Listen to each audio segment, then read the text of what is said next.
Hello everyone, welcome in to our latest live video.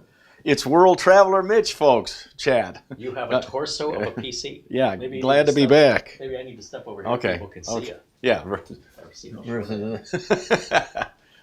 And the Toto shirt, of course, always, yeah. Welcome into Studio C. Yeah. It's a little confined, a little tight here, but work in progress. We're getting there. Yeah. With everything being busy in the holidays, we always, well, I'm further behind than I normally am. Yeah. Well, Chad, it was sure nice spending Thanksgiving week in Austin, Texas. My brother who lives in Eagle, Colorado, had his boat down there. He's got a slip. He joined a country club, hoi polloi, very nice. Wow. Caddyshack, the snobs versus the slobs, and he had a Chevy Suburban down there that he used to tow the boat, and then he said, Mitch, why don't you drive that back for me so me and my family can get on a plane and go back to Colorado, and I'll pay you. And it's just 2 8-hour days. Very nice. You just keep the receipts for hotels. Don't stay at the 5-star hotel. I'm like, what, in Texas? So. That's referring to the barbecue. Yeah. The 5-star rating. Yeah. And always check before you check into a hotel, because I didn't see the sign that said, we have trains running all night, so here's some earplugs. I'm like, had you told me that before I'd have checked in, I'd have driven an extra half hour. What would bother me is that the earplugs were for a different kind of train, and the fact that they were recycled. Yes. The previous Yeah. So that I went from Austin, Texas to Dalhart, Texas. That was about a 10-hour day on last Monday, this past Monday, and then that made the second day maybe 6 hours, so that was easier. So people are saying my mic is not picking up, but it seems like it's picking up fine. Oh, you know what? You didn't turn it on. I did not turn it on. So it was coming from my mic. That's all right. Then I seem like I'm even further shorter than you. I said. Yeah. Let's try that again. My brother put me on a rack. I gained an extra. No, all right. Today it is Friday, the 6th of December, 2024. Or is it me, or did this year go by? It's the year ain't over I can't even say like that. All right. Well, thank you guys in the chat for letting me know the microphone was off. Hopefully audio should be good now. It's funny because Mitch said, don't you want to check the audio before we start? I said, no, it'll be fine. Yeah. I just had to turn it on. And of course I had to say right before we went live, famous last words. Yeah. And then what happened? Did. That's exactly what happened. A little overconfident. Well, we were setting up here because Mitch has brought over what we call the StormTrooper case. This is an old Corsair Graphite 600T. 600T, white edition. White edition. And you guys have seen this before. We built an AMD 2700X in this a few years ago. And this case originally came out in 2010, you said? According to the internet, this was August 1st, 2010 is when the 600T came out. And this goes to show you that you can continue to use a modern case. If you don't go cheap, buy something good, you can keep it for decades and just change out the internals like we've already done once before, and we can do again. Yeah, and I think, Chad, at the time, this was 175 biscuits, bongos, bananas. I mean, it's pretty much the same for price me, that now. was a week's pay. Oh, yeah. You could still buy this for around $200. Oh. It's not made anymore, but there's still people selling them. There's lots on eBay. Right. Case prices don't really change like CPU prices and RAM and storage. Right. Cases and power supplies, they generally stay flat. Yep. Minus. Got a big 200 millimeter fan up front, drawing through, and we were having some trouble finding the video for this, so we're gonna find. I'll put Mara to work. I could have sworn, we built or we upgraded it. That's what I mean. We upgraded on a camera. I think it's Studio A. Yeah. Because this is 2700, so this is only this is a second generation AMD Ryzen chip, so that had to be pretty early on. Mm-hmm. And there's some builds that you and I did with like a 3950X, but that was like a $600 or $700 processor. Okay. And I'm like, I don't think we put that in your machine. But let's just pull down the handles here.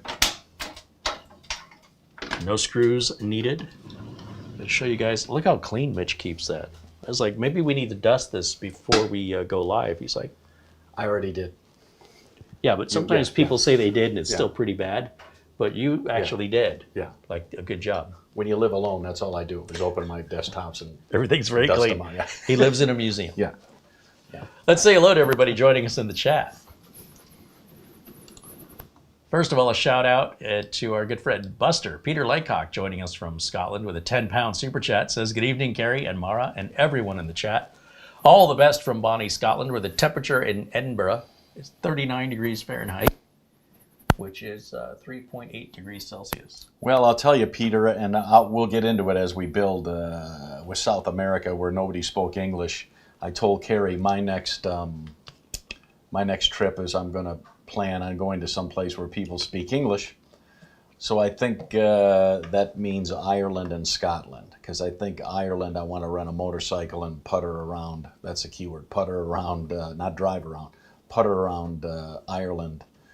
And so I don't know what time of year is the nicest, whether that's July or August. I don't know. I haven't done, the only research I've done is on motorcycle rentals in Ireland, and the price seems okay. Not like ridiculous, like $500 a day or something, but it's nice. And you can either have the tour guide go with you, or you want to go alone. And so that's kind of what I got to have. And people like, the Irish people like Americans. So I'm like, and I can read the menu. Well, that was until you showed up. Yeah, I can read the menu and not go, so like this, I step in, I'm hungry.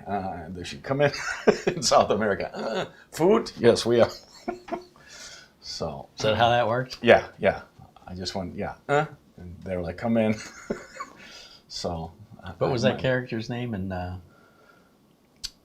movie with David Spade and Timmy Want Wing? What was it? Tommy Want Wings? Yeah, Wingy. Yeah, Wingy. Yeah. With that was Tommy Boy. Yeah, Tommy Boy. Yeah. With Chris Farley. Yeah. David Spade. And they were at a restaurant. Yeah. And the lady said, "Sorry, the kitchen's closed." And he started, Yeah.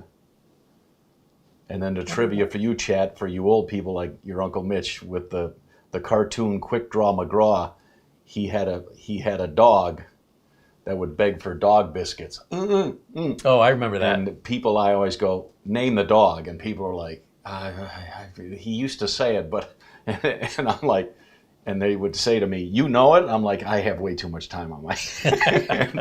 It was Snuffles. Here's your dog biscuit reward. And then he would go, and he would float up.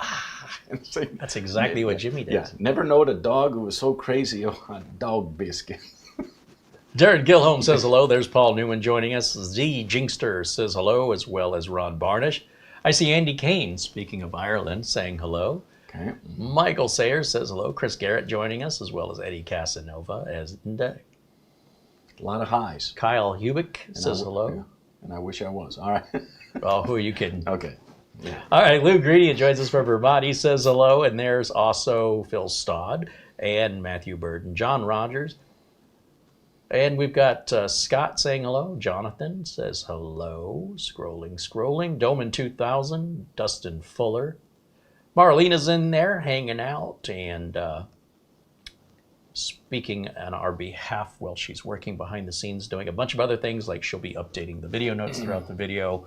We weren't quite sure what the details of Mitch's case were, so we thought we'd wait until it arrived, and so we're kind of putting that all together last minute. We also weren't even sure what we were putting in it, and we decided that about 3 minutes before showtime. So. And what was that you used, where you just took a photo of the case and it found it? I'm like, I might be old school because I'm still on a clamshell phone. No. Well, he's still on an abacus and a can of strings. Yeah. We didn't know what the case was. It just says Corsair on the front. Yeah. So I took a picture with my phone, and then I did a reverse Google search. You just bring up Google on your phone and hit this little picture of a camera, and then I select that photo in my photo library, and it automatically drew a box around the case because I had the table and the background, and it says assuming this is what you want, and you can adjust the boxes like you could when you're cropping a photo. I hit search, and immediately this case came up instantly. Mitch didn't, but he's like, that's not going to work. I'm like, I think it might identify this case. And I tried to take a picture just with, the panel on, and I tried to get an angle with the front and the side. Well, it turns out I only needed the side. There's so many pictures online already of this case from those common angles. We just found it immediately. Mitch was blown away. I found a fleck of dust. I'm so upset. That's it. Yeah. Yeah. Canceled this video. And here's the air filtery thing. Look at that. Very nice. Oh, you're supposed to clean those? Oh. Most of the audience doesn't know that. Okay. Well, I should say most of my customers does. I don't know what the audience does. Shove that in, will you? Really? Yeah. You can take it out and clean it, but you don't know how to put it back in? Well, I can see. Should go in. No. Are you sure? Yeah. Oh, yeah, but I could see the groove right here and right here. So it would seem the groove has to. Are you talking about the Earth, Wind, and Fire song? Let's groove? No. My problem is it's Glasses. all very kind of blurry for me without. Yeah, my glasses. But there's a slot. You see the slot right here? Yeah. It has to go in that slot somewhere. Can I get you a white cane with a red tip for Christmas? Huh? Or you already have one? What do I need? White cane with a red tip. Who said that? So it actually doesn't slide into anything. Oh. The clip that it's sliding into is all the way at the end. So this, you just slap it in there, and it's only until you get to the final. Yeah. I don't think slap is very technical. All right, Yeah, but that's it works. Yeah, that's all it was. We're way overthinking that. So back to the hellos here of the chat. We've also got Bajan Guy and Ron Hillier. Mark Gaines with a 10-pound super chat joining us from Northern Ireland. Says hello, Carrie, Mara, and everyone in the chat. Jack Kugelmass says hello, and Paul Connolly in Australia. Australia, I think. It's Paul Connolly. I probably shouldn't try that. Mark Leibowitz joins us from Illinois. Illinois. There's also Garfield Rupe. I got a sister that lives in Illinois. There's no noise in Illinois. Kurt Schlegel, Mortant 1210 saying hello. 55 staying dude, and our friend Charlie Purdy, as well as Mortant 1210. Hanging out with William Denton. Rick Lakes in Minnesota. Bull 142 says hello. Boy, we got a full chat room today. Zach Bischoff joining us. I also see AC's drafting. That's AA Ron. Okay. Say hello to AA Ron. We've also got, who am I missing? There's got to be some people in there. Racing Weirdo says hello.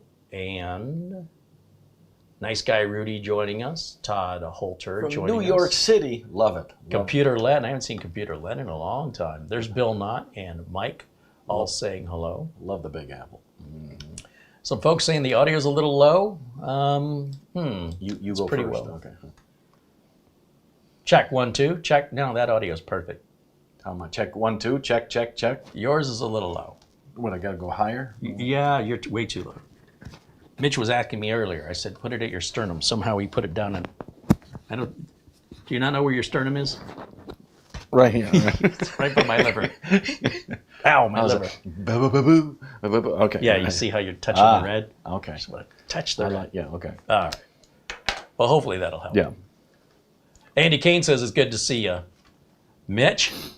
Not me, though. What kind? Was this a something Mugen 5 that we put in there? Yeah. When you're pointing at it like that, people couldn't see. So you have to sort of keep in mind where the camera is there, and people will be like, what the hell is he talking about? I mean, I'm like that half the time anyway. I just nod. Yeah. Well, it was a nice cooler, so. It's a great cooler, and in fact, it'll stay on that motherboard. We won't need that cooler on, what we'll end up putting in here is a 13500. Now, the question is, why are we doing it, right? What's wrong with this system? Nothing. And what could it do better? Nothing. Nothing, yeah. So the reason we're doing it primarily is it's time. And rather than wait for something to happen and then react to it, we're going to be proactive with this. This is about 6 years old-ish. And the example I gave to Mitch was, I need a laptop now with a very long battery life so I can be unplugged and upstairs and connect to my customers' multiple computers and not have to worry about my battery state. And it does feel like the new battery I put in the XPS is no better, maybe 20 minutes better. On the other hand, it's still a little early to tell, but I'm getting about 3.5 hours out of it, which is not good. No. So I'm seeing these new Snapdragon Elite laptops, which are going to be terrible for video editing because PowerDirector won't run on them. They're not ARM compatible. Acronis won't run on them. They're not ARM compatible. But my remote software, and honestly, I wouldn't even need the Elite X, the Elite Plus. One's a 10-core, one's a 12-core. They're all efficiency cores. These can go 23 hours on battery life. Now, as long as I can get a full day's work, like worst case scenario, 9 to 5, right? So if I can go 9 to 5, which would rarely ever happen, and not need to plug it in, and let's face it, what I'm complaining about is after 3 hours on my current laptop, I have to plug it in. Yeah. plug it in and run the cord across the bed and across the floor and into the wall. And it hurts your delicate tootsies when you stand. My knees click and pop. Yeah. Sound like Yeah. cereal in the morning. Yeah. Rice Krispies. Yeah, so I'd rather not do that. Also, wherever the power brick is, it gets really hot. So if it's sitting on the bed, that part of the bed right there is really hot. Will you warm your grilled cheese on that? No? All right. That explains all the ants. Okay, yeah. But my needs have changed, right? From Studio A, I very rarely used a laptop. Studio B, it was meant to be a temporary office. And then I kind of dragged that office over here to Studio C. Now, my needs are changing because I'm evolving as a person. I've moved, and this is why we upgrade computers. Now, if you're still using your computer with the same programs in the same way that you did 10 years ago, that's very unusual. So these people are like, oh, my 10-year-old computer's fine. You're asking, in most cases, that 10-year-old computer to do more today than you ever did before. Even if you just put antivirus on it, that's so much more resource intensive today for all the additional types of threats it's got to protect you from. These programs are getting bigger and bigger and bigger. Windows, every time it gets an update, it gets a little bigger. So it's just like you keep putting stuff in the trunk of your car, and eventually the whole car is sitting down like this. It's got no acceleration, and the gas mileage sucks. Maybe time for an SUV. You may have outgrown the car, or it's time to take the junk out of the trunk. Get rid of the bodies. Yeah, then it'll go. Well, I'm just saying, whatever happens to be filling your trunk, I'm not judging. So what we're trying to do here is we're trying to beat to the punch the issue that Mitch would call and say, you know, I'm trying to downsize some videos. I'm using Handbrake. It seems like it's taking forever, or it's little running, pokey. Mitch has got 3 other computers, right, that are a lot newer. And so if he were to run Handbrake on this one and Handbrake on the newer one, it's going to happen much, much faster on a newer one. And though it's really me twisting Mitch's arm to say, well, don't you bring it in? We'll do the upgrade. I think it'll make for great content. And the price involved in these parts is very minimal because we're able to reuse a lot of things. Now, if you wait 10 years before your upgrade, you probably can't reuse anything other than maybe your case, maybe your power supply, although I don't know how much I'd trust a 10-year-old power supply on a brand new build. I don't have 10 years. I'm very old. Don't tell them how old I am. So it's just we better do it while I get while the getting's good. Yeah. So you and I together don't have that many fingers. Okay. Well, and the audience. Yeah. And Mother Nature. All right. The difference is when we built this, I'd say this was an 8-year build. You're only 6 years into it. He doesn't have to do this today. I think you're Windows 11 compatible on this. I'm not sure, but I think you are. We'll turn it on. We can check. And Windows 11, that's not required till the end of the year, or the end of next year. So we've got plenty of time for that. Today, when we put a new motherboard in this will be an 11-year build. It's not that the parts are getting better, it's that software isn't catching up to the hardware development. The hardware development's happening much faster. He's got an Addlink 2 terabyte NVMe in here. Gen 3, nothing wrong with it. You probably wouldn't see any difference to Gen 4. We're going to swap the NVMe out. Did you say 11-year build? 11 years. Okay, yeah. Oh, it'll outlast me. All right. Okay. But here's the thing. This is an 8-year build, and we're doing the upgrade at 6. We're not taking it to the very end. Right. Now, because of the newness, relative newness of this, we could potentially reuse this cooler if we wanted to, and we had the mounting brackets for Intel, right? Because they still use these coolers. I'm not going to, but we could. The DDR4 that you probably, I'm going to guess you have DDR4, could be popped at the new board. 32 gigs. Because we're still switching over to DDR5. And when you buy Like the Asrock board we're going to use today, there's a DDR5 version of it, DDR4 version of it. The way he uses his machine, he's not going to see any performance difference from DDR4 to DDR5. You need a high-end CPU, like an i9. Or if you're running a lot of graphics off the internal graphics of an AMD, you'll benefit from faster RAM, but he's not going to. The graphics card, even though that's a 960, we still move it over. Power supply, EVGA, it's a good 650 watt. That can be moved over. Nothing wrong with the case. Nothing wrong with these external drives. He can keep the Blu-ray drives. And as you see, we're doing less work. We don't have to spend as much for replacement parts.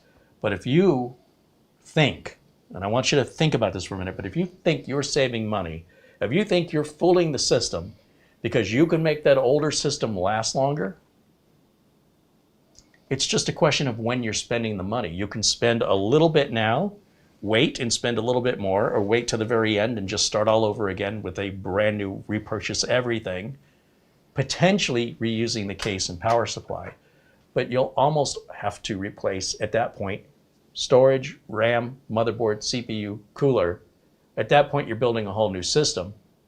And then the thought might be, well, all I need is a case and a power supply, and I'll have two systems, right? So now you're starting all over again. And where you could have spent $500 to do it a couple of years ago, the longer you wait, it's another $100, and you wait, it's another $100. Now you are getting more for your money later on.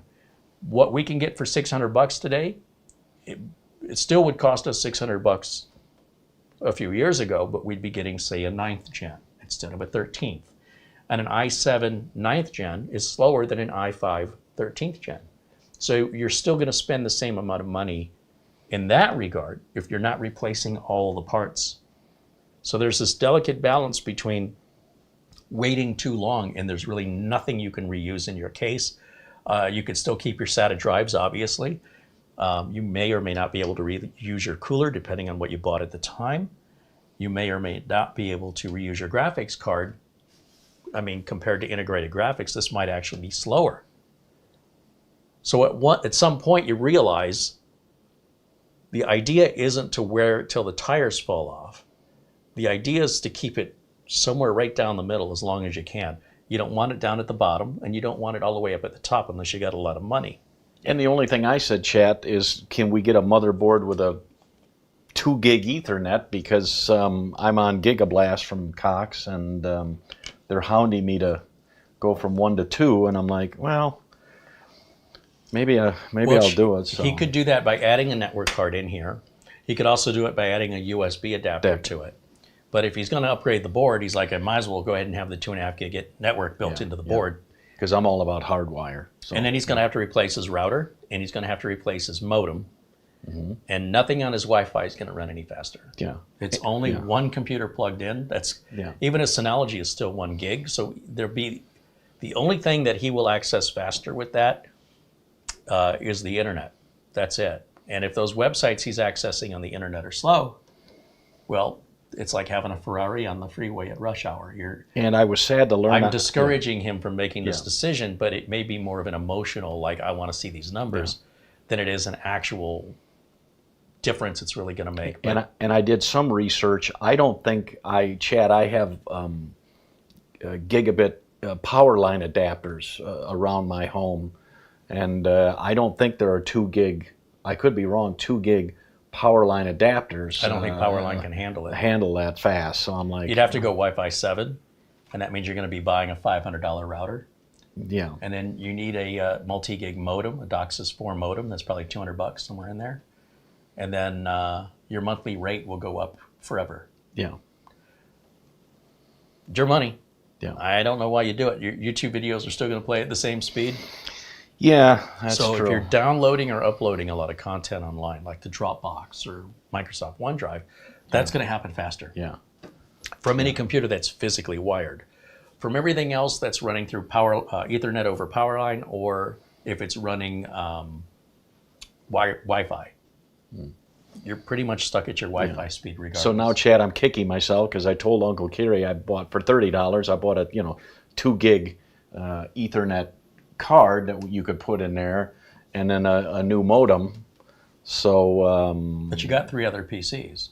Right. But they're all wireless, so I guess that card won't do you any good in there. Right. I don't know. Yeah. But sometimes The need for speed. What sometimes movie was people that? Top Gun. All right.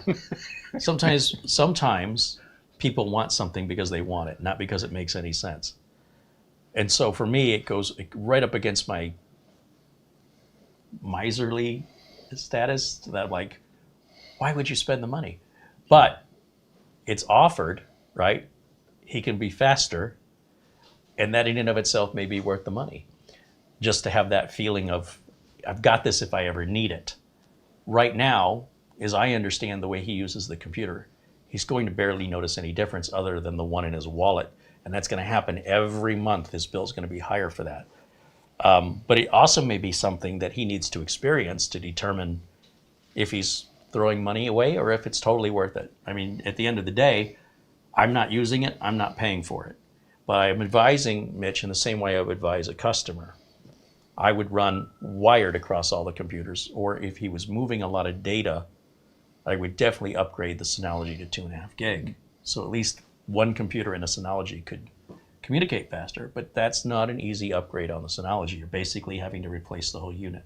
Right, because I have a 918 Plus, and I don't think that allows for the 2.5 additional. If it is thing. the Plus and you've got two 1 gig ports. I only have one. Oh, well. No, yeah, you're right. I might have two. If you have two, you can use SMB3. And then you run two Ethernet cables out of your Synology into your switch. And then you get two simultaneous 1 gig connections without any special configuration. But it only benefits the wired computer. No. But that's still not 2.5. That's 2. No. And chat, I was tapping into my NAS a lot in South America because, I would turn on a TV and it was 3 channels all in Spanish. So that was nice on rainy days where I could tap in and I was just thinking of watch nothing but Disney movies. You know what I mean? I was thinking of National Lampoon's Vacation. Do you want to watch Cheese or do you want to watch? Yeah. Anyway. Yeah. So today's mission, should you choose to accept it, is we're going to pull this board out. We're going to pull the GPU out. We're going to reuse the GPU. We're going to pull the NVMe drive out, see if it'll boot up on our new Intel system, and then he doesn't have to reinstall anything, but it will need reactivation. But the chip has integrated graphics that you said might be better than this old graphics card? Yeah, it's quite possible. Possible.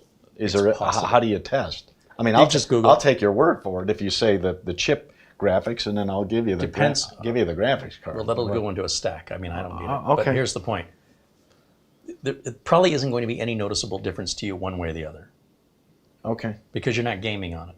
Just video, maybe light video editing. And that video editing you're doing, you're rendering a 30-second audition video. Clip, yeah. So even on an old, slow system to a fast new system, you're not going to save more than 30 seconds. I mean, it's very diminishing returns on that.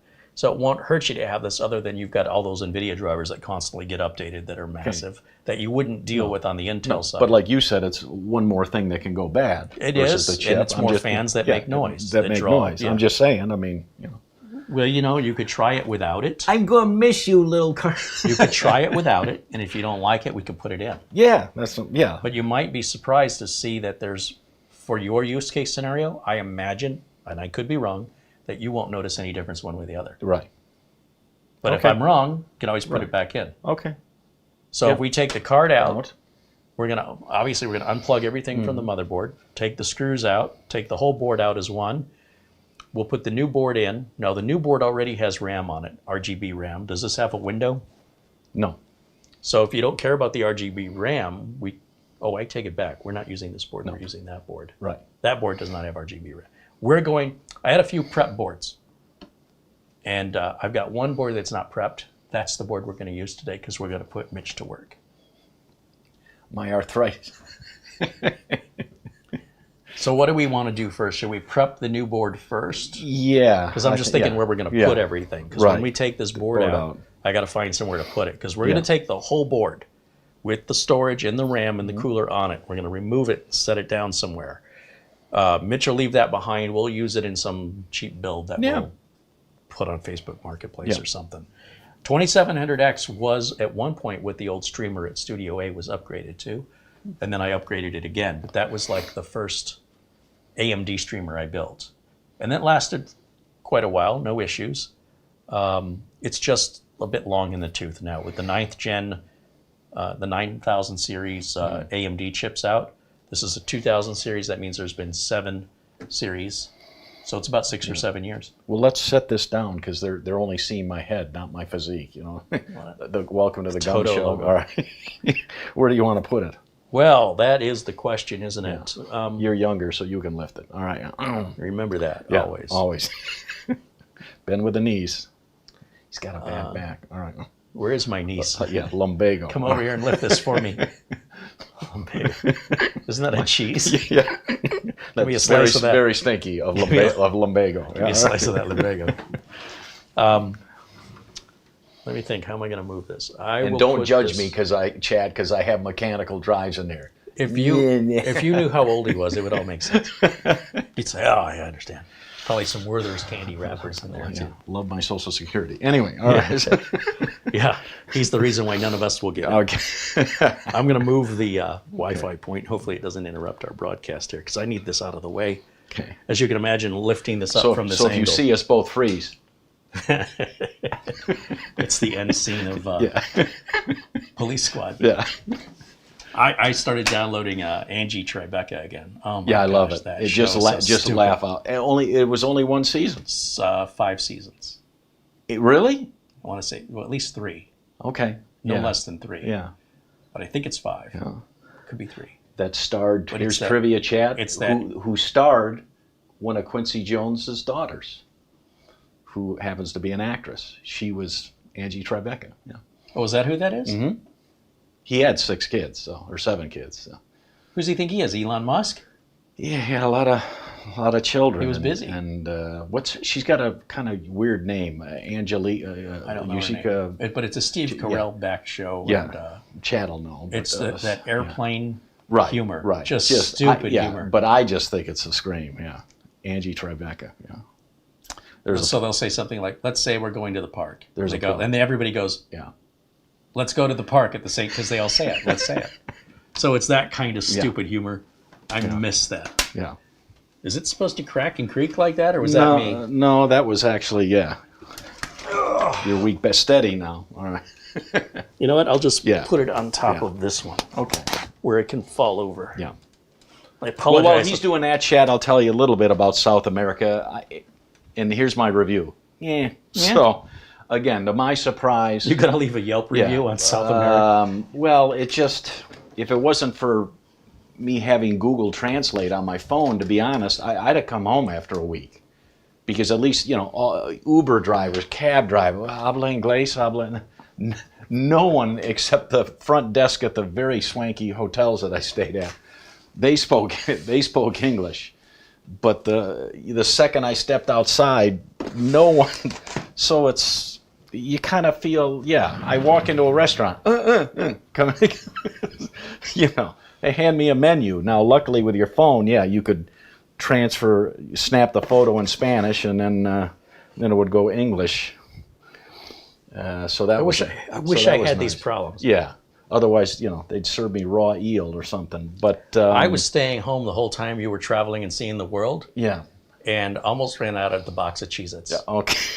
I'm just saying. It was just down to the crumbs. I had to go down to 2 left. I had to go down to the Walmart and buy a new box of Cheez-Its. Yeah. And I did the same thing because the Walmart folks there didn't speak English. And I was like, Yeah. And 5 weeks, Chad, to be honest, traveling by myself. It's by about the beginning of the 4th week, because, I was only staying 4 or 5 days, and I wasn't way out in the country. I was in big cities, Santiago, Chile, and Bogota, Colombia, and Quito, Ecuador. So I was on a lot of planes, and, the flight attendants. I learned how to say agua because when I went down with the cart, I didn't want to embarrass myself. Water, and have everyone. Scusa? What did he say? Can I have some water? Agua, por favor. So. Surprised there wasn't cerveza, por favor. That's true. Yeah. Un bebida. Yeah. Okay, so we're going to hear more about this. Yeah. I just want to say to the chat room here, we got a few people joining us here. Rashida Jones was That was her TKV says that's Quincy's daughter. yeah. I did not know that. And let's see, Samuel Kowalski joining us. Brian Rhodes. It's good to learn something new every day. Know what I mean? I try to limit that too. Yeah, every other day. Preferably only as needed. Okay. I take information on a need-to-know basis. Let's see. Shop Persian Rug says, 2 weeks ago, I did a motherboard swap. I was able to reactivate Windows 11 without any trouble, and I was shocked. That's possible. We'll see, but it's cheap to buy the Windows keys. It's like $10. From what company? SCD keys. Yeah. 30% off. It's like, I think it's Windows 10 Pro is $15 or $14 and change. And it's activated for life to the board. That's one cup of coffee at Starbucks. And here's the thing. We wouldn't want to reactivate that copy because that means the copy over there will be deactivated. And I need to be able to resell that. And that's just... So one way or another, I'm buying a license. And that's just Windows 10 Home. But that's free to 11 Pro. It's weird that we didn't put Pro on it, but... so there used to be a benefit to using Pro. You used to have like... BitLocker, right? But no, there used to be a benefit to using Pro in like the XP and Windows 7 days where you could have access to more RAM, more power. Yeah. But now there's no difference in power availability from Home and Pro in Windows 10 or 11. It's strictly just being able to sign into an Active Directory or login domain, which I don't know anybody who's got one of those at their house. You have the remote desktop connection, which sucks, by the way. It's a terrible security risk to even have it on your system. And if you see remote desktop connection in your installed apps, I recommend you uninstall it. Delete it. And then the third thing is BitLocker, which if you set that up because you want to... And you forget that No, it's a matter of time before they screw it up. The only time you should be using BitLocker is if you're protecting someone else's data, not yours. If it's someone else's data and you're responsible for it, you need to be protecting those people's data better than you protect your own. They're counting on you to do that. And in some cases, government regulatory agencies require it in financial and medical fields, to name just a few, where you don't have a choice. You absolutely must run encrypted BitLocker. But if you do have a choice and you voluntarily decide to put yourself into that, you're on your own, because that is just ridiculous and it requires a lot of planning ahead. You better have that BitLocker key somewhere where you might need it in 6 years, in 8 years, in 6 days, or in 6 minutes. You don't know when you're going to need it. But if you don't have it, your stuff is gone forever. No one, and I mean no one, can ever get your stuff back. It is not a joke. So in that way, Windows 10 Home and Windows 11 Home are superior because there's not so many ways for you to screw yourself up. The features, when I see people going, how do I upgrade from Windows 10 or 11 Home to Windows 10 or 11 Pro without losing all my programs? The first question I ask is, what is it you're trying to do right now in the Home version you can't do in the Pro version? And someone might say, BitLocker. Well, you can get free encryption software, third-party encryption software. Oh, I want to run virtual machines. Well, nobody's really using Microsoft's virtual machine manager. I don't know. They're using, VMware and other stuff. What else you want? I want to be able to log into a domain server. Oh, you have to have Pro if you're doing that. You know how many people have ever said they needed it to log into a domain server? Never. Not once. Do you know why they want it? Because marketing is doing their job, psychologically manipulating you into thinking that it's offering you more, even though you can't specifically tell me what it is. You just want to see the word Pro on it. And look, again, it's your money. It may be an emotional thing and not a logical thing, but be aware you're making an emotional decision in most cases. That's spending money and taking a perfectly good computer. There's nothing wrong with it. And when you're done spending the money and the time and you get it all done, it won't work any differently. There'll be no benefit for 99% of the people that go from Home to Pro. Home Pro. All right, I'm just... What do we got here? There's a joke there somewhere. All right, that's me on my... I'm here to tell you to buy your license keys at SCD Key. And at the same time, I'm saying don't buy those. I put Pro on any new build because it's a $3 difference, so I just throw Pro on it. That way I can have one size fits all no matter who the client is, business clients or home users. But my Galaxy Book 3 came with Windows 11 Home. Okay. I can't even tell the difference. I would never upgrade the Pro. There's no... All I could do is make the machine worse. if you upgrade from home to pro, and you can't specifically tell me why you're doing that, you will only make your computer worse, and the best you will accomplish after spending your time and money is it will be exactly the same when you're done. There'll be no new features you're going to be using. There's going to be no benefit to performance. If anything, you're only going to make it worse. So, but you know, emotions are emotions. So my other desktop is Windows 8. Was that the one with the tiles?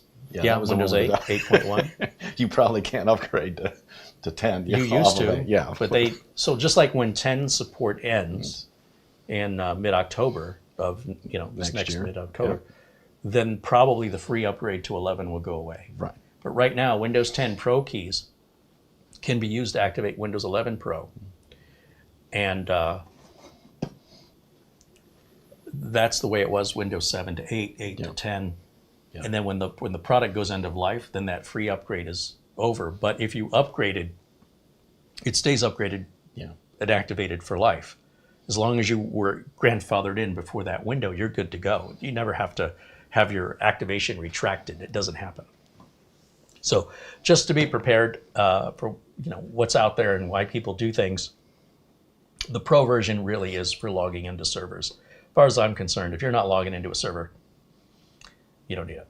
But your money, your time, Everybody got that? what can I do, right? Somebody just wants something for no good reason. They're just bored with nothing else better to do. Okay. Well, far be it for me to tell them they're wasting their time because, maybe that's keeping them out of jail. Yeah, it does get warm, doesn't it? Put that on the seat of Mara's chair. She's cold all the time. All right, so do you want a drink? I can get a colder Gatorade. You want water or Coke? I'm good, or yeah. Anything? I had a big Coke with Arby's. There's a plug. Arby's? Yeah. All right, well, make sure we got a good roll of toilet paper there in the bathroom. Can I ask you kind of a dumb question? I think you've told me this. It? Yeah, I think you told me this before. There's a program, and I don't want to give them a plug, but it's, for $60, it's PC Mover that they claim you plug in your old desktop and your new one, and it'll move over files and apps, but not probably your software.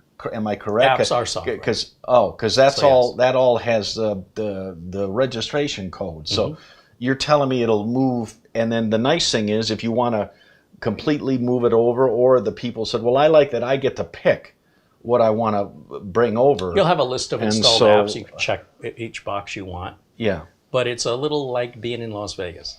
It might work. It might partially work. Or it might not work at all. Yeah. Certain apps have to be installed. Okay. All right. And then depending on how they're moving it, the way they're doing it is violating all of the terms and conditions. It's a form of piracy. Okay. The fact that they're able to get away with that, moving the license, is a form of piracy. Yeah. A legal license is for a specific... It's like, I want to take the license plate off of this car and go put it on that car. There's a way to do that, filling out forms and paying fees, but you just can't do it for free. Right. But there'll probably be somebody who tells you, you'll never give me $5. You'll never get your grabbed. plate, yeah. Right? And then you give the guy the $5 and you move the plate, and then you find out that's illegal and the guy stole money from it. Who was the guy? Can't find him anymore. Right. So PC Movers I think it's from Laplink. They've been around a long time. And in some cases, you'll be 100% successful. In other cases, the program will work, but then certain parts of the program won't work.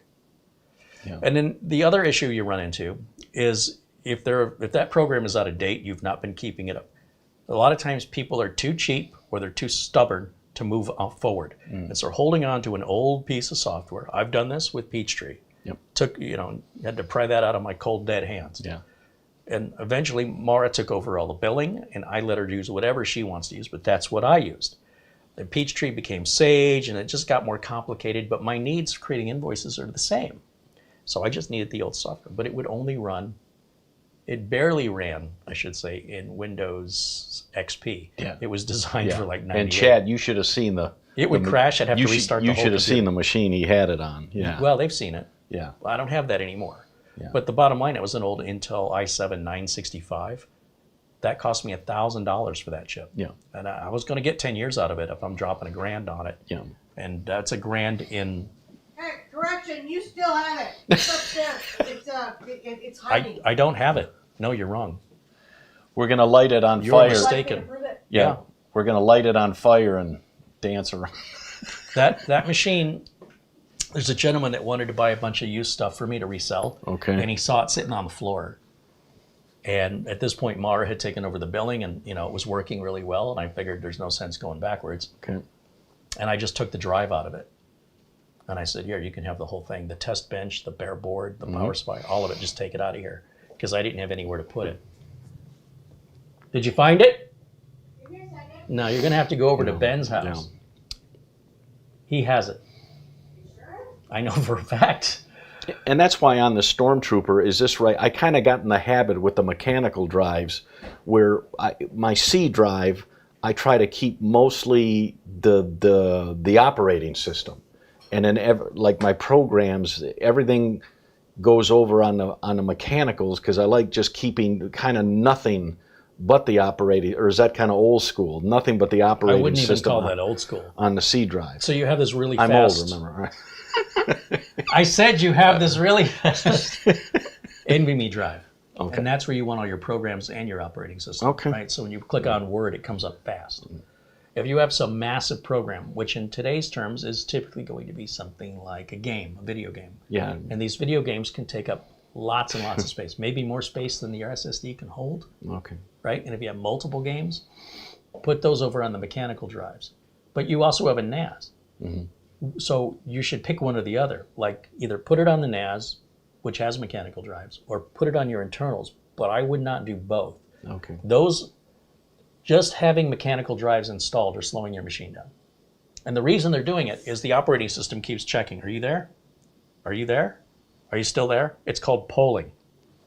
So just booting your operating system up, as soon as it comes up, it says, what's attached to me? I have a C drive, a D drive, an E drive, an F drive. Are you there? But I never turned the there? machine off. Uncle Kerry told me that. It's always polling the whole time it's on. Are you Even there? when it's on. Well, Are you there? I don't like that. And it responds. I'm Can here. you hear me now? No, That's all it's doing all day long. Are you there? Okay. Because when those drives start to fail, your whole system will slow down and you'll click and nothing will happen and you'll wait, you wait. Okay. Sometimes you'll hear clicking sounds and that's waiting on the drive to respond. So if you want to look up the term polling, just like with elections, you're polling the citizens. Constituents. Well, you There's a wouldn't big poll word. the constituents. Yeah. Well, yeah, the constituents. You would poll the general public. If you look up polling and how Windows works, it doesn't poll like every 3 seconds, but like every 30 seconds, every 90 seconds, somewhere in there. Okay. Are you still there? And eventually, as the drives wear out, they get slower and slower. And just the fact it has to poll it, Yeah. just the fact its response is not coming as fast as an NVMe drive. Okay. That is causing it. Now, whether or not you see it or feel it, Right. I can't tell you. Right. So if there's a legitimate reason to have mechanical drives in your computer, I would only have one, first of all. Because the drive capacities today, the most popular mechanical drive is what size? I'm Take a guess. thinking 4 terabyte. 8? Seagate's best-selling hard drive is the 8 terabyte drive. And there was a time. And what do you have in there? I bet you don't have 8 between all of those added up. I think there are 2 4s or something like that. But So now you've got 2 points of failure, right? Yeah. You've got twice the cabling, you've got twice the noise and twice the power draw, when you can just put 1 8 in there. And since you've got a NAS, why not just use the NAS? And now clearly the NAS will load a bit slower than the drive, but not by much. Those drives only run about 120 megs per second, and you're going to move data to your NAS at about that speed over the network. Yeah. I mean, the good thing is, chat, this obviously is not my daily driver. My daily driver. Why is that obvious? I don't know. You said obviously. Yeah. I just seen if you were paying attention. All right. I can't afford that. Okay. Attention. Let's get going. What's All your right. dad joke Yeah. today? Speaking of terrible jokes. Let's see. He's working on one. Okay. Something burning? Oh, yeah. Why can't a leopard hide? He's always spotted? Yeah, he's always being Oh, spotted. man, yeah. I thought you could do better than that. Let's type in Dad Jokes 2024. So let's see if I can remember any good jokes right now. Yeah. Never mind my cheating.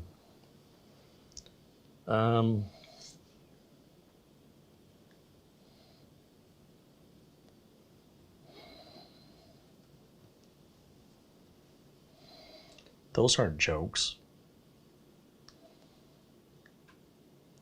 Like, that's what we said. Yeah. Smoke them if you got them. While we wait. Let's see. These are terrible.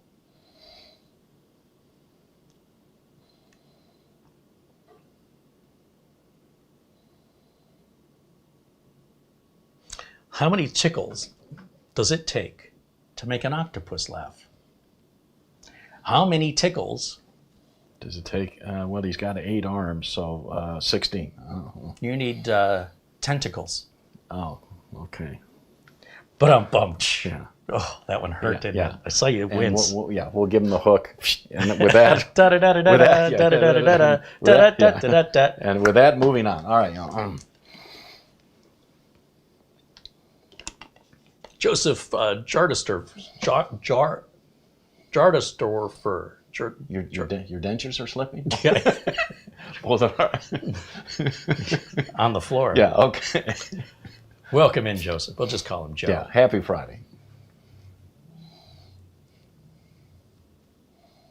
Matt says he still has all the AOL discs. Well, Floppies or the 3 1/4s? you might have the CDs. Yeah, Used or to the mail those CDs. all the Yeah. time. They make great coasters. Yeah. Great wall art. Or hanging, on a string art. Yeah. Curtains. They I made can't. a- Yeah, I can't figure out the right syllable. All right. Yeah. Mike Visions with a £5 super Hey, chat Mike. contribution says, hello, Carrie, Mitch, and Mara. I hope you and your family all have a happy Christmas when it arrives. Thank you, Mike. Back to you and yours as well. I go be all by myself. My brother there in Colorado said, "Why did you come back up?" And I'm like, "Brother, I'm all traveled out between 5 weeks in It was South America." 17 degrees when you left. Yeah, You couldn't get out of there fast that's enough. enough. Zdravko renews membership for now 30 months. He's been a member. Hello, everyone, he says. Hi, Mitch and Gary. Welcome in, Zdravko. Good to see you again. Brian says he's looking to find a good deal on a GPU for his upcoming build. You know, the Battle Mage chips from Intel are going to be very similar to like 4060s for about $50 less. Might be worth considering if you're not looking for anything more than 1080 gaming. Or consider an AMD like the 9800X 3D or something where, again, you've got AAA title gaming possibilities there built right into the CPU. Discrete graphics cards are kind of fading out. This last year, there was a huge increase in the usage and purchase of internal graphics, and discrete graphics sales have plummeted. And if that trend continues, well, you can easily predict where we're headed. Man, I remember a time when those graphics cards, people were just selling those on eBay, double and triple the price. Well, we had two issues. hotcakes. We had the cryptocurrency market where the graphics they cards were are getting mining, bought yeah. up. They were hoarding. And then you had the pandemic where we couldn't get them over here because Right. all the distribution was all Right. plugged up. Yeah. So, So I'm going to hang on to my graphics card. might as well. I mean, Yeah. let's see what else. Scroll. If you've asked a question and we missed it, please ask it again. And let's see here.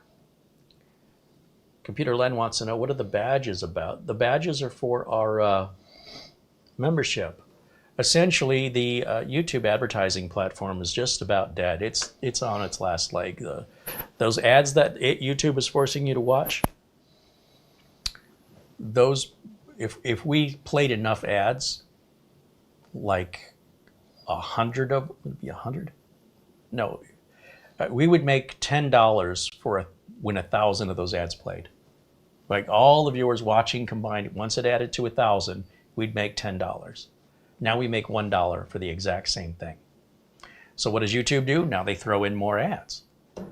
So the way that you can avoid that is either paying for a YouTube Premium membership. That will remove ads from all videos. And the content creators get more money from your view than we do from ads now. This is what happens when you use ad blockers. The sponsors are, let's say you're a company and you've got a product to sell, and you put the ad on YouTube, and YouTube charges X amount of dollars for the ad, and you sell less product than the ad cost. In other words, you spent $10,000 on advertising and you sold $4,000 worth of product.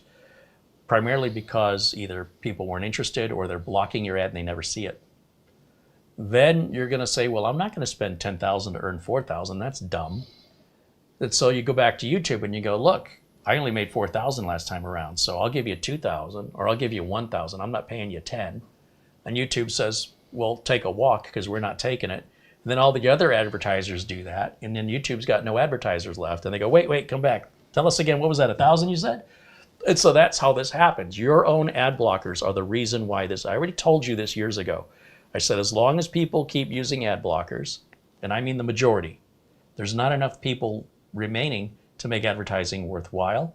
And then when you combine that with a tight economy where people aren't spending as much, the advertisers see far less value in you as a viewer than they did a couple of years ago. So we as content creators, we have to come up with another way to pay for all this content.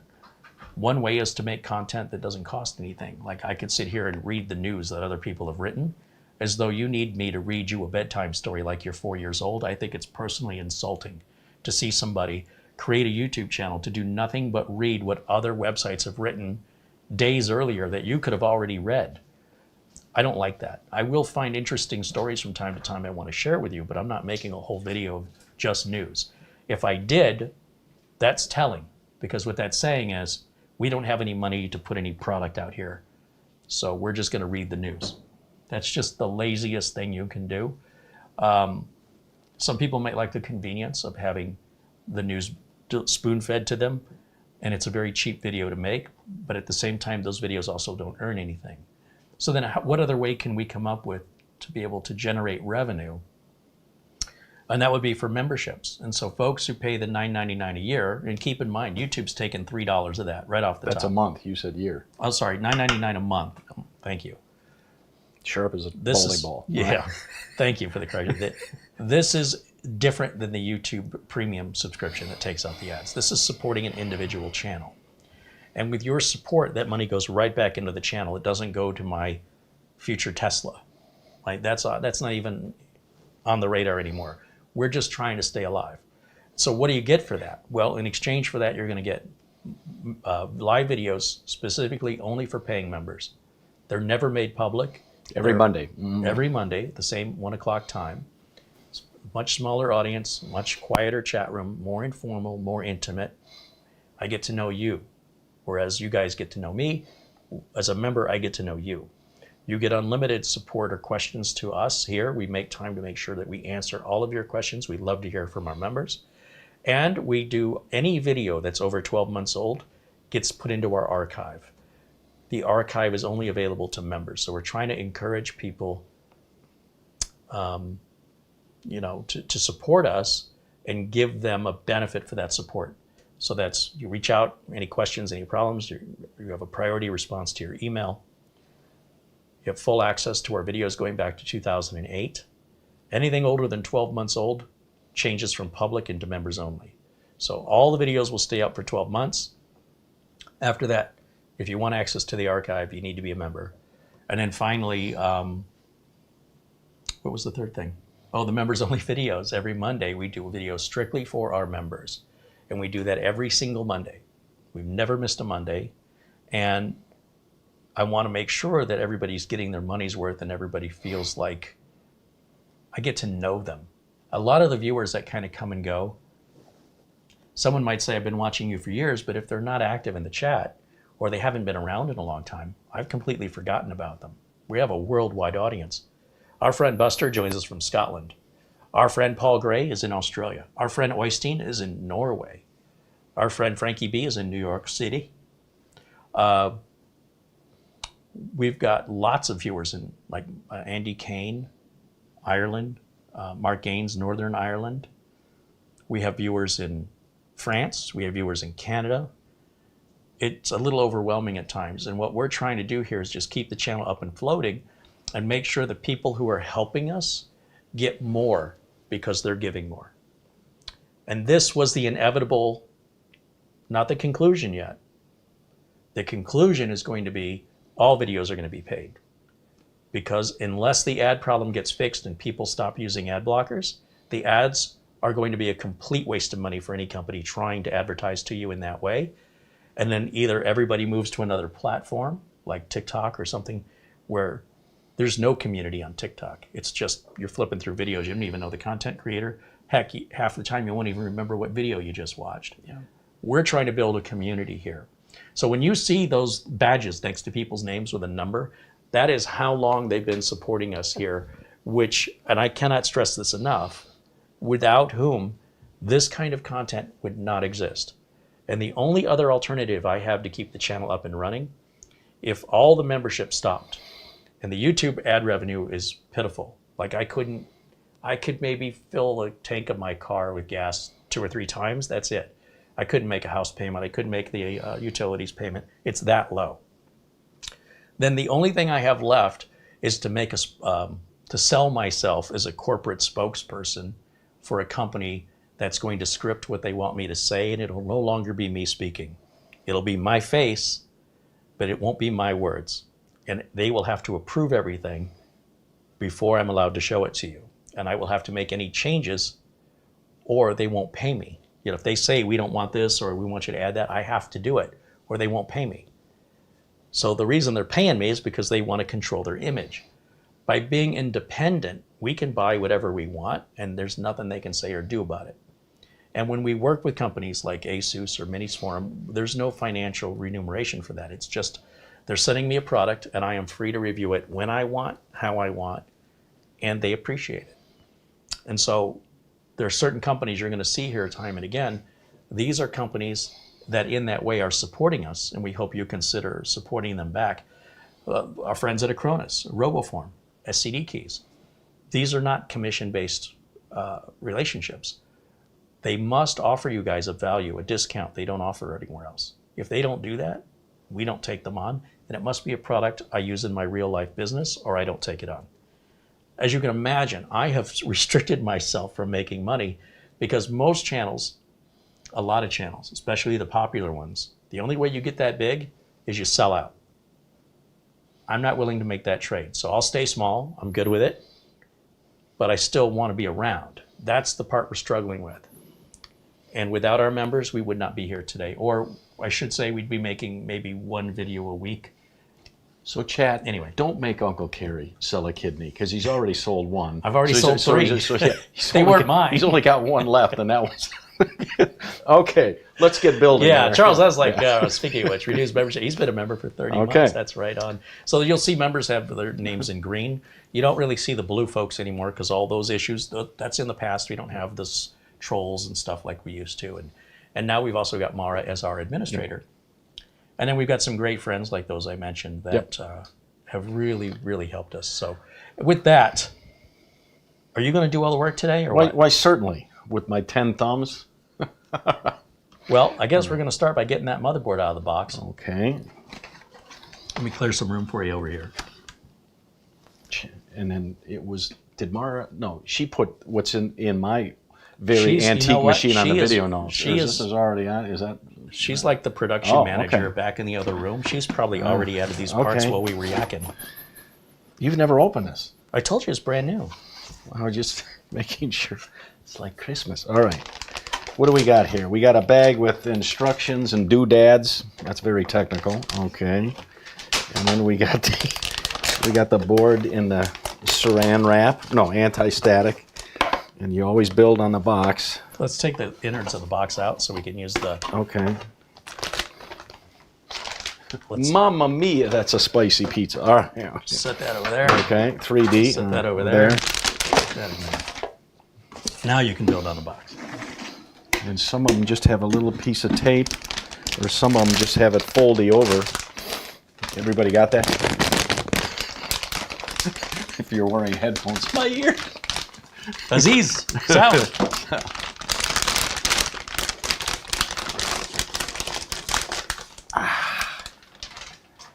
Beautiful.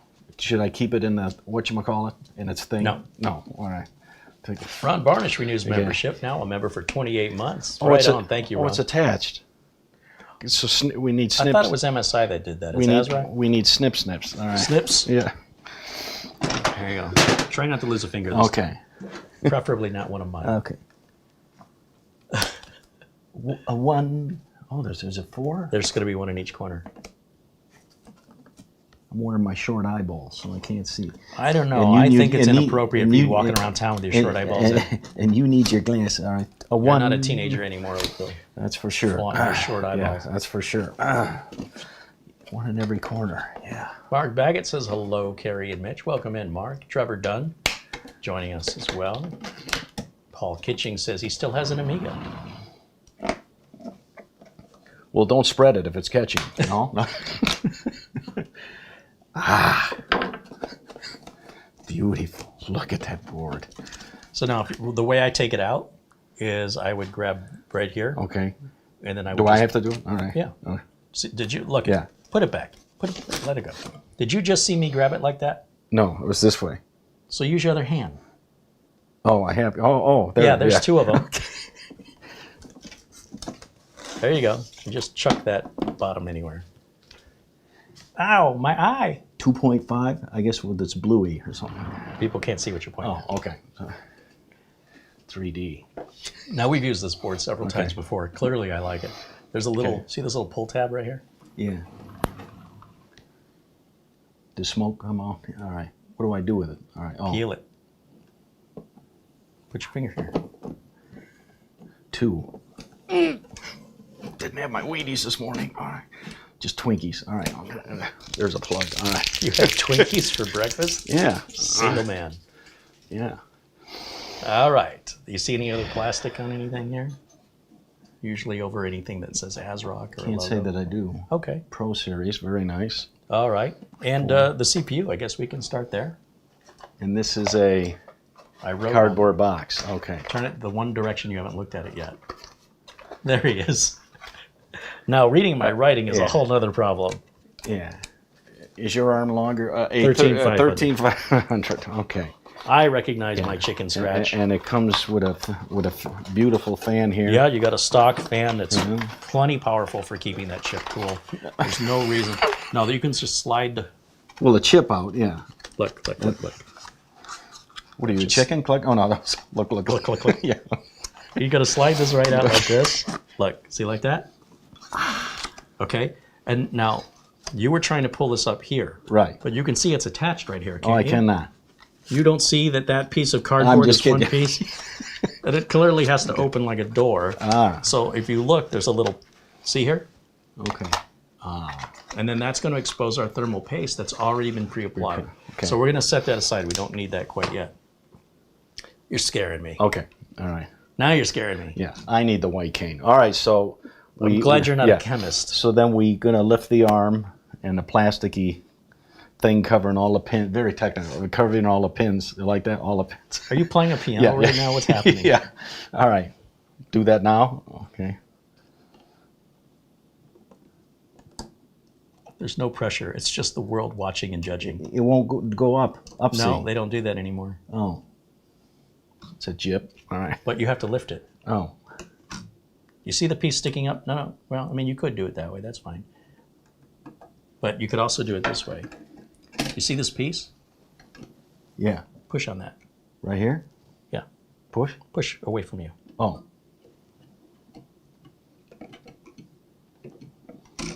I have very weak thumbs. There's a finesse to it. Okay. Do it, muscles.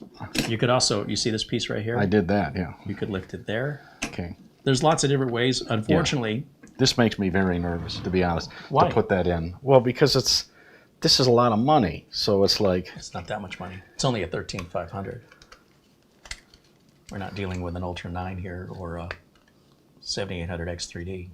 No, it comes with the notches here. What I often see are people that don't have a lot of confidence. Maybe they're doing it, building for the first time. And here's they're the... here's overly ginger or yeah, delicate. Chad can't see, but here's the little gold arrow. Mm-hmm.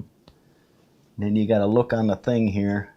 There's something else you can look for besides the gold arrow, the triangle. Is if you've noticed the top isn't completely smooth, is it? No, it's got a notch. One notch. I see two notches. Oh, two notches. Do you see any notches on any sides? Right here. And where else? Right here. What about the other side? Yeah, Does that have notches on this side? indeed it does. Now, believe it or not, those notches are not directly in line, so it only goes in one way.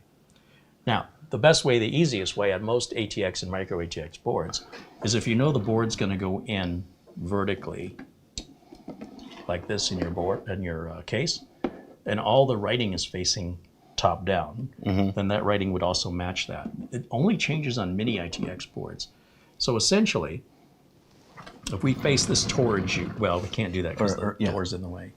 But you want your Intel to be written up towards the top. And just gentle with the notches. You just... And don't, just set it down. Don't push it down. That was it.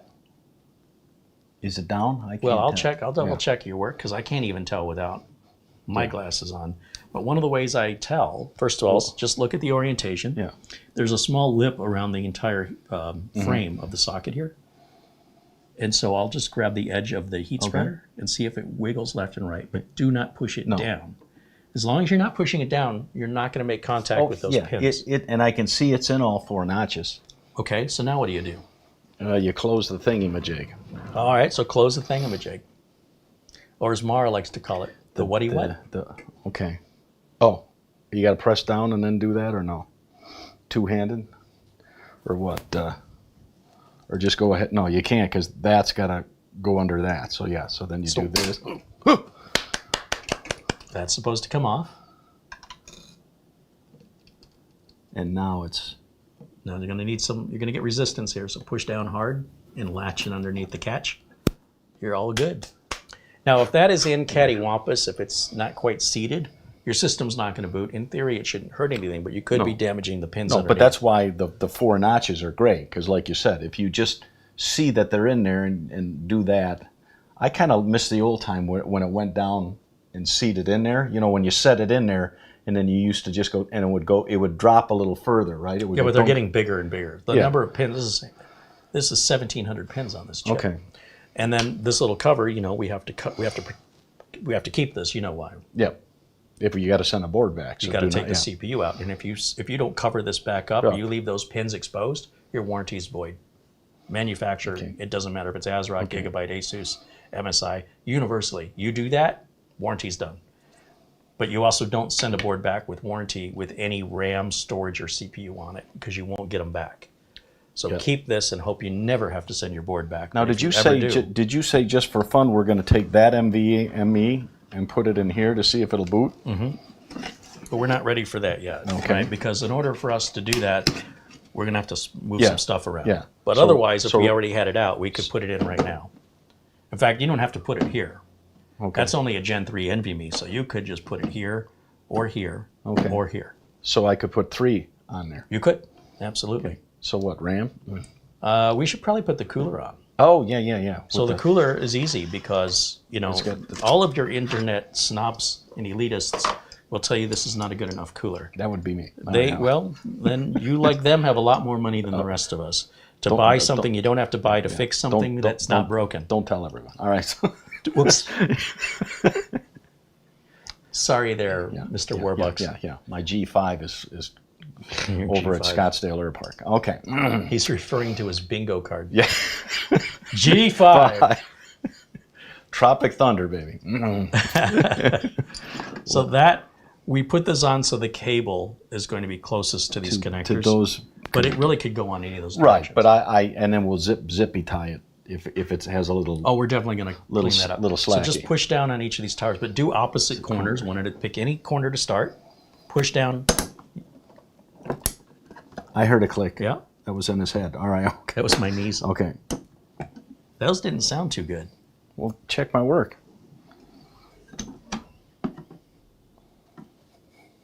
We flip the board over, we can see what we call the alligator mouth. And you see it's got something in its mouth. You see that? Yeah. So if you don't see the tongue of the alligator mouth, or it's not extended all the way out the same way as the others, then you have weak thumbs. Then you didn't align it properly, or you didn't push it in deep enough. Now, I don't like this little tag here that it's basically a tag that says void if removed. Yeah. It like says on a mattress. Yeah. Everyone tears that off anyway. That's only, my foot rubs on that. That tag is legal to remove if you're the buyer. Oh. The mattress store can't take that tag off, or the manufacturer. Learn something new every day. All right, so I'm going to this just tells you not to put this in your trash can. Steady now, Shaky. All right. 10 cups of you know what? coffees a I day. need my yeah, energy yeah, drink. Yeah. Okay, you want to put that on? Do you know where it goes? Let me feel. I don't want any schmutz on it. Schmutz. Yeah, that's very technical. Yeah, that's okay. All right. You got several connectors there. What are those connectors, Mitch? CPU fan. These are brand new glasses too. See. What about the eyes? Yeah. Are they new? No. Secondhand. Steve Austin Yeah. used it as a stage sale? CPU fan something and something. They all say but I can't. You'd need a magnifying glass on that thing. So I'm thinking this one. No. Well, there is documentation you can refer to. Yeah. Do you know why you have 3? Yeah, because. Give me an example where you'd use 3. You have 3 fans high, right? No. No. That's not. Well, some coolers, like your tower, your Mugen, Yeah. you could put a fan on each side of that. Oh, that's right. So that'd be 2. Right. And then you may have an all-in-one pump, but an all-in-one pump needs to run full speed, whereas a fan needs to slow down and speed up as necessary. So while you can go into the BIOS and say I've got an all-in-one pump on instead of a fan, if you forget to do that, instead they have a pump header or an AIO header. Okay. That's just full voltage. It never varies. Okay. So the reason you have 3 is a CPU fan, Yep. a CPU optional fan, that would be a secondary fan on a tower cooler. Okay. And then you have an AIO pump, sometimes listed as. That would run all the time. So if we look closely, and this requires my mega glasses. Coke bottle glass.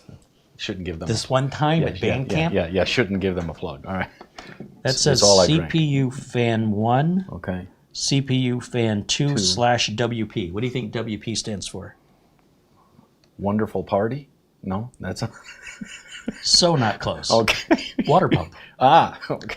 And this says CHA fan /WB. What do you think that means? CHB. CHA CHA. is short for a word that starts with CHA. Sometimes what we call a computer case. Chassis. Chassis fan. So CHA is a chassis fan. And what it looks like is you can use either one of these as a water pump. Okay. Now, what does that one say? Well, that I can read. That's fan 3 WP. What's it say right before that? CHA. So CHA fan number 3 Or the slash cha or the WB. cha or the cha-cha. Water Cha-cha. WP. So any of these 3 can be used for a water pump. Okay. CHA is a chassis fan. Chassis fans are optional. CPU fan is not optional unless you have a water block, right? Some kind of a pump. So we'll put it on this one. So because this is not a water block, Right. where does it go? On this one. CPU fan 1, you are correct.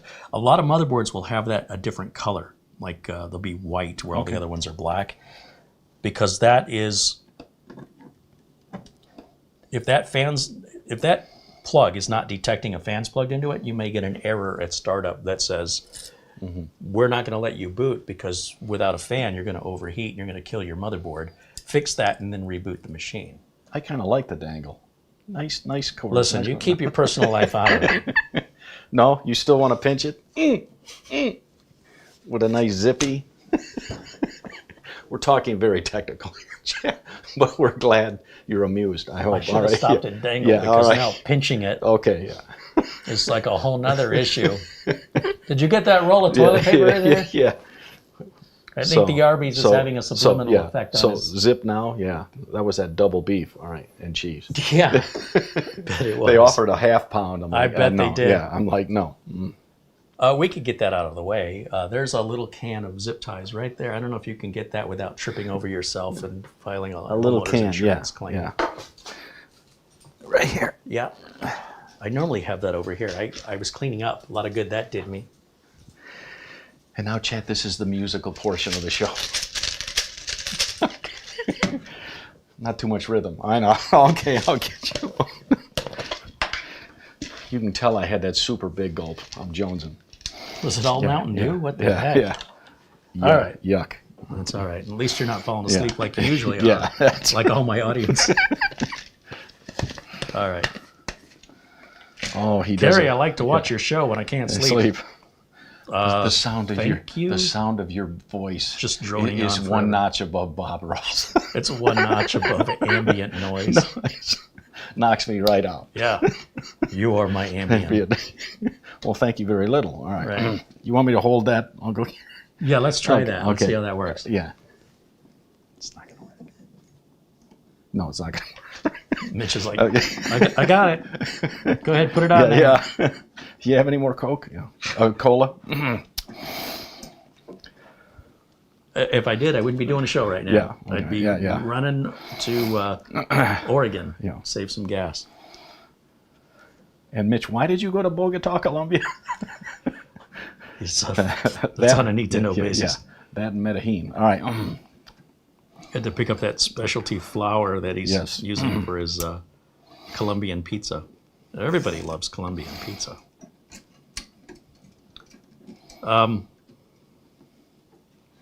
You know, while we're young, you know, we're getting old. Look at this. I'm working sideways and backwards. Well, pardon me. Jeez, Here, oh man. Shift, hike. He's wearing those thick Coke muffs. Who said that? Hey, Mara. Even she's asleep. I'm still waiting on that Peachtree computer you said I still have. What'd you say? I'm still waiting on you to bring me that Peachtree computer you said I still Yeah, have. I was wrong. Yeah. I'm sorry. Yeah. I'm sorry. Why is she? See, now I'm hearing- Something yeah. else. I was Why- hearing something. why I is thought she I thought I heard her say she Why was is wrong. she? Yeah. Why is she Yeah, holding? that's the second time I've made that mistake. Why is she holding the sledgehammer? All right. What do you expect? It looks very similar. Buller. I need one more. One more.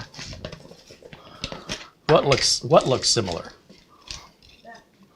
The other stuff you got looks like that other piece of crap. The other stuff I got looks like the other stuff I've got? Wow, I'm just surrounded with geniuses. You can't even spell it. All right. I'm just saying. I like being around you guys. Just like constituents. Constituents? Yeah, I couldn't spell it. All right. Is that enough? I had a shot for that. Yeah. Okay.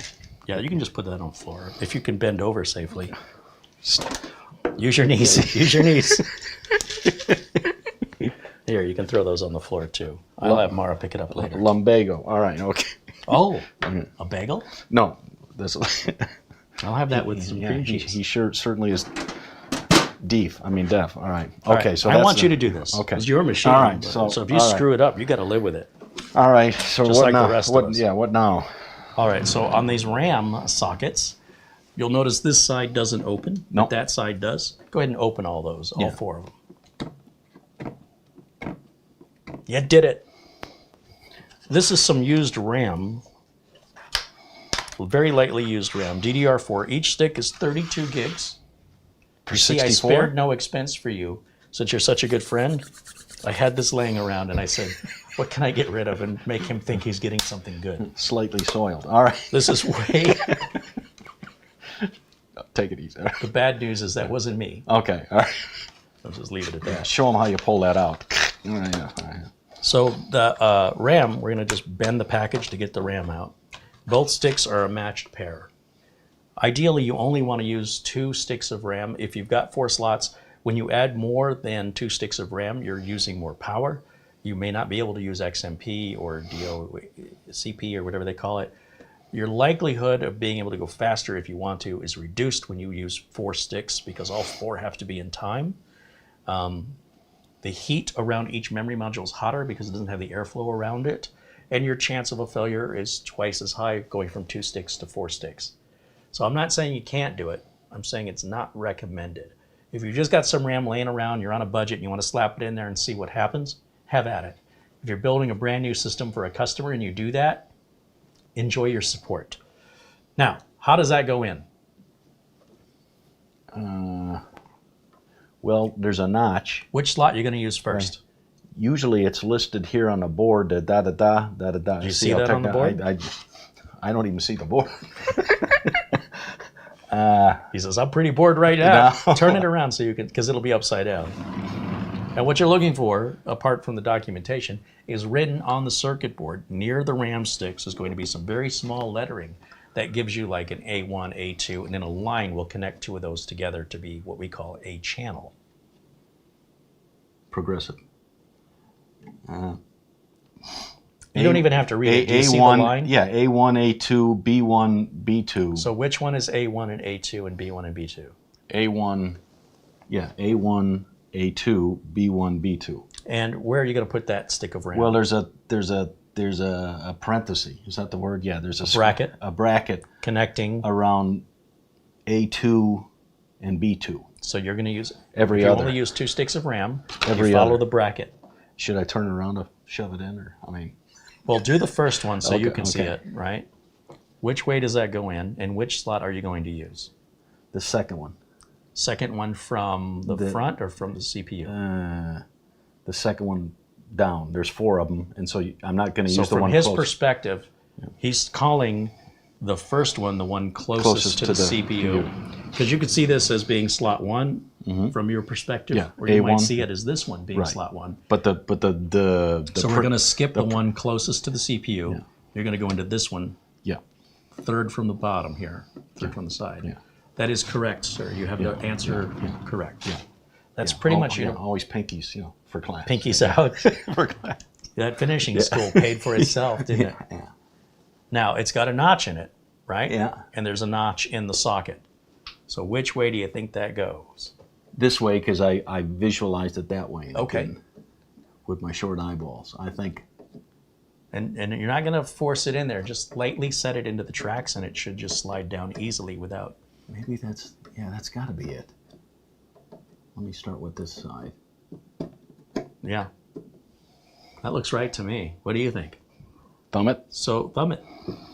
Famous last words. Yeah, I mean, that's got to be the notch. The other side didn't sound like it went in.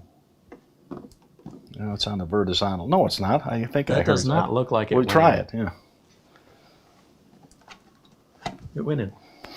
You know why? Because these don't move. It's Right. hard to tell. I heard this one, and I Yeah. never heard that one. You're not going to hear this side because they don't move. Durr. Look at me doubting in you. You should be like, you should believe in me, Carrie. Get that. You know what? Now you Uncle Kerry always says, you bend the plastic, not the. I bet if you washed your clothes by yeah, hand, not- they'd not be the- cleaner than any washing not machine. the The chip. way you could get in Yeah, there and not just not the chip. Oh. You bend. just grab the heatsink.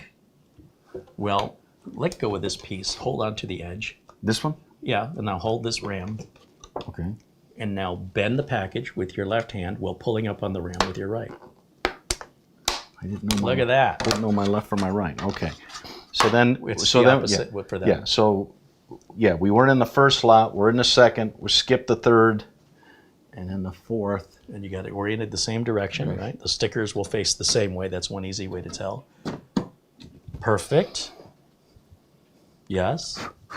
Hold on. Wait. Let's push it to level 2. Now do it. So the audience can see, but you can't. What's the side that flips off that one? So you want to probably do. See, that one I heard click. That sounded much more positive. Okay. Now these, you want to definitely take care of these and put them somewhere like over there. All right. So we've got storage. Oh, sorry, we don't have storage. We have RAM, we have CPU. We need to put something in there for storage. And we're going to probably have a BIOS update on this to do. Okay. And we still have to go through all the prep. Well, I guess not. I suppose we could remove your NVMe drive without taking anything out. Yeah. Or we could set this aside for now and just go ahead and take your board out now. Let's do that. I agree. Yeah. So we'll set this back over here. This is very easy stuff. Mitch is being overly cautious because he doesn't have the confidence. And the only way you're going to get the confidence is by doing it over and over. And so it may seem cruel that I'm Okay. making Mitch do it, but it's good for him. Yeah. Because the more he does it, soon he won't even give a rat's behind. He'll just be like, you just shove it in there. That's what and my be like, therapist says. Okay. this explains a lot. What can I say, Chad? I'm giddy. I missed all you guys. Did you like my videos? Oh, man, I your went out of videos my were way. great. I mean, with that cell phone. For those 30 seconds you yeah, went out of your way? Yeah, with those beautiful, smooth. You do have, it's funny, when you're filming, you have a very steady. Yeah. When you're putting a CPU in, not so much. I'm thinking that wasn't you that was doing the Yeah. filming. All right. Hoo-ah!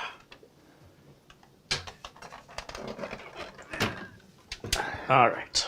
Okay. I'll tell you what. Let's take this panel off. See, that's the other problem when you have these mechanical drives. You have all those cables. It would be worth it if they were fast, but they're slow and they're ugly. Don't judge me. All right. I'm just saying. I like him. Mitchy like. Yeah. I'll tell you. Where's that NVMe? Like it's hiding someplace. That is a good question. We have an NVMe slot here. I need a flashlight. Yeah. Awful dark in there. All right. Mitch keeps the secrets in there, in the dark space. I don't even see it. I don't see it either. Is it under? It's probably under the graphics card. Okay. I'll bet you it's right underneath. There. So the graphics card is pretty, it's double wide. Yeah. Right? And I think the NVMe is poorly placed there. Okay. So what I'm going to do is I'm going to just unplug this is your front audio cable right here. Maybe you should do this. It might be very satisfying for you. Okay. These are two USB somethings you've got plugged in for some reason. Okay. Just pull straight. Try not to pull by the wires if you can avoid it. Try if you can grab the connector. Because sometimes the wires will just come right out in your hand. All the way across the bottom, I see some more there. Those are his power switch, power LED. Okay. That all comes off as one. You see all these SATA cables you've got? Good luck getting all those out. Mitch has got 4 SATA cables for crying out loud. One to this drive, one to this drive, one to the 2 terabyte, one to the other 2 terabyte. Yeah, but do you need to unplug those? They have to come out in order for the motherboard to come out. Oh yeah. And then you're going to want to. You could reuse those on the new board, even though the board comes with some. But we don't need to mark them. They're just you just. No, we don't need to mark them because the SATA ports may not be in the same order on the new board, so that wouldn't do us much good. Instead, we won't even plug them back in until after the NVMe has been replaced and Windows is booted. And then we're going to plug one in, and we'll figure out what it is when we plug it in. And then from there, we'll reboot, see what it is. Next. And then we'll adjust accordingly, plug the next one in, see what it is. This is long at the end, when Windows is installed. So we're in no hurry, but we just want everything disconnected. Now, you also have this power cable on your graphics card that needs to be removed. There's a little clip underneath. And you're going to squeeze that clip, and you're going to wiggle and pull. And that clip has to be, there you go. So he's got the power cable out of the graphics card. The big motherboard power cable, that big 24 pin, has a clip on the right. You're going to squeeze that clip, wiggle, and pull at the same time, and that should snap right off. Good thing I'm left-handed. All right. And my twin sister's right-handed. You got to feel the top of that clip. I'm closing it, but they're up and on there tight. And sometimes, now look what you're doing. You see how you're hitting the RAM? Yeah. You might want to take that RAM out to get it out of your way rather than damage it. Because if you've got bigger hands or the RAM is real close to your power cable, and it's real easy, just pop the RAM out. Have I got it? Is this one? Oh, this is the old school with that. So there's your old rip jaws. Wow, this is from 2019 of December. Intel XMP 2.0 ready, DDR4 3600, 16 gig times 2, so that gives you 32 gig. Aziz Light. Now, do you see the clip over here? Yeah. So grab that top Well, I was going to take this one out too. No. Well, you shouldn't need that much room. Your hands are. Are you Andre the Giant? Yeah. Like, see how much easier that was? Yeah. Now you've got a very small one up in the top left corner, which I don't know if you're going to be able to get that out. That clip is on the top. Yeah. There's actually 2 clips that meet in the middle. You're going to. No, you're not going to be able to get into that, right? I gotcha. And the clip's on the top? So, yeah. And it does help to have smaller hands, or it may help to take the entire CPU heatsink off, because what Mitch's challenge is right now is he's got to get up into this top corner to get the CPU power cable right there. And I guess I'll just grab it for you, because as entertaining as it is to watch you struggle, that is my domain of struggling. And I don't need the competition. But that's, if you took the cooler off. You got it? Not yet. I'm just saying, if you took the cooler off, it'd be super easy for anybody to get in and out of there. Yeah. I'm trying to do this as... We'll use all 6 of your fingers. All 6 of them. 2 thumbs. Boy, I'm hot today. Is it hot? No, I don't even know what it is. I got the fan on, too. You're really wiggling that cooler. So I've got yeah. one hand is holding onto the cables themselves, which I shouldn't be removing it that way. I am putting some downward pressure on this cooler, but not on purpose. No. And that is in there really, really good. Didn't you used to have the long forceps? Or I wouldn't use it for this. You'll break. I would use that for like cables that you would push on. Yeah. The fact that you've got to release a clip, hold the clip in, and so that's off now, and that can be just pulled back a little bit here. Okay. And I think that's everything disconnected. Now the whole board, once it's unscrewed, can be just taken straight out. So we're going to lay the case flat. Yeah, a lot of crack in there. I hear it cracking. Wasn't that Release the Crack? Oh no, that Release the Kraken. That was Pirates of the Caribbean. Yeah. Clash of the Titans. Yeah. Oh, Clash of the. Okay. We're going to start with the graphics card. Yeah. Can you see the lights there, Smedley? Can I see the light? Are you telling me to go towards the light? Carol Ann? All right. And what movie's that? All right. I don't know. I think that was on Poltergeist. where I Right, was yeah. born. Oh, Poltergeist. Come towards the light. What about Poultrygeist? Where the chicken zombies come back to life. Oh, they tasted great. You took the screw out? Oh, yeah. Yeah. There's a little catch down here. Yeah. Didn't you used to have a tool? I still have it, but these Well, days don't they boast. have these days they have quick release okay. levers. You don't have to do this anymore. Okay. This is the other problem when you hold on to old hardware is if you're trying to recycle it, Yeah. they can be very difficult to take things out. Look at how that clean. card. Yeah. This is what happens when you don't use it. Yeah. Never used. Yeah. Driven by a little old lady from Pasadena. It's like new. Only on Sundays. That's right. To church and back. Forget that detail. Yeah. All right, let's see how many screws you got holding the board. 1, 2, 3. That takes care of the bottom.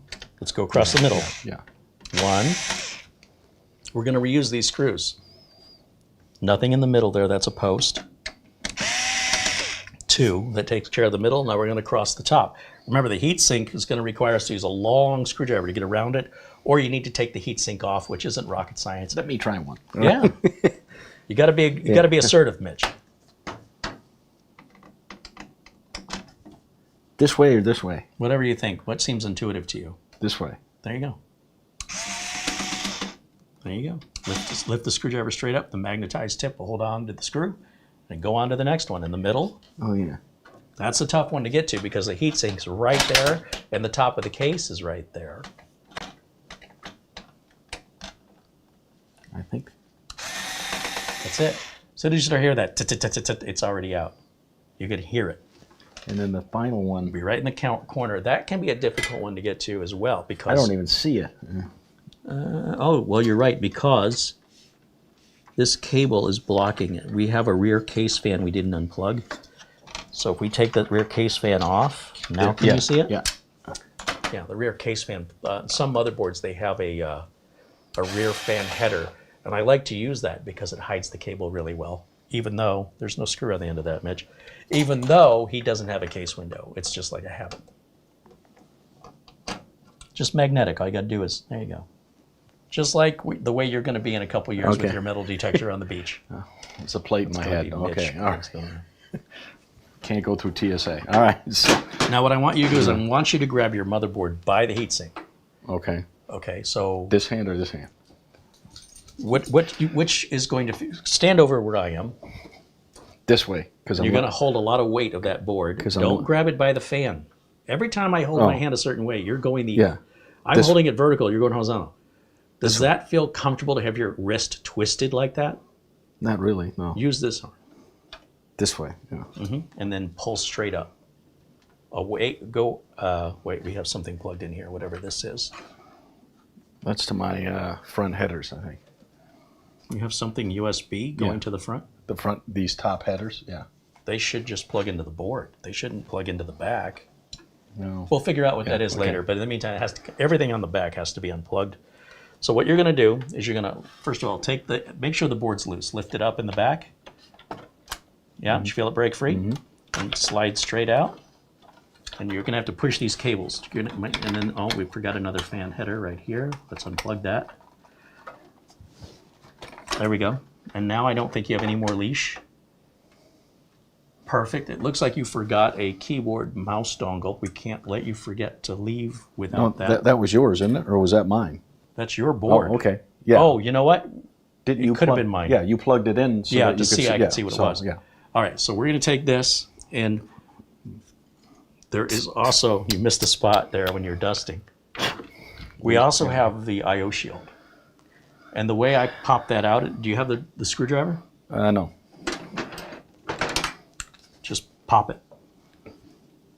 Don't be gentle. Hit it. There you go.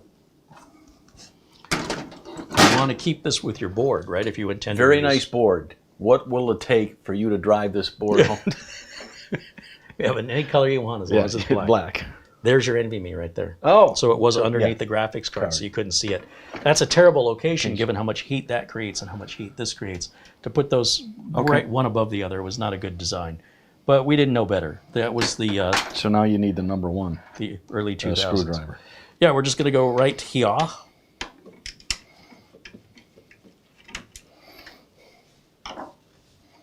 And there's probably some thermal tape on the bottom. There is.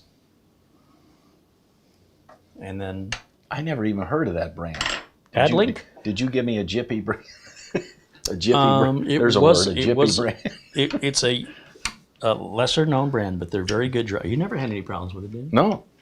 Because A lot of I don't times put they're much on it, advertised to the gamers, like for PlayStation upgrades yeah. That's 2 or terabytes. Xbox upgrades. Yeah, it's just a Gen 3 Addlink. Okay. All right. They're not that uncommon. It's just mostly in the gamer world, especially with consoles. Okay. That's really where they promote their stuff. And then we're And, just and going to that put this all board, back. that board only had one place for an NVMe, correct? No. Yeah. It had It's two. got this one here. Oh, okay. Well, that's nice that it had a second one. Mm-hmm. So I'm going to put the little screw back in there that holds the NVMe, Okay. so we don't lose it. Yep. And then there's another screw that holds the heatsink on. And we'll keep it all together so that when it's repurposed, we're not missing Right. anything, right? We know it's in perfectly good working condition. It's just old, like other things I know. Who said that? My neck. Okay. Now, this is in the way. We don't need, well, you know what? Let's put the RAM back in there so I don't lose it.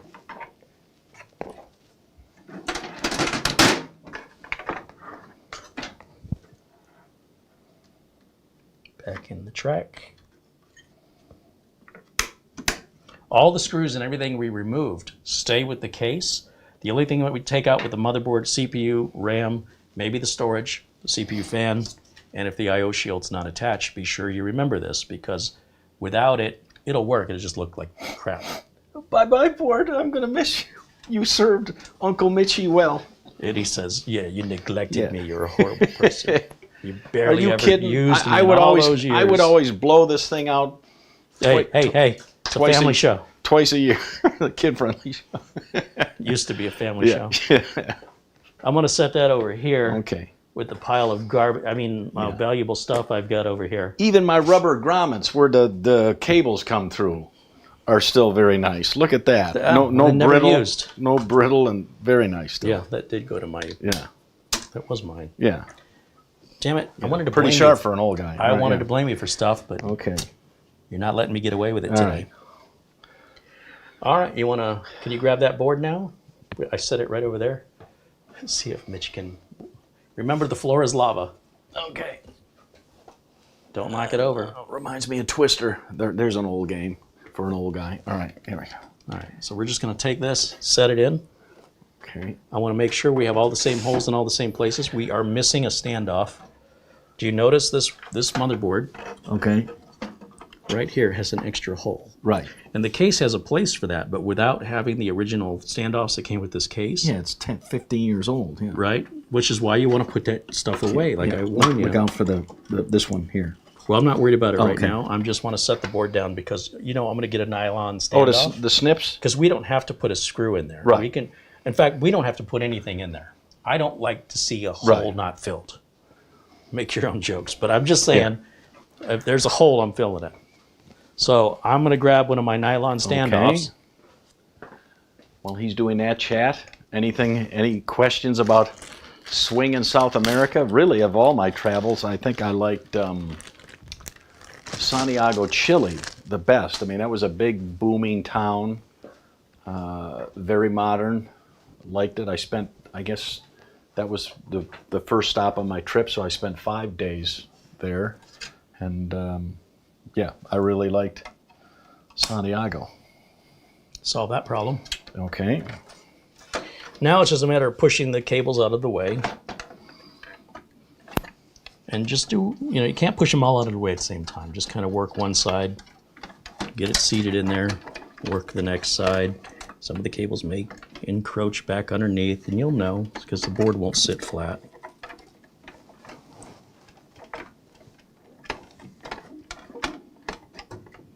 Right there. And this has a built-in I/O shield on the back of the board, as most new boards, modern boards do. If you hand me one of those screws, let me just put one in, and then I will show you, thank you, that we can set this up right. Let me take that for a second. Don't. And the audience can see now what that's going to look like with the new board in it. I don't like those cracking sounds. Yes. It almost matches better than the old board did. Yeah. Not that, again, anybody's going to see it with those panels you've got on there. But it's just a matter of plugging all the same cables right back in where they were. And then we can see if we are able to successfully boot from your NVMe. So we'll put the NVMe in here in just a moment. I think we should go ahead and secure the board. Yeah. So what I'll do is I'll lay this back down for you, and I want you to put those screws in.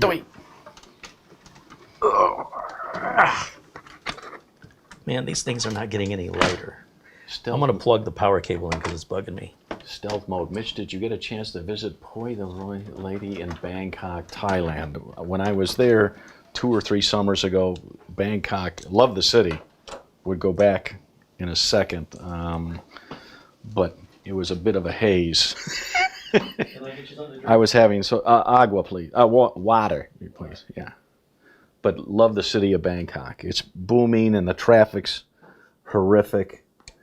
But they've got a subway and then above line, what we call an MRT, and just a thriving city that I recommend you see once in your life. But the pollution, i.e. the smog, can be a little bit much. Now let's see, righty tighty, lefty loosey. I did it, okay. But of all my travels, no. Thailand, I would go back in a second. The Philippines, no. Vietnam, I liked. I mean, I very much liked Vietnam. But I don't know. Thailand, the beauty, the color of the water. And yeah. So next year, Ireland and Scotland. And then possibly in the fall, an African safari. And all you have to YouTube, you go on YouTube and you type in elephants walk through hotel lobby. And I can't tell you whether that's in Kenya or whatever, but they only do that in November and December every year to get to the mango trees that drop the mangoes that the elephants like to eat. And as soon as I saw that video, I'm like, I must go there. And so I emailed the hotel, and they're like, yep, they walk through every day, only in November and December. So,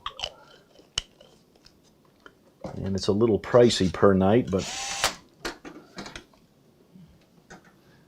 my motto was YOLO. What's that? Oh, you only live once. So, oh, I thought that was a ball with string on it. Oh, okay. Isn't that a drink? No, that's Yoo-hoo. All right. It's almost like you've done this before. Deja. So. Is that the last screw? Yeah. Yes. Because we're out of screws. Yeah.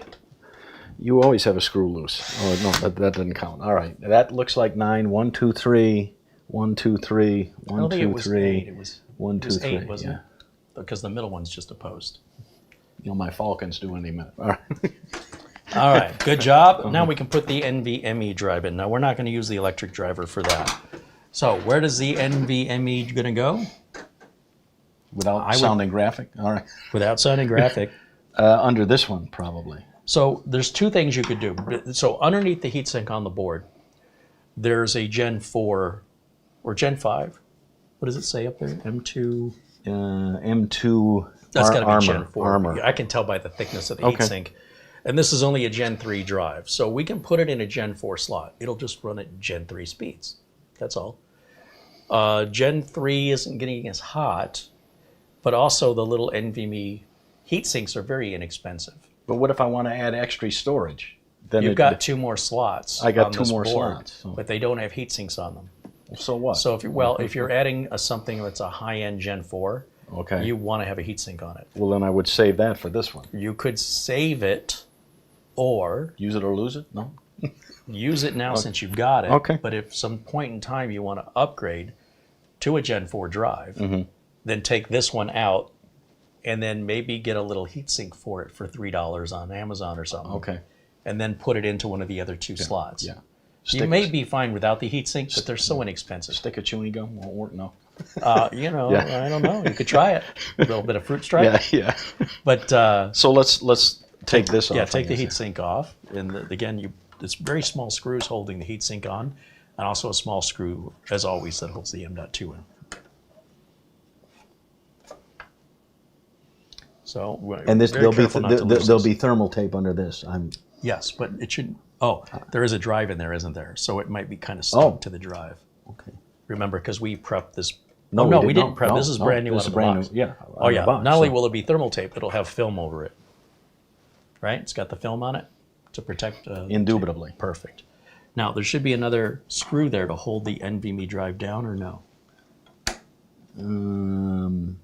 No, it's those posty things, I guess. Let me take a look in here since it's been a while. So if we take your old NVMe drive Okay. and we pop it into the slot here, what holds it down? You're right. The heatsink that goes on top does double duty to hold the NVMe. I hate when they do that, by the way, but this is a very cost-effective board. In other words, it's not real high-end. It's priced very, very aggressively for what you get, and you do get a little bit less, right, in that sense. So you want to take the film off of that. Yeah, preferably don't do spit. that. That caffeine's starting to kick. I'll tell you what, I wish I had whatever you had. I could use it. You know what? I do have some fingernails here. All right. And then I remember this. Usually the words face all down, right? So Yeah. you've got that right. Yeah. So the trick is you've got to hold the NVMe drive down while you're putting this on. On the 2 posts. So. Yeah, and the posts can be a little difficult to find, but they are jutting out a little bit. I can't. That's wrong. You should feel it, like when it. Yeah, I don't know. Where's the number 1 driver? Right You here. have it? Let's see if I can get this started for you. I don't think We can get so. this show on the road. Yeah, I don't think so. I don't It's know. on the horizontal. Close, but no cigar. Without a guide, they can be difficult to locate the holes. And if you start one without starting the other one, it could be very difficult to align it without. We call that cattywampus. The while any loosely cattywampus. There, see that Gotcha. recessed in Yep. on that side. But the problem is, without anything holding that NVMe in, I may have knocked it a bit. And look, see how the tape's starting to dangle? Okay. Because what's happening is the tape is starting to stick to the drive, and nothing's holding the drive in but this piece. So we got to make sure the drive stays not only in, but it doesn't tilt sideways. And that had fingers on both or gold things on both ends? Well, yeah, this is a grounding point where the Oh, screw gotcha. grounds it, whereas the other side is like an edge connector. Yeah. And so what I'll do is, you see how that has a nipple on it? Yeah. And there's a recess hole here. It should fit right into that hole. And then when it does that, then by default, the other hole should line up. So in theory, once we get this started, and don't over tighten these screws, get each one started, and then when you tighten them, just wait till they get snug and stop. So Chad, who in Chad thinks that this brand new motherboard will boot up with Uncle To Mitch, his old AMD with Uncle Mitchie's Windows 10, Pro? No, home. Yeah, home. Yeah. but it's Windows 10. It's Windows 10. Yeah, home. And we're going to leave the video card out of it just Okay. to add to the excitement. Okay. But we still have to hook up the rest of the cables, right? So we have Oh, the power yeah. cable that goes on, Yeah. right? That's going to go on here, and I'll just do this real Yeah. quick. I've done this a few times before. It's those four SATAs. I'm going to leave the 4 SATAs out for right yeah, now. that's right. Yeah. And We've got, look, your cable management should,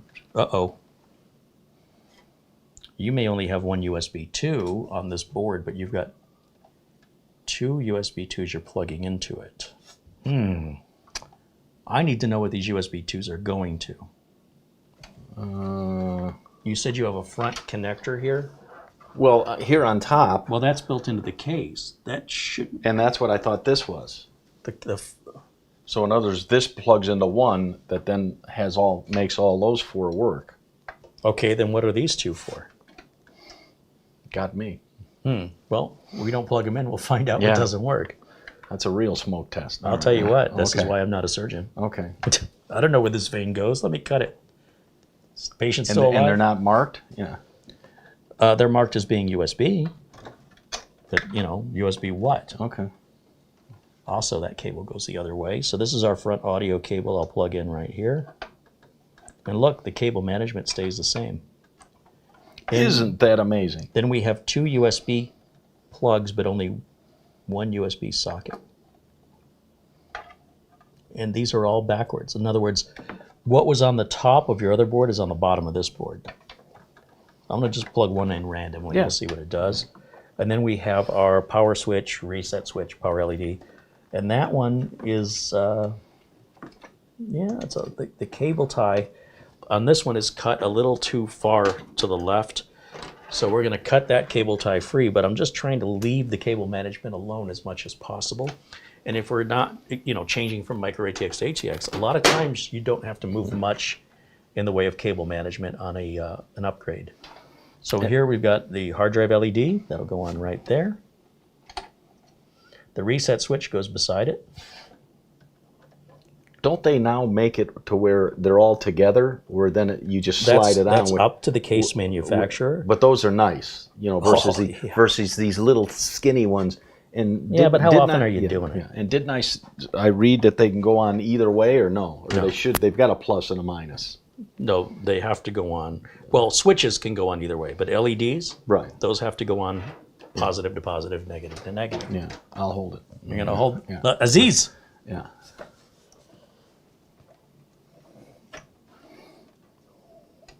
I can't see so good. So like the power LED has a Okay. positive and Yeah. a negative. Yeah. That positive cable is going to go all the way to the edge. How do you know? So that's the way it always is. Because you've only built 2 machines Yes. in 30 years. Yeah. This is actually Yeah. my second one. And they're all so different all the time. Do I need to explain what sarcasm is, or do you think the audience is picking it up? I'm letting it down, but Based on the number of people that have left the chat room, I'm going to Okay, say they picked yeah. it up. All right, now, so we've got power to the motherboard, power to the CPU. We have the rear fan connection here.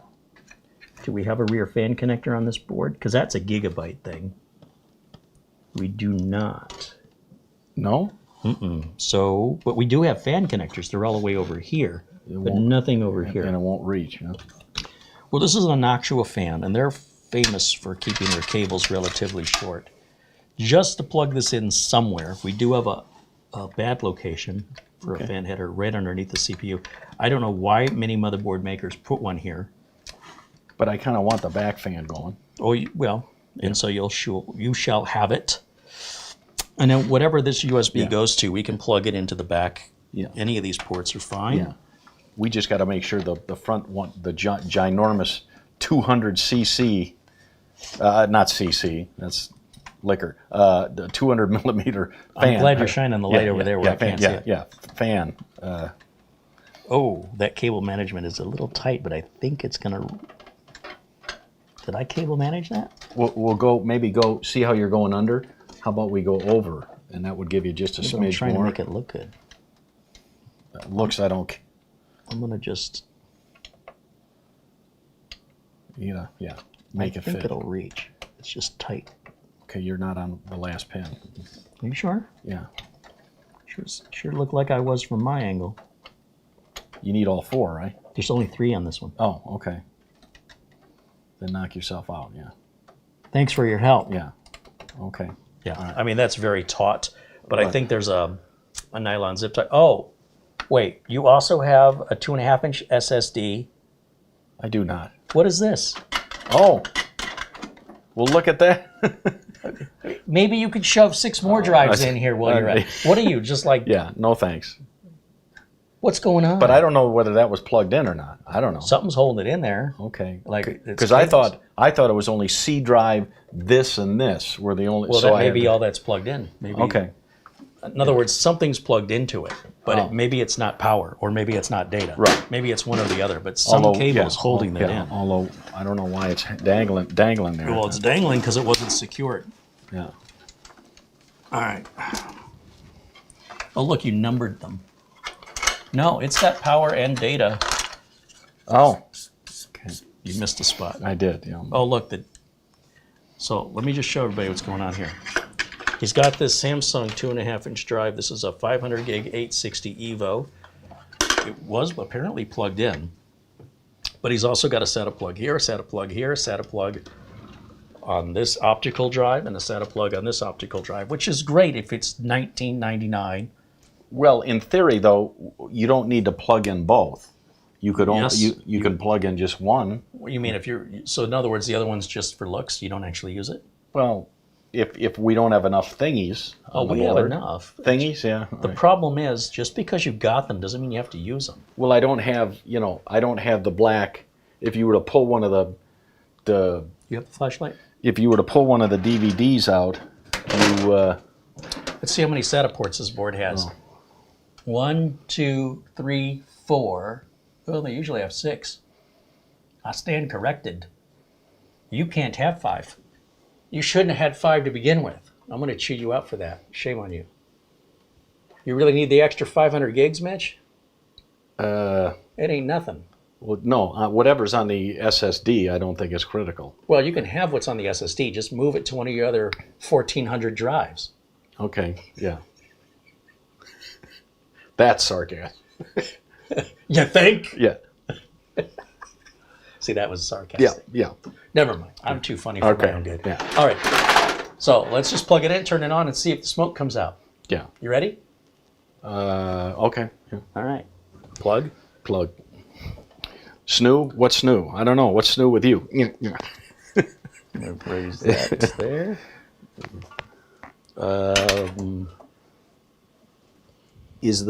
I know I turned the thing in the 0 off, so that's off. Yeah, that's not on. This one should be on, though. Okay, so that's off. That's off. Plug. Ethernet. Ethernet. And HDMI. what do you think, chat? Will she or won't she? That's a song. Will it boot or will it blue screen? Yeah. Can we just move his install? We'll probably have to reactivate it, but will it boot from AMD 2700X to an Intel i5 13500? That's a very different chipset and platform, separated by years. Will it boot? Place your bets.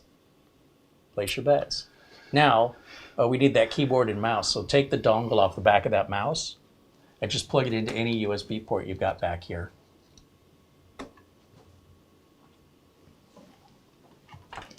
Now, again, we are not going to hook up any of the SATA drives, not yet. We just want to see if our foundation is solid, and we're going to go from there. I'm seeing a lot of yeses. They think it's going to boot without blue screening? I'm on the fence. You're on the fence? What are you, a rooster? Yeah, always. You need the board. Turn the board on. Well, this is your build, Okay. and it's your fire. I mean, Yeah. hold on. I have something for this. Okay.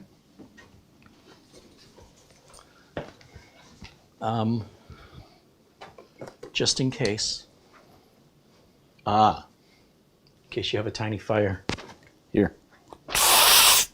That's That's mighty smooth. All right. Mhm. Now? I know you said Yeah, you were yeah, hot before, yeah, but yeah. I don't think that's how that was supposed to Now? be. No. Flip the switch on the power supply to the on position, and we're going to turn the input. Something's lighting up. That's kind of pretty. Purple. Oh yeah, the board has a little RGB Oh, on it that okay. you're never going to see. All right. We're going to turn on camera 2 right over here. And get rid of us? No, I'm going to put us right up in the corner, Sound effect. right over here, right? Okay. And it's all you.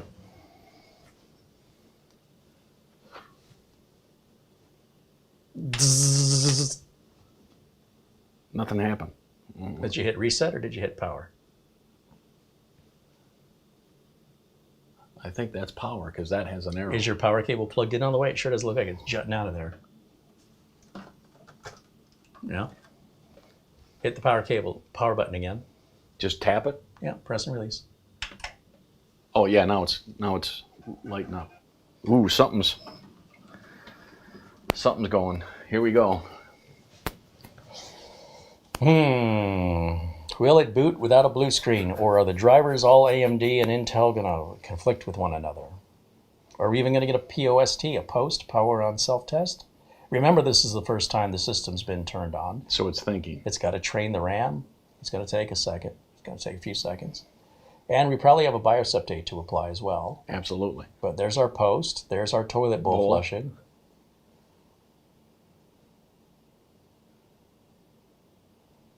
That's loading new drivers. Is it? Yep. Thought I was having a stroke.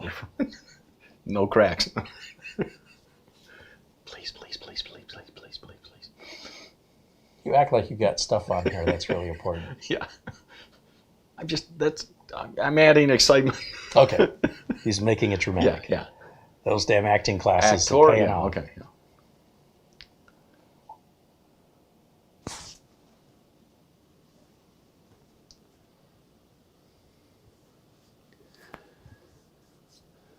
David Graham, it may work okay, but blue screen later. That's true. Is that Maybe. true? Well, Chris, I think I would do a clean install. I mean, yeah. Getting devices ready, 5%. The little light on the Ethernet's flashing. That's probably good.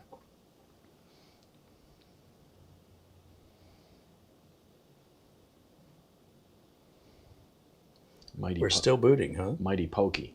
Yeah. All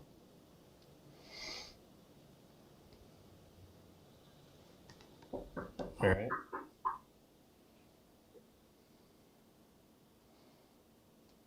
No one's home. What is that, salesman? Or Amazon?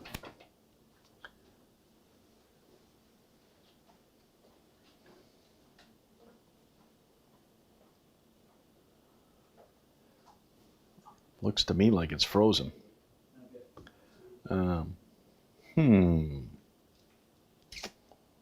What do you think, Chad? Is that... It's...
How's that going?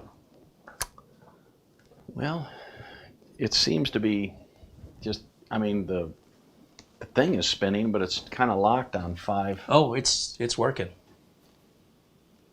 Because if not, the spinning circle would be freezing? Right. So it's loading drivers, and it may be pulling them from the network connection. Maybe. Mm-hmm.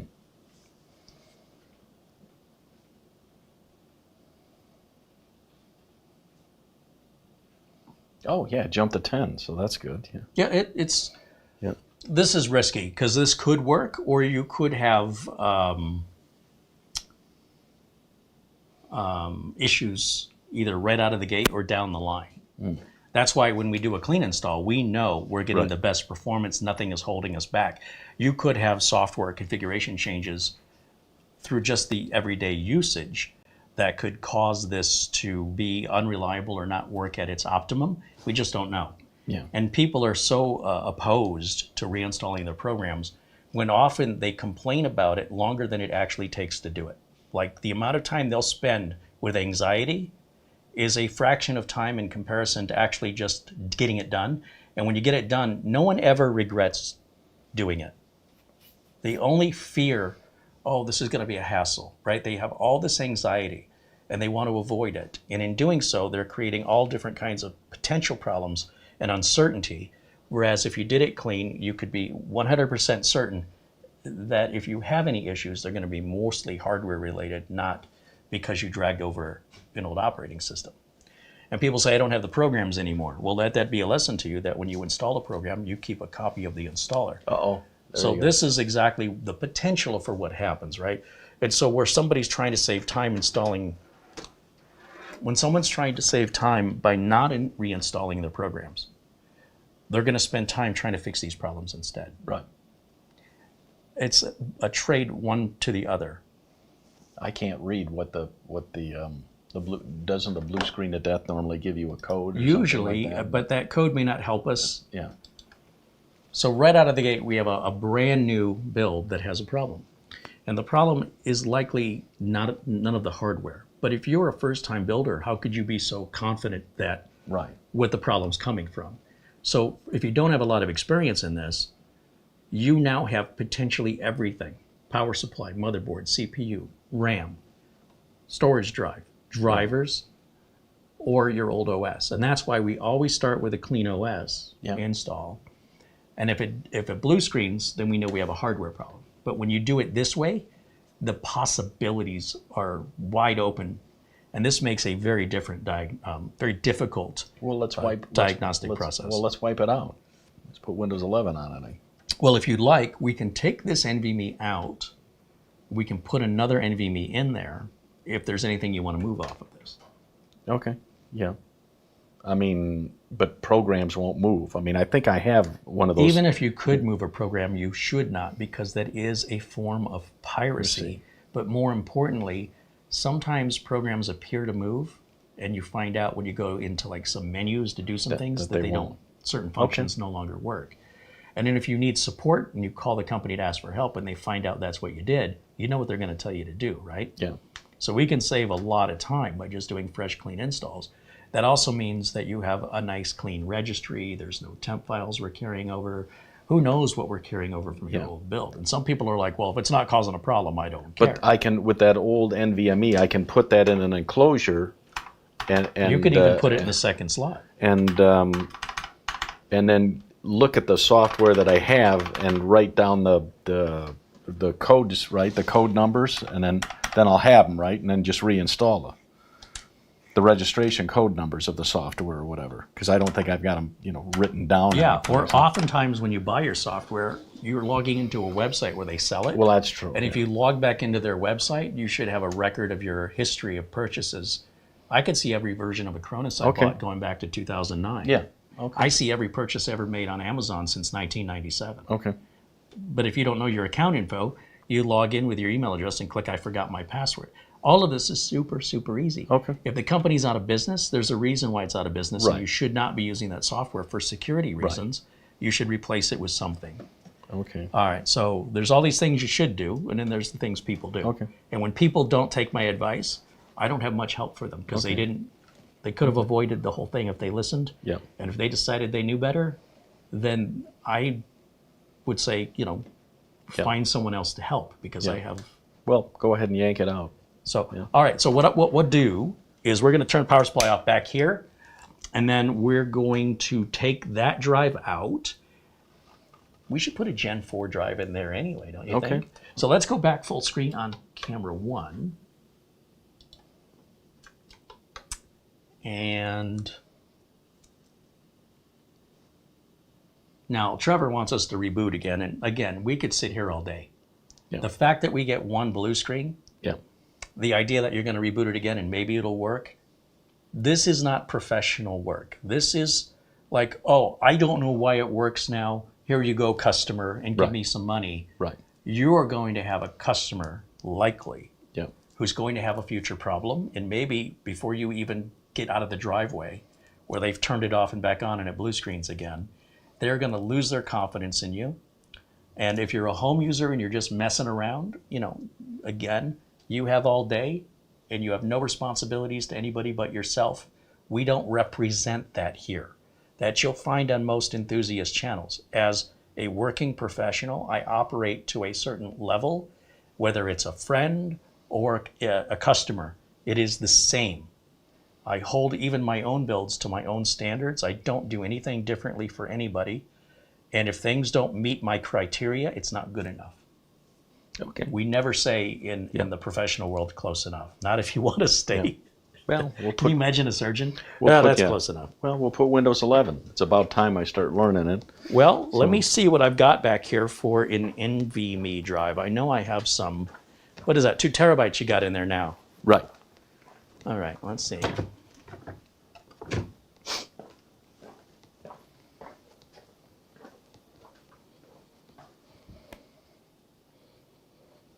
And while he's looking, chat, here's a little Toto trivia for you.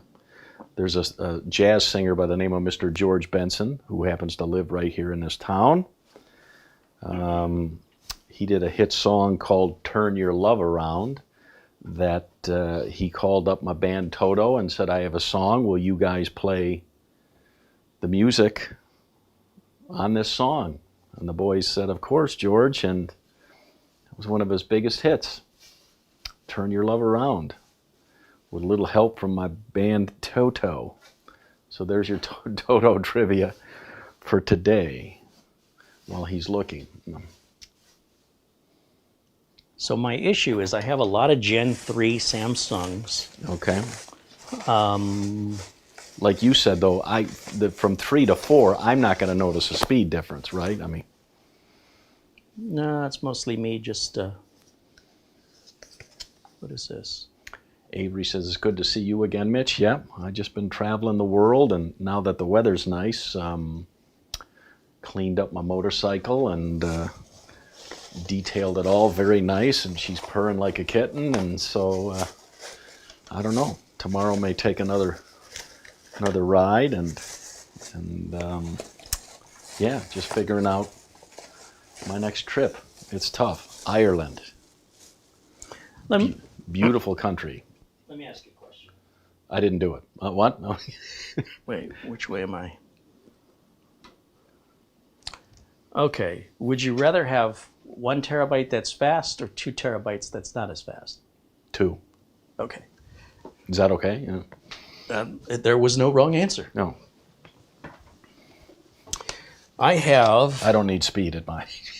I want to check something here. I'm thinking, check. Yeah, That's you, right? that should be on.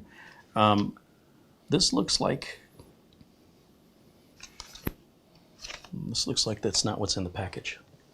Wait a minute, I got to come back over here. I got a little Post-it note on here because this was used, and I thought, let's give it some second purpose in life. Yes, Andy. Certainly, if I come to Ireland, I would love to meet you.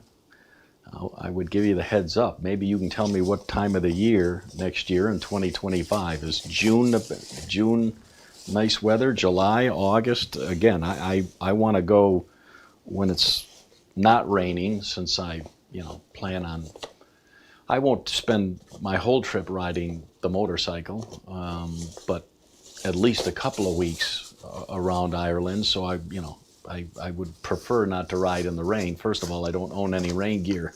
No need to here in Arizona because it never rains, but certainly sunny and clear and nice temperature is what I'd be looking for some month. That looks brand new. The seal's still on it. Yeah. I'm talking that seal, not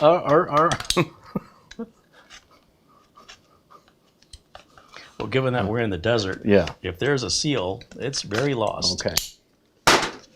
All right, so this is a brand new. These are a great price. These, 2 terabytes, Gen 3, 3600 megabytes per second.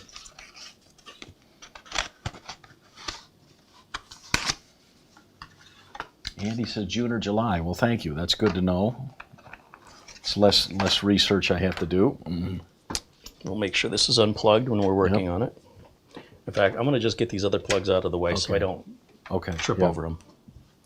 I'm going to swap this out right quick. Okay.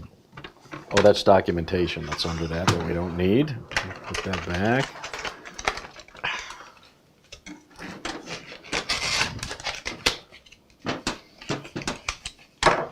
I probably should get my glasses. Nice. Yeah, very tiny. All right, let's see here. I wonder if I think you gave me an enclosure. I could be wrong.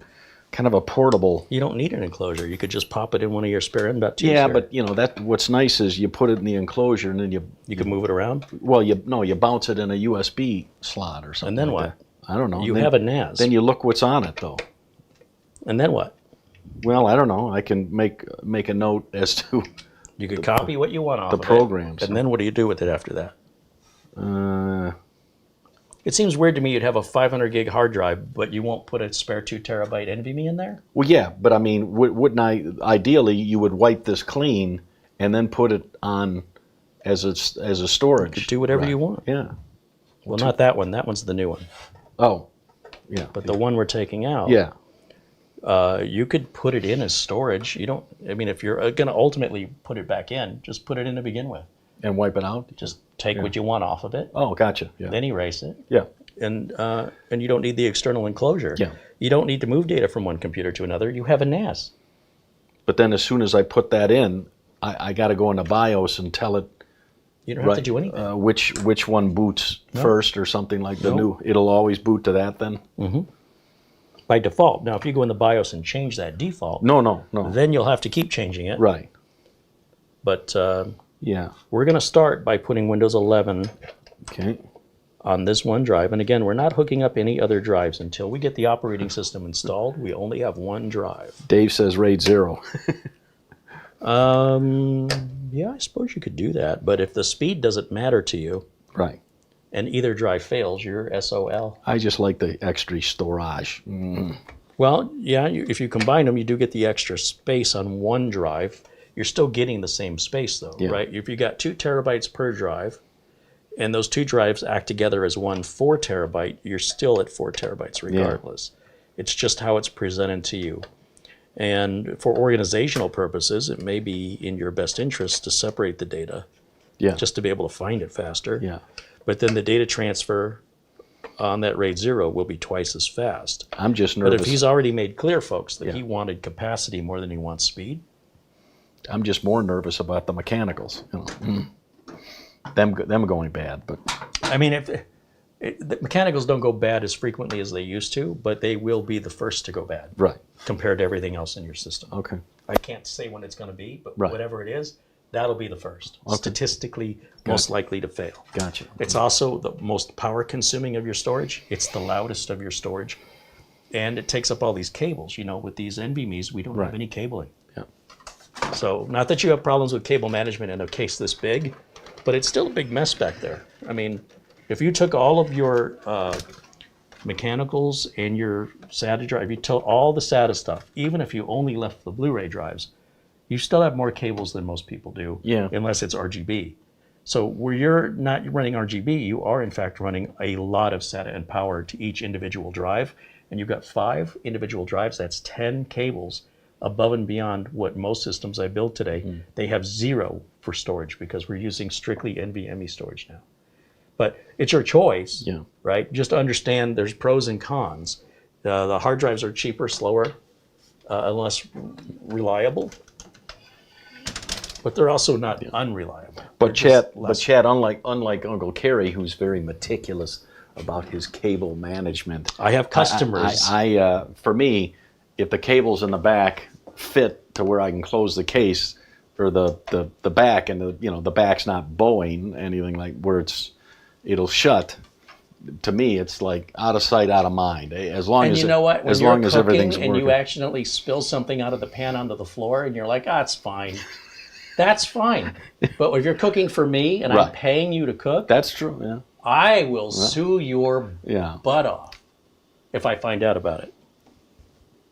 So when you're working for somebody else, yeah. you have to do it right Yeah. or get out of business. Right. Because you're going to be forced out if that's your normal sense of good enough. I mean, it's very nice when it's all zip tied and cable managed, but okay. Oh, we need a Windows 11. Yeah, that's true. Okay, Windows 11 right here. We're going to plug that in. All right, you want to hit that power button for me? Wait, let me turn on. Let's go back over here. Right over here, like yonder. Okay, you're good to go. All right. It's alive. The front ginormous fan is spinning. Is it? Is my back one not on? Oh.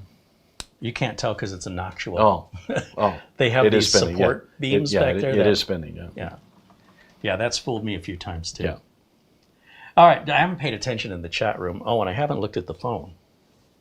See what's going on. Oh, I suppose this booted way faster than I was expecting. Well, let's go through make this it full first. screen, and while you're looking at chat, I can do the next. Okay. Let me give you the mouse. Okay, thank you. Here you go. This Have one. at it. This one, yeah. Were you still on camera in the corner, but you're not seeing it right now? Yeah, gotcha. So try and keep Yeah. your fingers out of your nose. Okay. And mine too. Yeah. Next.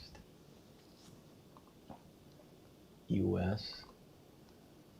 I would like to install Windows 11, correct? Yes, next. You see the agreement you got to agree to? Oh, yeah. Wasn't paying any attention. All right, there we go. I don't have a product key.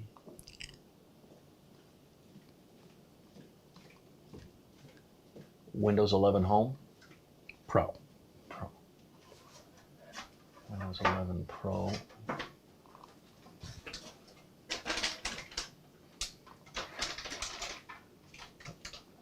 Agree to accept the license. This is very exciting. My first computer with Windows 11 on it. Okay, what's all of this? You want to select disk 0 where it says unallocated space. It's already selected. Just Okay, hit next. And did something happen? It's thinking. Yeah, give it a minute. Install.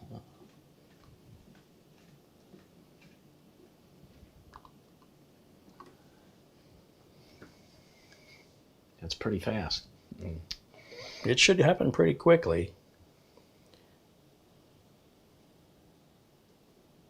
Well, the email's been really quiet today. It's Friday, right? Yeah, and not even the 13th. Is that next Friday? Next Friday, the 13th. 13th? Yeah.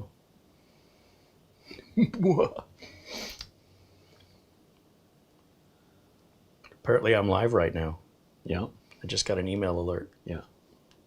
That's all live. All right. Now, Barely. I guess we don't need the fire extinguisher. No. And are they watching that or us? Did you just put all the documentation back in there? Yeah, I just. It's empty though, right? Yeah, but it's empty. So you want me to write empty or no? Just toss it. See if you can land it right there on the floor, right in that empty spot. It's pretty good. Not bad. 50%. All right, let me put my fire extinguisher away where I can Okay. grab it in case of an emergency. And you say you're going to wire this, right? This is not going to be wireless. Correct. Okay. And are we putting the graphics card back in it? What are your thoughts? I'd like to try it without. I mean, to be honest. See if you notice any difference. Right. I mean. So we'll put this in the anti-static bag, have you take it home with you. Okay. So if you change your mind, Right. not that you have to bring it over, you could put it back Yeah, in yourself. yeah. We'll just leave these power cables Yeah. because they're already. Yeah. It's this slot. It'll be the topmost slot. Yeah. And what we'll do is, so you don't lose these, we'll just put those back in the holes, so we don't have to worry about losing the thumb screws. Because that would, well, you could use regular screws in place, but it won't look right. Okay. Again, professional versus not. All right, I'm gonna go ahead and put that back on. That water was for you, by the way. Oh, okay. Good looking graphics card for being so old. I was gonna say the same about you. Yeah, 90. 960. Yeah. Well, it's Hair Club for Men. People wouldn't know you were 90. No. 960. Mm-hmm. I don't know if these glasses are going to work at a distance. Let's see. Oh, they do kind of work.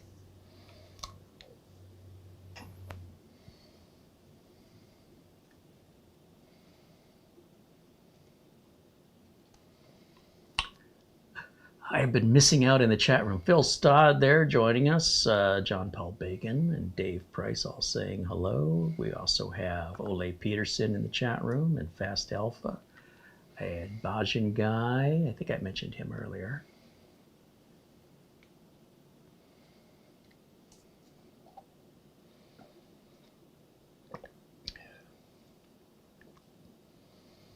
Mark Gaines, Mitch, will you be coming to Northern Ireland? Well, Mark, again, because I have unlimited time, because that's how I roll, I always get a one-way ticket. I mean, so if I'm enjoying myself, I stay 2-3 weeks, a month.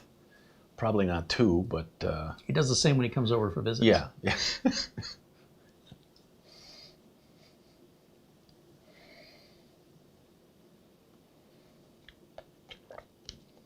Evan 04 says, Mitch, Windows 11 is not hard to get used to.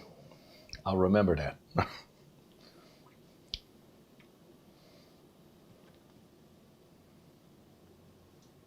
You don't have Windows 11 on any of your systems? Nope. I'm so used to Windows 10 Pro that I like it. But like you mentioned, I was going to wait till next July. I wasn't going to cut it till September with it closing in October, cutting it that fine. But I figured, yeah, July of next year I would start going, because they may come out, like you said, with Windows 12. Or are they going to skip that and go to Lucky 13? Maybe they won't do anything at all. Oh. They play their cards really close to their chest. So I don't know if they've got things working, people working on that. Pretty square. Ooh. Or it's just the rumor mill. Okay. And then we got to do the U.S. Was I doing that with that one? Yeah. All right, we go through that standard procedure. And will this one say I won't have a product key? You don't have to go. Oh, it's checking for updates because I left it plugged into the network. I don't want it to do that. Okay. So if you see checking for updates, you've left it plugged in. Okay. That's okay. It just takes longer to finish your install. Okay. I would rather take longer doing the updates after the install because I want to make sure my install is good. And that doesn't hurt it when you unplug it? No, it's going to reach out and it's going to not get a response. And then, so it's going to think there's a hiccup. It'll try a few times. It'll give up. Right. I should have had it unplugged the whole time. Okay. And it wouldn't even have made this attempt. Right. So yeah, if you see checking for updates, you've left your connection on. Yeah. And certainly on a new install, This can take a while. I mean, this will slow your install down massively. So I would much prefer on a new build, let's just make sure we install smoothly. And then if we do, then let's go get the updates. Microsoft is, what they're trying to do here is they're trying to put the updates on now just in case there's anything, whether it's drivers or Windows features or updates like, I don't know, Windows Recall or something that they want to have installed as Windows is installing rather than adding it on after. It's still adding it on. It's just a question of when it's doing it. The other thing is it doesn't tell you what updates it's putting in. When I go to Windows Update, I can see if it's a cumulative update, a framework update. I can't see any of that here. And we could even shut the computer off and restart it at this point because we haven't finished our OS install. So there's really nothing to damage. It will force it to restart again and ask us those questions again. However, if we're patient, this will time out. And this is my bad for leaving the network plugged in. But, here's a question. Any idea? Is it 2 minutes, 4 minutes? I mean, 10 minutes? To when it times out? Yeah. It's going to be different on every machine. And also, did But I it's just catch it early enough? Was it already starting to download? Right. It will give up. Right. But how long that takes varies on where it was when we stopped it. Yeah, and people get nervous, Sure. And people are often impatient these days. Yeah, did I break it? Or in a world of TikTok, a 30-second video. I mean, heck, Vine was 9-second videos. So, we're dealing with a world of consistent impatience, and that means people don't want to learn. They just want it to work, and they want to exercise as little effort as possible. And that leaves very little in the way of fulfillment. As a human being, forget money and forget, ultimately at the end of the day, what we need as humans is we need to feel fulfillment. And the minute you have nothing to do because computers are doing it for you or butlers are doing it for you, you're going to be pretty upset. You're going to be an unhappy person. And this goes all the way back to the story of there you go. The origins of Buddha. Anyway. What are you going to use this device for? Do you want to, well, you can give it your name or you can give it, it's not asking what you're using, it's saying who is using it. User, So you can set that up with any username you want. User's good enough. Capital. Did I learn how to type? U. No, it's not typing any. Hold on, now try it again. Go back, hit backspace. U-S-E-R. And then enter, and enter. Perfect. And then, we click those off, accept location. 1, 2, 3. 3. Accept. And this should be sort of the final steps here is it's finalizing the prep of the board. Now we still have to check for BIOS update. We still have to put drivers on, right?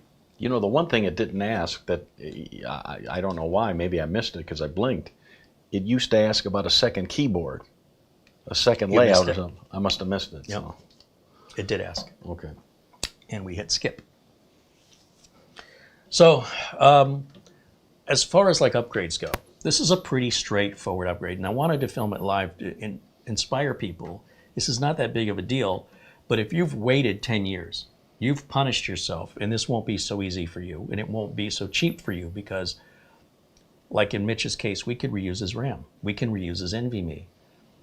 In a few more years, it's all going to be DDR5, and that won't be an option anymore. He's going to have to replace it. The power supply is still good. It's not ancient, and it's still, it was a name brand, pretty high-end power supply at the time. We didn't buy the cheapest thing. It's okay to buy the cheapest thing. What's important is you need to understand that you're not going to have the longevity. It's not going to have the legs. That something pricier today it's going to last longer. It's going to be more feasible to use it. If you're just getting by, and this is the thing that saddens me the most, the people who say, I don't have the money and I'm just going to buy the cheapest thing, they will spend 2 to 3 times more than you and me will. Not that I have a lot of money, but I'm telling you, if you consider yourself poor, it's this decision-making process that's keeping you poor. You need to sort of buy once, cry once, and that investment is going to save you money. And before you know it, if you start doing this with everything, stop buying the cheapest things. Look more for the middle ground, even if it's car tires. They're going to last you longer. You won't have to replace them as often. Never mind the time it takes to do the work or do the shopping. Just the fact that they last longer, your time is now free to be used for other things. And you won't be buying over and over again. You can buy something that's $100, or you can buy that same thing over the same period of time you own that $100 thing. That's $40. And after 3 times, you're over $120 now. And all the time it takes you to shop and replace. And this is what keeps people who are broke, this will keep you broke. That you've got to break free of that mentality. If you're in a position now where you have a machine that's 6 years or older, this is the time to upgrade it. Don't wait till it's 10. Unless you want to plan on putting Linux on it and walking away from Windows, that machine is going to be a liability for you the longer you keep it.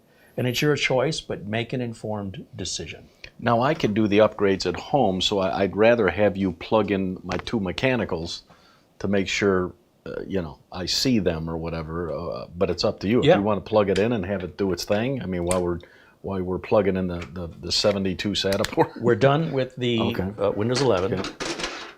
And now remember, we've left the hard drives cabled up and powered up, right? They do have power.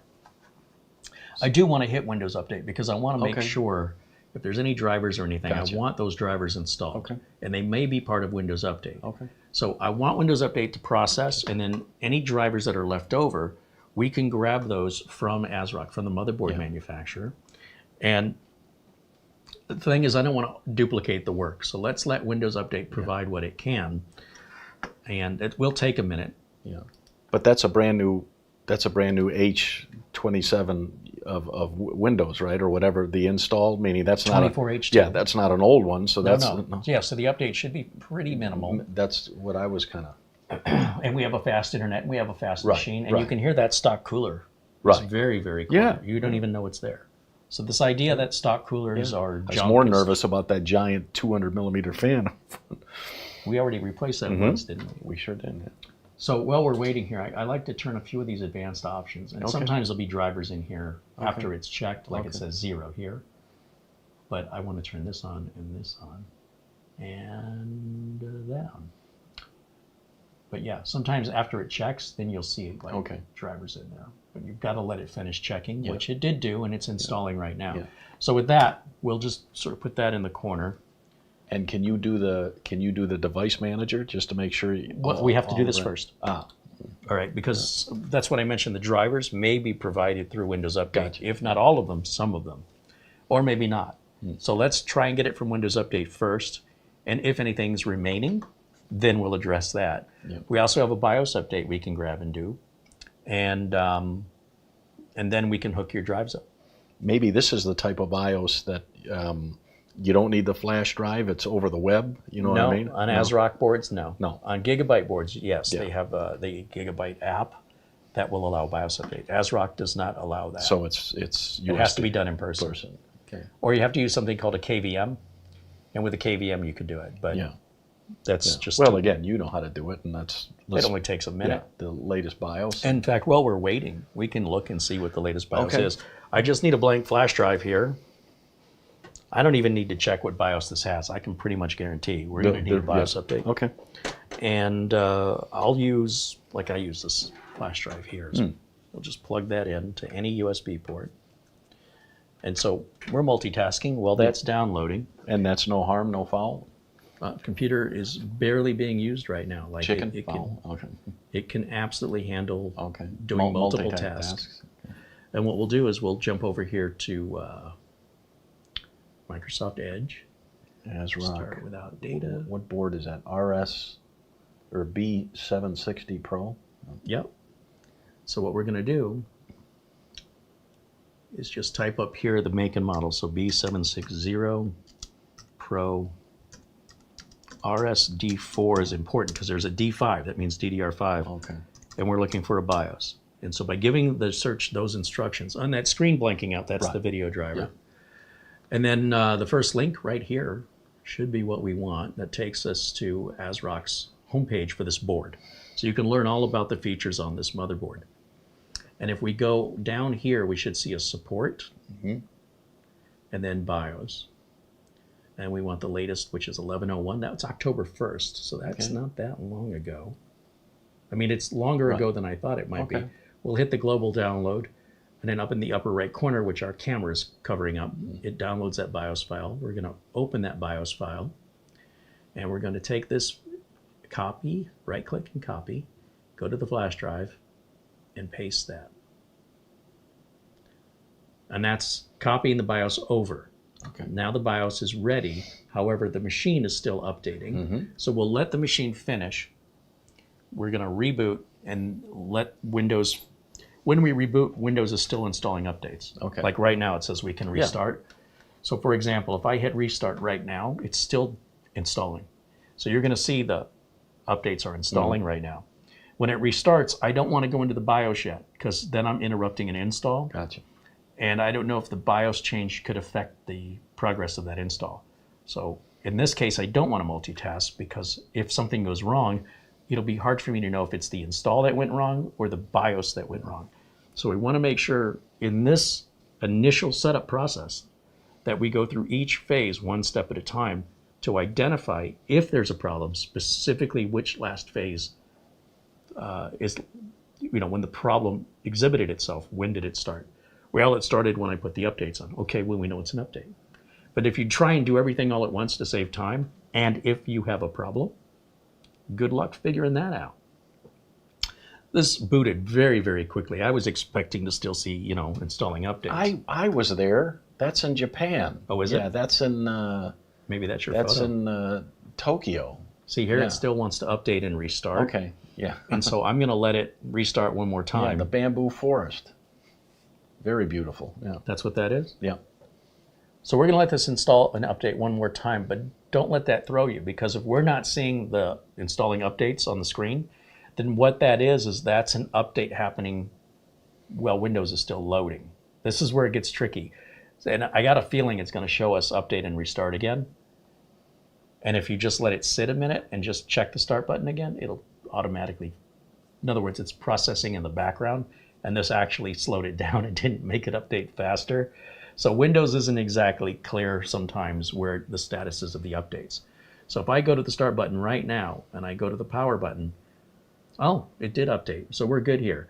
I'm going to go ahead and restart one more time. And this time I'm going to start pressing the delete key on the keyboard to get us into this BIOS. Okay. And we can do the BIOS update, and then we can go back and do some more Windows updates. Okay. And then we can go back and see what drivers we're missing. You hungry? Yeah, that Arby's is sitting like concrete. Yeah, I won't do that again. All right. They have the meats. I was eyeballing the chicken sandwich, but At Arby's? yeah. And they you went with the roast beef. Well, and they have hamburgers now, but I didn't like the photo. Yeah, I haven't tried one of their burgers. Yeah, probably bison. We could go to that fish place if you're up for it. Scrod. Nothing wrong with Scrod. Smelt. There it is. All right, so we're on BIOS 804. The new one was 1101. Whew. Okay. And in fact, just so people can see the whole BIOS, Okay. let's get rid of camera one here. Bye-bye. All right, so full screen here for us. And we're going to go to advanced mode. Well, actually, in the basic mode, in easy mode, it did say instant flash right here. Okay. This is where you can change your cooler. If you have a liquid cooler, it can Right. raise the voltages up to get a little more power out of your chip. But this is not a K chip to begin with. What's the PWM meaning? PL1 and PL2. PWM is a power width, pulse width When module it fan. needs more, it spools up, but when it doesn't, it goes down. Is that Well, good? so regular DC fans can spool up and down, but PWM can spool them up and down in greater variance, right? It can even come to a complete stop with a PWM fan, whereas I don't know what those fans are. the 4-pin fan versus a 3-pin fan. Oh, So the 4-pin fan has the ability to be more granularly controlled all the way to even a complete stop. Now you'll see it already found the BIOS update on the flash drive. I didn't have to browse for it. And the only thing on this flash drive is the BIOS update, so I don't have to worry about picking the wrong file, although it picked it for us. And some of them recognize if you did pick the wrong, they used to not recognize it, but some of them now will go, this isn't it. Right. And tell you got the wrong thing here. That new Asus board even took it as a zip file. We didn't even have to extract it. Oh. That's pretty darn nice. And we tested that on the ProArt So Z890. it opened it, unzipped it itself then, and Yeah, got did it all automatically, Oh, so you don't have to do that. It pretty- does see the 2 sticks of 32 gig as 64. It sees your Core i5-13500. Since this is the first time we're looking at the BIOS, we can confirm we're in M.2 slot number 1. That's your default boot slot. Okay. Now, if you moved it to M.2, and It's going to try and boot from 1 first, in that order, 1, 2, 3. Okay. Unless you override it. Right. So I could put my old one in 2 and no problem. Correct. Got it, It's going to default to 1 every time, unless you changed it. Right. That's why I tell people, leave the BIOS alone, because whatever you're doing, it's probably just going to come back to bite But you. the problem is Windows 10 is on this. So what? What's that got to do with anything? So if I were to put it in the slot, it would still boot to the Whatever in slot. 1, if 1 is bootable, Right. if 1 is bootable, Right. if 1 is populated and bootable, So then, even though this has an operating system on it, I can go you right. can only pick one or the other. It I can can't go, boot to both. but I can go right into the files and see what I got. You on would this. look at that drive no differently than you Okay. look at your hard drives. It's still the same. It's going Well, to show up maybe as drive before I D. go, we ought to shove that in Sure. because we're here. If Yeah. you don't mind, yeah. Yeah, of course. And then, as you can see, you've got 4 SATA ports, starting with SATA 3-0. Okay, well, I got 2 mechanicals, and I don't know what the heck's on that SSD. But if I got 4 ports, I'd rather have you plug in the old SSD and one of the 2 Blu-ray players. I don't really need 2. This is all stuff yeah. you can change so easily, right? Yeah. Because all the cabling, all the hard work's been done. All you have to do is plug and unplug. So you can do this on your own.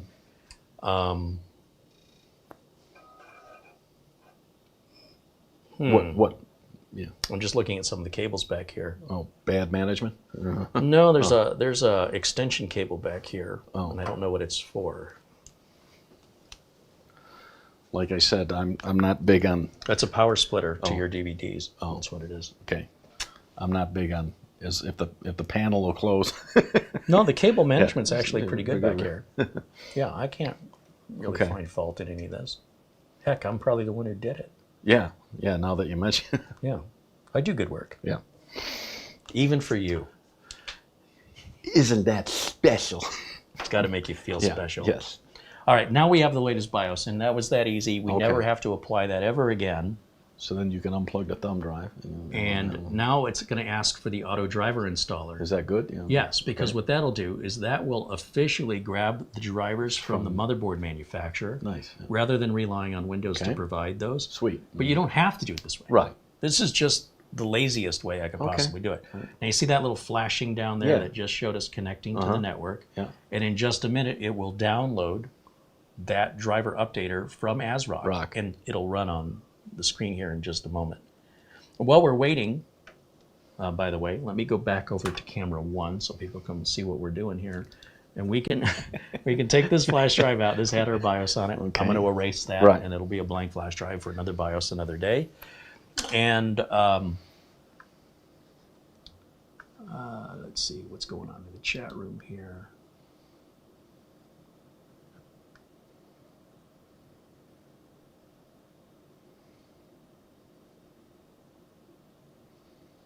Richard said he missed you, Well, thank you, Richard. Yeah. but his aim is getting better. I think Carrie and I make a pretty good Mutt and Jeff. He's Mutt, of course. I'm Jeff. Are you reloading your intro? I don't know what's happening now. But, this is the feed everybody sees, Oh, and then this is okay. the feed Yeah. you and I see, Oh. right? And for some reason, that feed started at the beginning. For Oops. some reason. Yeah. Oopsie. No. Yeah, well, no, that's just a few seconds Okay. behind, I think. Let's see. Yeah, see, nothing's happening. This is where it can get very confusing. And then there's the actual OBS that you and I are seeing. And Okay. oh, it turns out the other screen is the one behind. Anyway, we're going to click yes on that. That's going to install that. Yep. It was downloading. That's what Gotcha. the delay was. And now it's going to install that. In the meantime, just to correct it for our side, I need to refresh this page because this is way behind. And then this one was way back at the beginning, but see how far behind that is? And we just hit the in other refresh words, button. In other words, you've got a 20-second delay because I'm not There seeing. should only be a 4 4-second delay, Okay. but if it grows over time on YouTube, I don't know okay. why. We've got about 348 people watching us live right now. No pressure. And now it says it's almost time to restart. This is from a Windows update. This is unrelated to the driver that. Yeah. installer. Gotcha. So I'm going to say not now on this Okay. because we can see that there's an INF driver, an audio driver, and a management engine driver. Impossible. That's it. Impossible Nishan Force? No, that's We IMF. were provided all the other drivers through Windows Update except for Nice. those 3. Okay. That's Pretty impressive. nice. Yeah. And even the audio driver, we may have gotten it, but we didn't get the audio app. That gives you that fancy screen with all the controls. If you're just plugging speakers in, you may not even ever use that screen. Right. But it's not a driver. That's the app that goes with the factory driver. Yeah. versus just the sound Yeah, drive. I just plug in speakers there in the back. Now you can hear that fan crank up a little bit. Yeah, yeah. It's not bad though. That's a motorcycle. Oh, yeah. Why didn't I know that? You know. So we're gonna put this in an anti-static bag for you. Let's put it over there on the box for now. Oh, you don't have to treat it like it's gentle. Just slap it over there. Okay. What's happening? Oh, no. You behind? No. I've been playing with the badges, and now the ones Oh, I just did, hold on. Let me they look. actually look pretty interesting. And Oh, the she number changed the pops. membership Oh badges. yeah. Yeah. Yeah. Now they're like, was deep gold? The numbers are still hard to see though. They're still hard to see. I can barely 'Cause make I that made out. them massive. Yeah, Is the it- problem is the colors are too close. Whatever gold and Gold that and red, red? yeah, they're too. Like So if you is look it- at the old ones, Yeah, it's red and gold. the old ones are easy to read. Read. The new ones, there's too much So going the on gold there. Is too strong. Okay. Either All right. that or you need to dim the color so that the number stands out. Brighten that and dim the other That's side. fine. I can do that. Okay. Like I said, it's really difficult because they're 32 by 32. They're very super tiny. I know. Well, you could have left them alone. Yeah. Well, and I have the old ones. I was just, it's time for a change. So, Yeah. You know. Okay, Okay. Why did that disappear? Oh, because it's it's finished. done. Yeah. And now we'll go ahead and restart for those Windows updates to finish.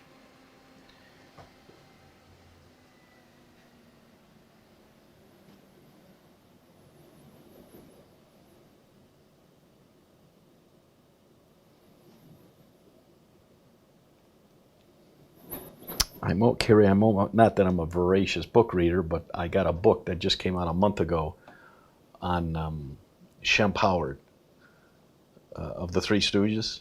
Oh, Shemp Howard. I thought you said Shempower. No. Oh, Shem Howard, Okay. and it's very good. You know, about how he really didn't want to join, and I'm liking it. I'm just about, I don't know, maybe 30 pages to the end, and because I'm a humongous Three Stooges fan, You're not that big. I was fascinated by it, so that's that. Still want to get Cher's book, Yeah. and then you got the Henry Winkler book, so I want to read his book, Cher's autobiography, and somebody else's. But I want to maybe go to Kindle. I mean, I'm like you. I like having the book, the physical reading and reading the pages, but certainly when you travel, it'd be nice to have that thin thing you can put right in your day bag and read on the plane. And it's who can sleep on a plane unless you're in first class or business class? I drive. Yeah, which Uncle Mitch, That way I sleep which Uncle anytime. Mitch won't pay for. So. First class is really nice. I've only flown for first class once, I've and it was done a it. whole different Yeah. experience. It was so much nicer. Yeah. I sat next to. I was going down to Texas, and not right next to me, but behind me was actor Daniel Stern, and he was going down because he was in a movie that Cheech Marin was in and directing down there in either Houston or Dallas or something like that. So that was nice to at least say, you know, Mr. Stern, big fan, you know, loved you in City Slickers. Oh, he said, oh, thank you. So, and I was just like you said, there was nothing like first class, because I was in economy, and the guy in front of me, when he put his seat back, it broke, and his head. Oh my gosh. His head was literally right on my chest where I could read the, you know, and the gal went, "This is unacceptable. Come up to first class." And I just Oh, went, that's how you got first and class. yeah, You had to break somebody's seat. I just went, I mean, just beautiful wide and leather and hot towels and so. No middle seat. Yeah, no middle seat, your own separate restroom, and I'm like, I never understood is the whole living. seat back issue that people have. Like, oh, the seat moves this far. Right. Suddenly that's encroaching. But Right. yeah, if the seat back breaks, Right, yeah. the guy's in your lap. lap. Yeah. But I never understood the Right. seat only moves like Yeah, an inch. right. How is that possibly encroaching on you? You've Right. got to be so intolerant. And I just don't And understand in airline travel, they recommend, if you can't, now on long flights, put it back if you think it'll help. But anything under, they're like, don't move it back. Just keep Don't move it back. You stay uncomfortable. Let the yeah. person behind you be comfortable. Yeah, That's the dumbest thing I've ever heard. Yeah, If the so- seats aren't meant to go back, then why do they go back? back even an inch. So. Why? Yeah. If they don't want you using them, why are they there?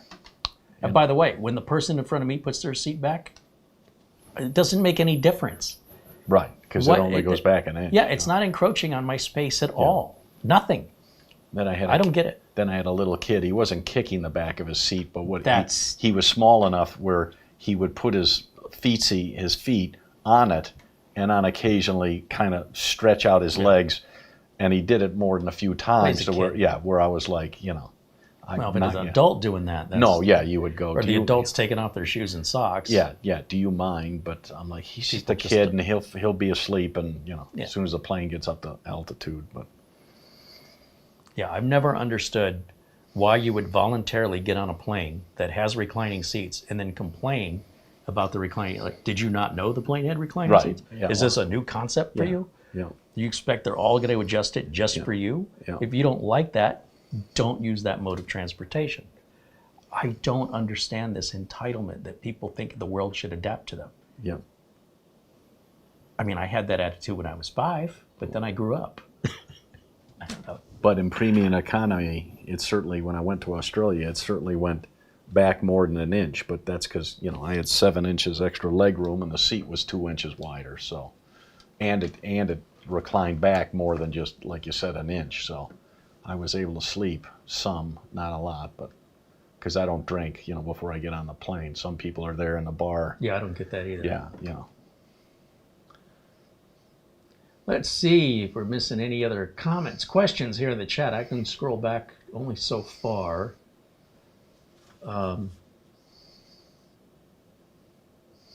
John Paul Bacon, I was resisting going from 7 to 10. For Yeah, good a lot of while. people Yeah, were. Yeah, I'll tell you, John.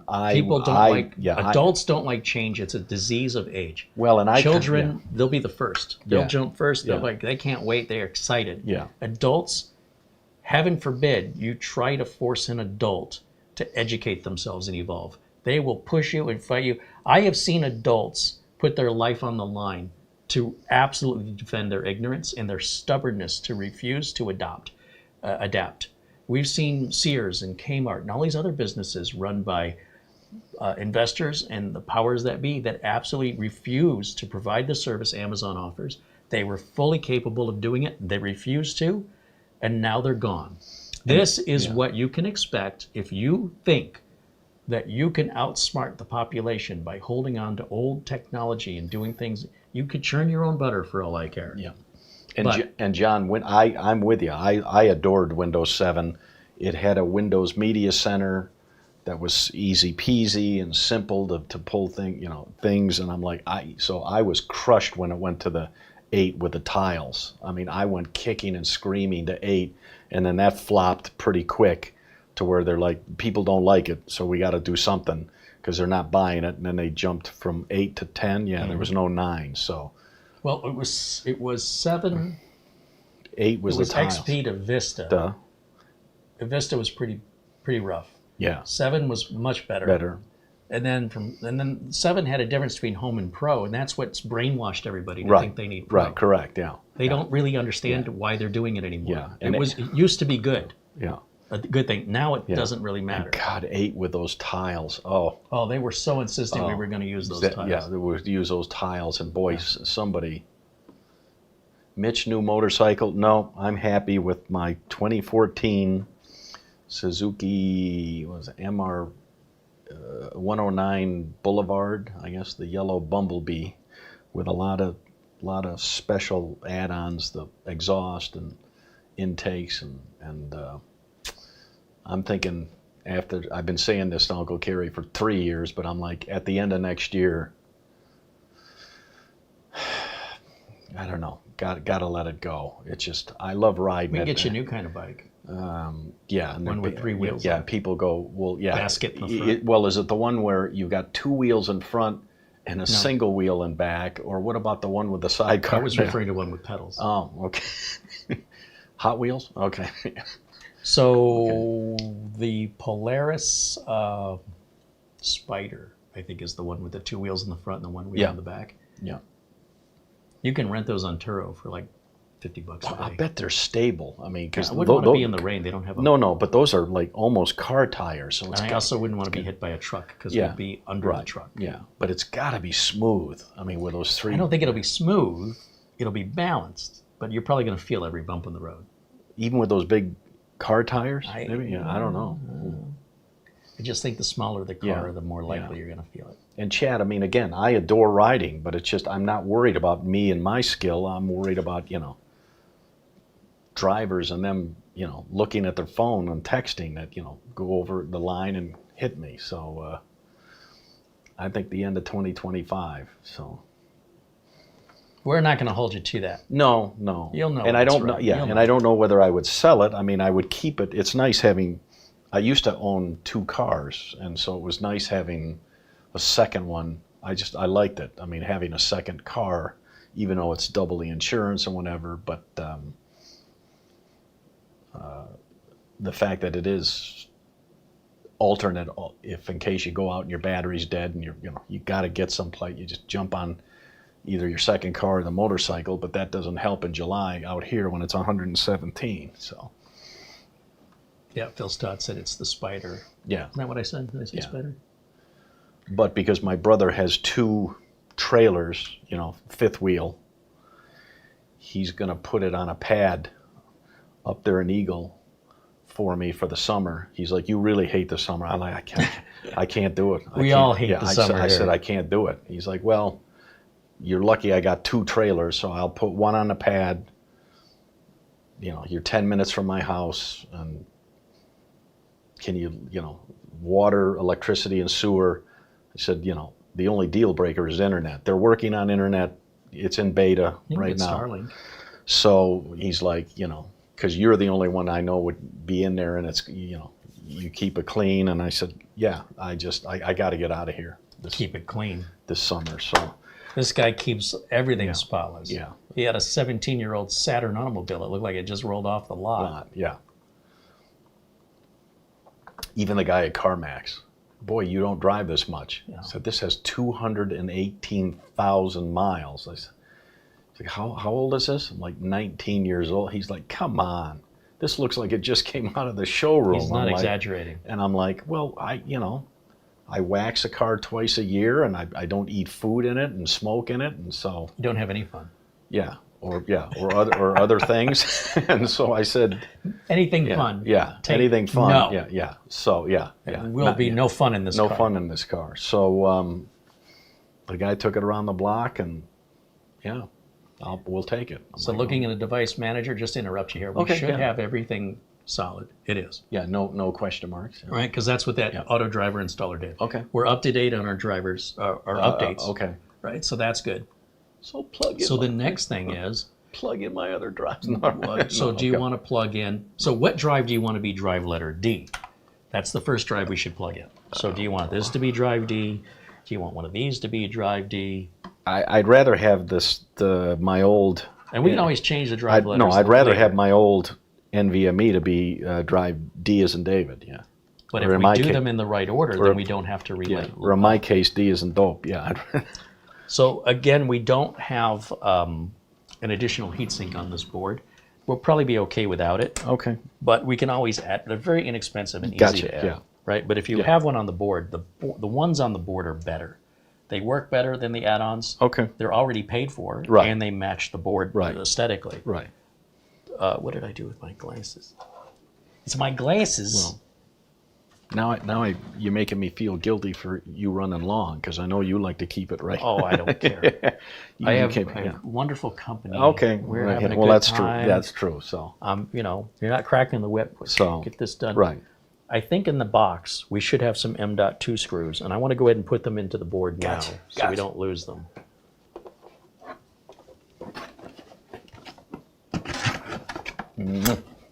You served me well. I think this was a lot of scratch, when we got it, or when I got it, or You whenever. should see how much the new ones are. Yeah. You'll think that was a bargain. They're that pricey? You're starting around $300 and going up from there on like a 4060. I mean, to be honest, I know your build can run, anything you want, but is a sweet spot about 500. That's what I always thought, 500 or less on a graphics card. I wouldn't go $100, but I mean, 300 to 450 to me feels about right. Now, not if your build's only going to be $500. That's you know the cost of your build. It's really, you get what you pay for, so you can go up to over $2,000. Well, yeah. And you can buy a $300 card, run as a $300 card. You can buy a $600 card. Yeah. It'll run as a $600 card. What's good enough for you? Is there a point of diminishing returns for you versus for me? I don't even use graphics cards anymore. I mean, and it does make me laugh that they have, besides HDMI, they have display ports, and I don't get it. I mean, I've never owned a monitor that had a display port. All of them had HDMI. So I'm going to move this NVMe down here to keep it away from any heat up gotcha. at the top. Yep. Works for me. So DisplayPort is really a business. Typically, it's used multi-monitors, or I mean, no, just for one monitor. It's typically the standard used in business. In a conference room or something. On any computer used in business, whether it's a workstation or a server. Yeah. DisplayPort is the industry standard. Such a waste, like you've been saying all these years. And that's why a bag with one screw. It's just, and it's so tiny that they're so easily Right. misplaced. Plain. They should just go on the board, even if you don't need them, so you don't have to find them. Like, do you have the board, the box for the board we took out today? indubitably. You would have it at home, and in that box, there's probably some spare parts in there. Like, we needed this Yeah, standoff for the case. yeah. Well, we didn't need it, but we could have used it if we had it. And that's only going to be with this case. And if you've had this case since I 2000, hide them all under my bed, chat. Just kidding. All right.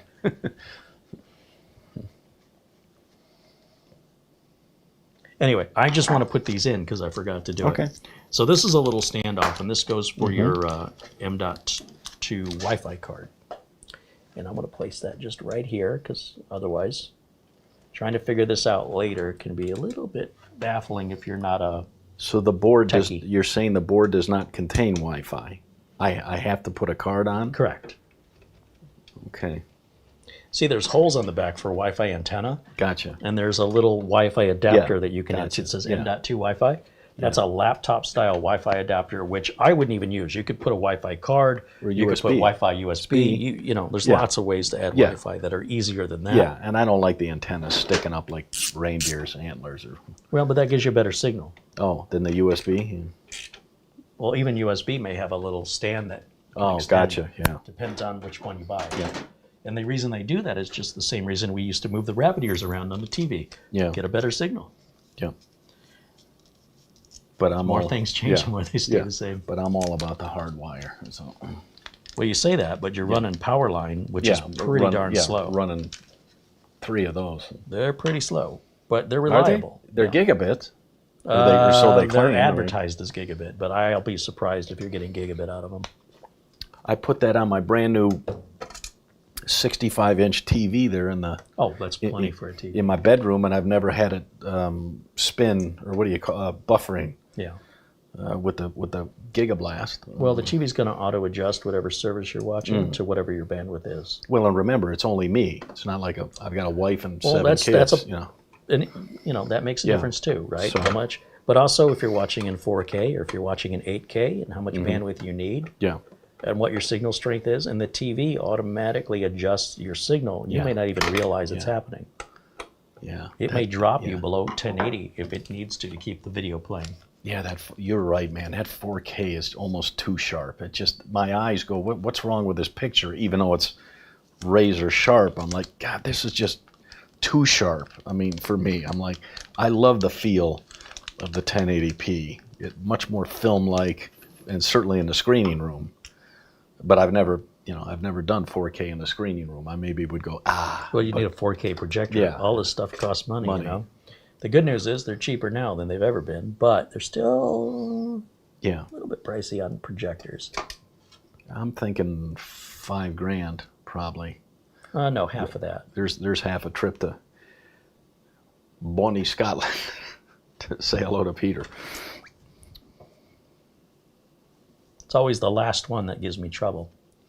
So as soon as I put this in, we're going to fire it back up, and you should see Oh. that we boot to Windows 11 by default. And then will it automatically say that it's D, or no? Mhm. You've And got to you'll click got to on go in and change it to D. Well, if we hooked them all up, then Right. we'd have to figure out which is which. Right, but the fact that So- there are only two, that'll be two. Yeah, and one's an MVs. Addlink and one's a Samsung, Gotcha. right? But since these two drives look like they're identical, they would be very difficult to tell apart just looking at, Okay. right? They're the same make, same model, Yeah. same size. Yeah. So how would you know if it's the top one Yeah. or the bottom one? Yeah, Chad, I really wish I would have saved.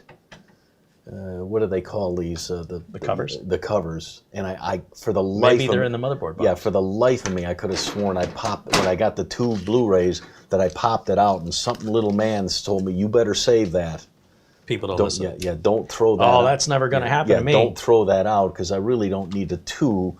But if I can't find a cover, but I think Kerry, because of the SATA things, he's only going to hook up one Blu-ray player, and then I'll just keep the other one because I like it. I don't want a hole there. It would drive me insane. Hello, there it goes. There it goes. There's a long delay between when we give the motherboard power and when it starts responding to us. But normally you're not going to have it removed from power anyway. No. Even turning it off, as long as it's still plugged in. And I forgot that that front 200 fan had a little RGB, but not that I care. Well, it's mostly just B, blue. Yeah. So Now it's this looks like it's trying to boot off the second one, which if okay. it's doing that, then we got a problem. You go in the BIOS. then I do have to go in the BIOS. But normally It would only do the one that it you will told boot it. Yeah. in the order of the drive. So if we're in slot one, if slot one's Okay. bootable. So let's just see what happens. But the getting device ready, it Tells- suggests to me it's trying to boot to Windows 10. 10. It should not be doing that, but Okay. let's just let it finish and we'll see what it does here. The problem when I make these predictions is they're based on the most common sort of expectation of what I'm typically seeing. Yeah. But sometimes manufacturers, they'll change the way they do things because there's no real rule to this. It's just common sense. Like, why would you do that? And it's a very easy thing to fix. In fact, you could have one boot Windows 10 and one boot to Windows 11, and you change the boot device without a bootloader or menu. Just go into BIOS and change your boot device. Most people, that's a little bit over their head, right? And most of the time, you only want one OS because otherwise you've got to Dual boot. maintain two operating systems. Right. You got to go Windows Update on both, drivers Yeah. on both, antivirus on both. Yeah. You're adding twice as much work. Right. Now, if you want to do Windows and you're attempting to learn Linux or you want to try Linux, I get it because it's like you said, it's two operating systems, but it's two completely different operating systems. So I'm like, I don't know. I had a laptop, a very old laptop. I don't know whether you remember where it was an old HP, and I put Linux on it, and I don't know. I mean, not that I used it all the time, but it seemed very intuitive and it seemed very Windows-esque. Some people, and there's a lot of different flavors of Linux depending on which one you had. Yeah. And then, of course, depending on what your level of comfort is, which may be different than somebody else's. Yeah, you turned it off. I'm flipping this Okay. And then to off BIOS, because yeah. I'm gonna Hit delete. go into the BIOS and we're gonna change that boot order. Because I did not expect it to prioritize that one. Delete. Well, we gotta wait until we get right about now. We should see the screen go dark and then tap delete a bunch of times. That'll get us in there. But that's interesting that, like you said, it wanted to go to the second one and not the first one. I wasn't expecting that, but it's not rocket science. If my prediction is inaccurate, and sometimes they are, it just means I have to do something I don't normally have to do. So we're going to go over here to advanced mode. Okay. And then we're going to jump over to boot. Gotcha. And you'll see it says Windows Boot Manager. And you notice how drive 3 is on top? Yeah. That's weird. Normally Yeah. they're alphabetic, numerically in order. Well, you fixed that with just a click. So, well, no, I haven't fixed it yet. You see how that's on top? There should be a way to change that. We're going to disable. You highlight it. That's what I thought I did. Windows Boot Manager. We want to boot from number one. And then in option 2, we're just not going to have option 2. We'll just disable that. Gotcha. Right? Okay. So now this is specifically, you think it Disable, would have yeah. defaulted this way, but it didn't. Now, once you're done pulling everything off of this drive, you can reformat it, and it won't come up as a boot option anymore. Okay. It's just doing that because it's smart enough to realize Yeah. There's an OS on here. I'll have you log in and help me. All right. I can't go into your BIOS, No. but as far as formatting, Yeah. you just right-click on it and choose Right. format. I mean, if you want me to help you with it, I can, but I'm pretty sure you got that. Yeah. Let's go ahead and save these changes and exit, and now we should boot to Windows 11, and then you'll see the D drive. Okay. Then, as long as that's there, what do you want hooked up as your E drive? Either one of these two mechanicals. Yeah. Okay.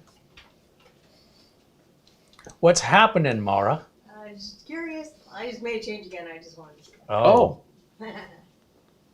Yeah. So see? it's So literally this. You're trying to adjust something. Well, this thankfully, I this don't have to make it. I don't have to initially start it as 32 by So- 32. But once I make it, though, once it shrinks down, everything like goes. so that nuts. So you can edit it Yeah. this way, but Yeah. then Yeah.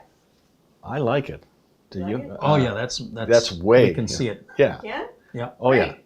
That's fabulous. Much better. Yeah. 12, 6. Yeah. I mean, I can't see what's behind it, but I don't care. It's Well, probably my and- logo that's Right. faded. And But that yeah. was the biggest problem. Yeah. so. But that pops like that. Yeah. Perfect. All Thank right. you. No problem. All right, so if we let's go back over to camera 2 here for us. Did that take a long time, or I mean, Yeah. I was, yeah, yeah. You were awful quiet in there. Yeah, Yeah. that's why I be quiet. Yeah. There it C is. drive. Okay. D drive. What's on it? Can you double click? That's going to be your whole bootable Thank Windows you. 10. Well, thank you. Okay. Right, so Yep. everything will be in your user folder. Okay, if you say so. Yeah. Yeah, we can talk Yeah. about that No. another time. Okay. Yeah. Okay. All right, so if we Okay. shut this down, Down. And plug in those nasty 3.5 mechanicals. now we're going to go back over to camera 1 so people can see what we're doing. We'll go full screen on that. Whoops. Wrong button. There we go. So whether we go top, bottom, or bottom to top, Doesn't matter to me. I mean, And then these are you, numbered. but you have to do one at a time. Then you turn I it don't on. have to. Oh. I want to. Okay, gotcha. Otherwise, I won't know which No, is which. gotcha. Okay. So if I plug in the top one, I Okay. know that's the top one. If I plug them both in at the same time, you don't know. I don't know which Okay, one's the then top or plug the in the- bottom because then- there's the yeah. same make and model. Then plug in the top one. So if we start with the top, Top one. all I got to do is trace this wire right. The What SATA did you cable. What did you say that I had numbered? The cables or the The drives have markers. oh, markers on them? Yeah. Okay. Okay. So this is the one, and now we've got a couple SATA ports here. Okay. You need a flashlight, or can you? Well, Jam it I'm in not there, sure yeah. which is which, but if let's say that drive's on top, Yeah. then the logic is I'll put the Gotcha. SATA connector Okay. on top, Okay. regardless of Yep, what number hard to that click, is, yep. right? Yep. So if we do that and we turn the machine on, Mm-hmm. then it's going to take the next drive letter Gotcha. and it'll assign it to this drive we plugged in. Then we shut it off. We plug in this that one next, and then the SSD, and then we've got the DVDs. or the SATA. Yeah. As far as the SSD goes, Take what it I out. would- Yank it out. Yank it out. Here's what got- I would yeah, do if I were you. Yeah. Yank it out. Yeah. I have little SATA to USB cables. You plug I the have cable- them. I have them. at And the just house. plug it Yeah, into USB. Yeah, I agree. See what's on yeah, there. I agree. And it's only That's a been, 5. something's been unplugged in Yeah, here. 'cause and you- it's only a 500 gig. Gotcha. yeah. Which, may have been good back in the day, but by Yeah. today's standards. Yeah, and I have no idea what's on that. So put it over I'm here. pretty interested that the. Are you stepping on a zip tie? Yeah, There's a it's bugging me. delay on the power button. Help Uncle Mitch down. Oh, it doesn't- it's not hurting anything. I Yeah. was just wondering what the. Crackle. Yeah. Thought that was my knees. Yeah. Oh no, that was one. Let me go back over this way, and then let's just verify that. So this is just part of the hassle of having multiple drives. Yeah. Right? And Get it's a you. hassle that you shouldn't have to deal with too often. But Right. if you only had one bigger drive, Right. you'd only have to do this Yeah. once. Yeah. So you have to do this every single time. Yeah. And then you're also adding all this extra cabling, all this extra power consumption, all the extra heat, and all the potential for additional failure. down But you were right, because when I did a build once, I had Now like, look what happened. You see how the little circle Yeah. is dots instead of a straight line? The okay, dots are Windows 10, and the straight line is Windows 11. okay. The smooth line. The So smooth it's circle. it's trying to boot from off of the mechanical. So is every what you're time, saying. no, it's because we plugged the mechanical in. The BIOS changed its boot order, and for Gotcha. some reason, Asrock, in their wisdom, has decided to alter our boot order when we added So a now drive. you got to delete. And I don't know why when they started doing this, but this is new. Okay. So what we're going to do is we're going to go back in the BIOS. Sorry about And it's this. a but very yeah. easy thing, and a lot of people that watch online, they don't follow advice. They just simply do what they're going to do. I'm going to keep my old hard drives. I don't care what Carrie says. And I don't care. Like, I got no dog in the race. Okay. It's your hassle. Yeah. So if you're going to not listen to me anyway, I might as well show you how to do it. Thank you very much. It's a nice attitude I have, Yes. isn't it? Sort of like, why do I bother? He's so mean. All right. It's not mean. I'm No. honest. I'm Yeah, like, okay, right, let's just right. be honest with Yeah, each other. yeah. You're not yeah. going to listen to this advice. Okay. You don't agree with it. So now, since you're not agreeing with it, I'm not going to tell you, well, I'm not going to tell you how to do it. I'll still tell you how to do Okay. it. Just be prepared. Okay. And if you don't like that, if it seems like a lot of work, well, you know what to do to avoid it. This was an adequate solution, fully acceptable years Yeah. ago. But by today's standards, and especially when you have a NAS, Okay. this just doesn't make any sense to me. F9. It's just making things more complicated. Boot. So once again, you see what it did here. It added 3 as the main boot drive again, Yeah. which is weird. So we can go to our, boot option. We'll make that 1, Okay. and then come over here and disable this again. Okay. And now this should be just boot option 1. And there's probably somewhere else in the BIOS we may be able to turn that off. Okay. However, Chat. Anyone? Bueller. Bueller. we'll Help save and us? exit. Save and exit. Because, like you said, our chat is the smartest chat Oh, on YouTube. We got people in there we're that kind of doing the world a disservice by not. Some of these folks should have their own YouTube channels. Seriously. Yeah. They share their wisdom and their knowledge in the chat room, but they won't share it in a video. And that means only other people in the chat ever get to see it. Now, look at how the circle is smooth. It's not dots anymore. Gotcha. That's Windows 11. Okay. You like it? I mean. I'm just pointing it out. Okay. It's not a preference. It's just an early That was a fast indicator. boot. Yeah. It's not too bad. Now, if we go to our Windows drive letter here, we should see under this PC, drive E. There it is. Oh, Okay. that is bootable. It looks like there's a program file. Oh, maybe not. There's no Windows directory. No. Okay. All right, so now we're going to shut it down. And this, the next lower drive, back to camera 1. The next load, I gotta put this on full screen.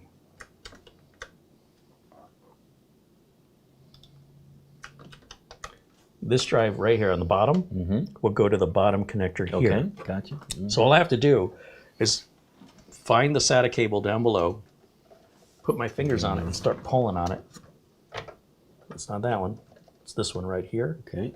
And then just route the cable underneath. Okay. Nice clean look here. And we'll plug that one in next. So every time we're plugging a cable in, it's altering the BIOS boot order. Okay. So this isn't something you would do every day. This Right. is just an initial setup thing. Right. And now when we turn this back on, I fully expect it's going to try to boot to Windows 10 again, which is... Yeah, even though there's not So an I'm just going to go right into the BIOS. Yeah, even though there's not an operating system on. So the BIOS, you might get the impression that, oh, it's not saving your settings. Right. No, we keep changing the settings every time we plug a drive in. We're changing it. Gotcha. But in order to be assigned the drive letter in the order we want them, we need to have it boot in between, or we have to do it by hand. Okay, advanced mode.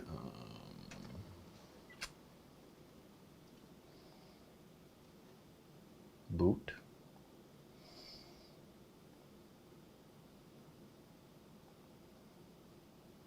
So in retrospect, we probably should have saved that for last, right? We should have done these other drives, Oh, the SATA stuff gotcha. first. Yeah. And the problem is then when we save it for last, we'll have to reassign all the drive letters again Yeah. manually, Yeah.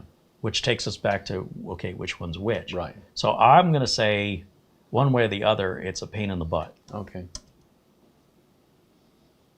Save changes and exit. Yeah. And then did you say you've got room on the board for just one more SATA for the Blu-ray player? 2 more. Oh, You've got 2 more SATA. You've got Oh. a total of 4. okay. But the cables might not reach down there. I Well, don't the know. cables will reach. They might be tied up with a zip tie. Okay. And then the other thing is you might lose access to one of your SATA ports if one of these M.2s is used. Oh, I'm not sure. Okay. That may not be an issue anymore. okay. Also, this case does not have USB 3 on it. So that means that your front USB 3 header on this board is not used for you. We'd have to get an adapter to adapt it down to USB 2. Oh. Because you have 4 USB 2s on this case and no USB. One of them. You have one USB 3? Mm-hmm. All right, I don't know where it is. Maybe it's tied up in this. the back. Well, you think that's what it is? Yeah, this by plugging in. It doesn't have an internal motherboard. That's how old this case Right. is. Yeah. Oh, see that? That explains it. So if you were to plug this into one of these 2.0, I wouldn't then be that would be yeah, 2.0. Then that would be 2.0. That's what the USB cable in the back is looped back to. Okay, all right. So let's go back to the full screen over here. For Andrew us. says, Mitch, get the Harley Davidson trike. There you go. You don't look cool. You don't look cool on that, but You know you're in trouble when every other Harley owners April, make fun of you. every April here in town is a kind of a weekend big motorcycle rally, and where you can, well, you don't rent, you just go, and as long as you have a motorcycle license, you bring a helmet, they'll let you take bikes out for 5 or 10 minutes, and so I'd like to try that one, and so if they have a trike, although First envy me, second envy me. First 2 terabyte mechanical, second 2 terabyte mechanical. okay, Then we'll add the next Blu-ray and then the next Blu-ray. okay. And then you're going to map a drive letter to you're going to have a whole screen full of drive letters. But here's a question: why could you not plug both in Blu-ray players in, and then you just assign then the next letter and the next letter? Because I won't know which one's the top one and which one's the bottom one. So when it comes to diagnostics, gotcha. you go, hey, Carrie, the drawer's not opening on the Blu-ray. And I go, Gotcha. which one? You go to the top one. I don't know which one's which in the drive letters. Gotcha. Now, once you figure that out, it's easy to figure out. Okay. Once you have the drive letter, just right-click on it and choose eject and see which one opens. Right. But if you're diagnosing and it's Gotcha. not working and you can't do that, Okay. that's where it gets a little tricky to try and figure it out. So we're trying to think ahead on Okay. maintenance and support, Gotcha. right? And I don't see any benefit to having 2 optical drives because you still have to put 2 discs in and take 2 discs out. So there's no time savings. Well, just then why don't you just? But you've already got it. Yeah, but why So don't you just do the top one and just leave the bottom one? Why? Why not hook them? Okay. You already have them. Okay, Like then- that ship has sailed. Gotcha. All right. Gotcha. Yeah. I would If you have don't said- mind hooking them Oh, both I up. don't Yeah. care. Okay. I mean, So- it's okay. it's more work. Molex? What are those? It's more work than for the average viewer watching. Right. You wouldn't if you're going to go through all this, you're probably doing it for fun. Okay. If a customer were asking me to do this, it would cost them so much more in labor. Yeah. They could buy a brand new drive for less than Right. paying me for the labor costs to do all this. But for the educational content that we're creating here, Okay. this prepares people so that they can choose Yep. which path. And if you go down that path, you have an understanding of what that path entails. Yep. There's no right or wrong. It's just preferences. So this SATA cable that you've got, Okay. it's I can't really turn this around, but it should maybe just barely. I mean, we've got to come all the way down here from all the way up there. Yeah, I don't think that it's- is a long cable. I don't think it's. There's one way that we can do it, and that is we don't cable manage it.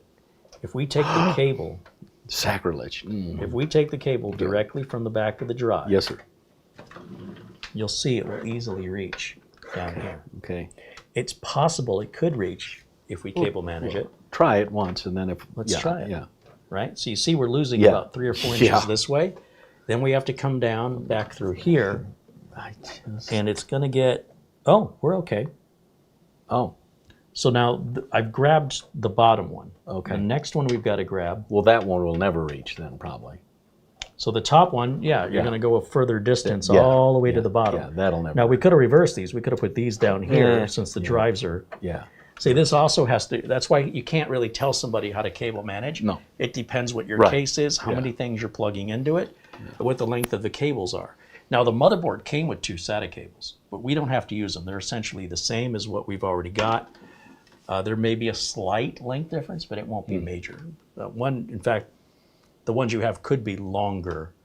Now, looking at the back of this top optical drive right here, Gotcha. that's going, There. yeah, look how short that is. Yeah. Something's not right. That is either a really short cable Look at that. I mean, that will barely reach. Yeah. That is a shorter cable. Have you got a? You must have in all these boxes a longer. I've got tons of SATA cables because I don't use them anymore. Oh, okay. They mostly just go in a box. Serious? You got one that I might have be longer? tons. Yeah. But let me just verify what my thought is here, because they should be the both. If one reaches, the other one should reach. I Okay. think we'll be okay. It's just I got to go to the first port. Gotcha. On the top drive has to go in the first port. Gotcha. It doesn't have to. To, It looks like it would fit as well. Okay. So we go right on the first port with drive, Okay. that drive there. Gotcha. Then we're going to get the next drive letter associated to the top, Gotcha. with the one on the bottom getting the last drive letter.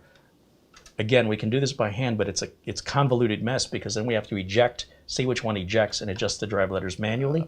If we do it this way, it's going to happen automatically. Gotcha. Okay. Now, does plugging in a DVD drive, does that alter our BIOS again? Let's find out. Okay. Turn it back on and see what it does. This button, see I'm pushing it, nothing's happening. Yeah. And now it's spinning. You know what I think? I think you need some contact cleaner sprayed in there. Okay. I got some. Because it should work the Yep. first time. Where do I spray it? No wisecracks. Just right in. Right in the wisecrack. Okay. All right. Let's go back over to camera 2 here for a second. We have the smooth circle, so it's loading Okay. Windows 11. David Graham. Hey, Mitch, buy 2 4-terabyte SSDs. But David, they're pretty pricey. $200 a pop You know. for the cheap ones. Yeah. You get a Beijing 4TB Gen 4 for $220, $225. Is it fast? It's Yeah, but it's fast? going to go into a Gen 3 slot, right? Oh, gotcha. I think this, Yeah. I don't know if this motherboard Yeah. supports 2 Gen Yeah. 4s. Maybe it does. Well, yeah. You're not going to notice No, the now, speed. now, You're going to notice David, the with space. everything, with the cloud and I don't know, my Microsoft account, Your get, NAS. you get what, 100 gigabytes free, and I've only used about 20 gigabytes of storage, so I'm like, a lot of stuff on the machine I should be clouding. So watch Anyway. this. If I move this over I'm here, getting seasick. All right. You move. Yeah. C for carry. Okay. Yeah. Let's move this to the right. Okay. I'll bet it didn't. Oh, it loaded, so it didn't. There it is. So now we've got 5 drive. Right Okay. click. Like let's say we had 2. Okay. Just choose eject. Okay. I And can't. we know we're on the top one. Correct. Yeah. Right. And that's how, if we installed them both, that's how you Right. can tell. But you can't Okay. do that with a mechanical Right. drive. But now you can shut it off and But the last one one. on, and It's just, this is all additional work I don't normally have to do, and no customer would ordinarily Right. pay me to do. right. But because I'm This is home user I'm stuff. special. He's got a lot of patience. Oh, you're going to get a special bill. Yeah. Phil, Mitch, and Carrie appear to be having a good time. I'm having a good time. Yeah. Yeah. And I'm an actor, so I'm acting like I'm having a good time. He's not an actor. He just plays one on On TV. Yeah. All right. So we're going to move that one right next to it. And that's going to consume all 4 ports. And we just want to make sure that this doesn't get disabled. Okay. So if drive D disappears, we Wh- know wh- it's because Okay. Right. on these newer, like 13th gen, I don't think it's a problem because Okay. they have more lanes. But certainly on 9th gen, 10th gen, we're running into problems where you could use one or the other. Okay. Let's find out what happens. Now, that was often on systems that had 6 SATA ports, and it involved Yeah. ports 5 and Yeah. 6. This Yeah. one only has 4, and maybe that's why. Yeah. Maybe they took that option Do away. you want me to get you a can of contact cleaner for Christmas? All right. I have contact cleaner. Oh, okay. Yeah. Saline solution. Okay. Will that do it? Well, for contacts. Yeah. Yeah. But for mechanical contacts, You don't have a can. I do. Oh. Do I have We'll, contact cleaner? we'll do that later. I was going to Kind say. of question yeah, is, do I was I going have to say contact cleaner? in this vault. Yeah. In this mess I call a studio? No, vault. Yeah. It's a vault? The funny thing is I know exactly where it is. Andy Kane says he calls me Sylvester Mitch instead of Sylvester Stallone. Yo, Adrian. Are you sure just a little will drip in there on the contact I by didn't say spraying that's it in how there? to do that. That's what you said. Or you go up, not down, no cracks. Are we still talking about the contact the cleaner? contact. Let's go over here. Yeah, the saline. Yeah, And let's all go right. back to folder. Okay. And now under this PC, see. you've got 6 drives. Okay. And then when you map this to your NAS, you're going to have 7. No, I nothing but entertainment on the NAS. Yeah, I don't want. Regardless, you're still going to have a 7th map to drive. That's ridiculous. No, I never map my NAS. Oh, you don't do machines. it that way. No. Oh, you're using the. Yeah. Okay. Yeah. Okay. Yeah. Never mind. Never mind. All right. Well, at least you're simplifying that. Yeah. Clean NAS. All right. They're going to So shut get this that down, and we're going to go back over to camera 1. So the problem, we're having. So what does this say? Drink when contact cleaner, quick drying. You see who makes it? Yeah, WD-40. You give them a plug. All right. Yeah. Is there some in there? Well, the plug needs to be sprayed with contact cleaner. Best if used by 1974. Okay, it's perfect. I don't think Yeah. contact cleaner has a best if used by date, but bless your heart. Yeah. So this is just the switch up here is just a cover. Okay. Right. The actual switch is under it. Don't push it out though. Just dribble it in there. Now we're getting. Contact cleaner does evaporate. Right. All right. It's wet, but you give it a minute. It's like brake cleaner for a car. Okay. Very similar. And the button looks like it maybe has a plastic cover over it. Shoot. Let's take a quick look-see.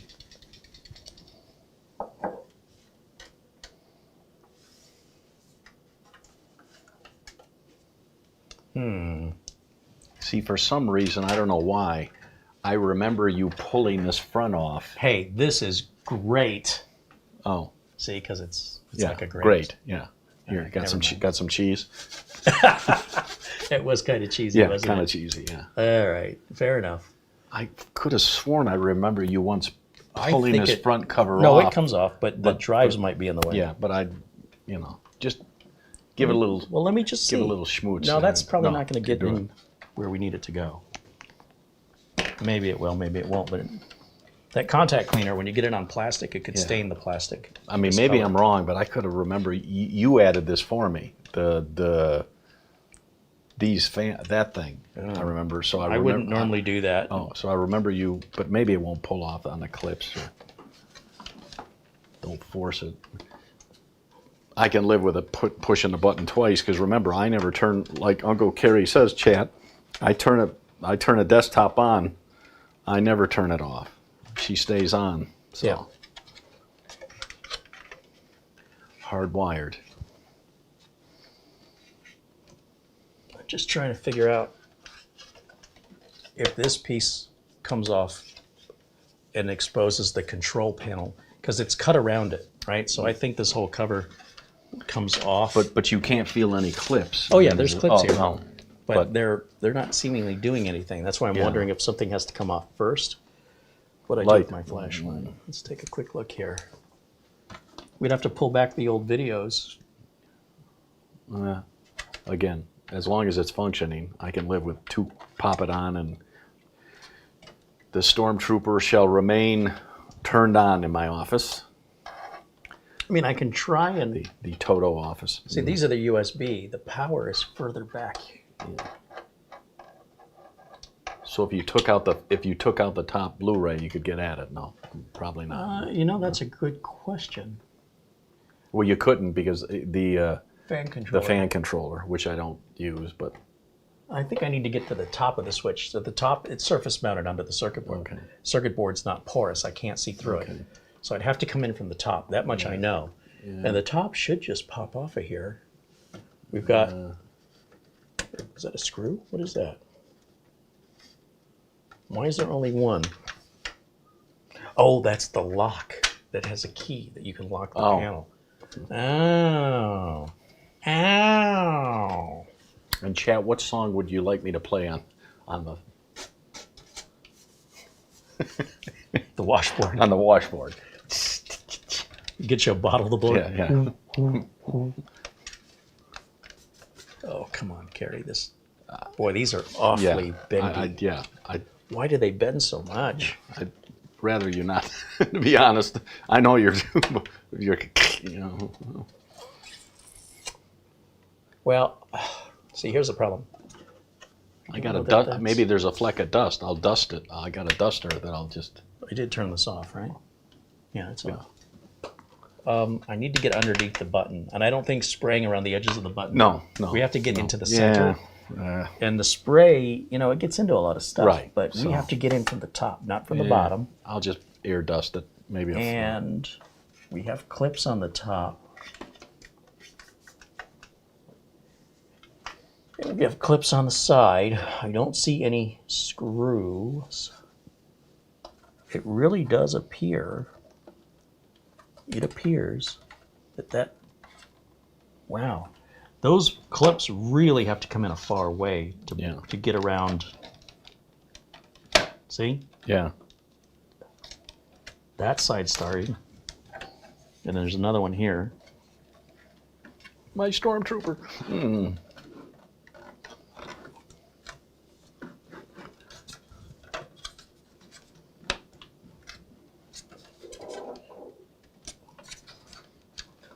Probably have to start at the bottom.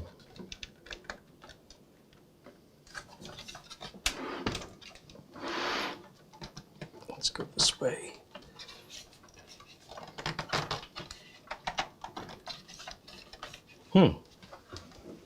You'd think that there'd be like a pull handle on this, Yeah.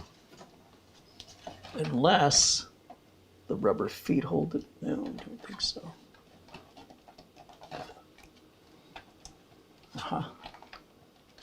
I could live with it. I know. I'm just until I hear something crack, then Yeah. I'll stop. Sometimes they have to come off one side, like the right side, then the left. Sometimes it's the top and then the bottom, and sometimes it's the bottom and not the top. There, that time it kind of gave a little bit. It kind of gave way. No, I mean it's loosening. Those clips are there's a lot more movement to them than I am expecting.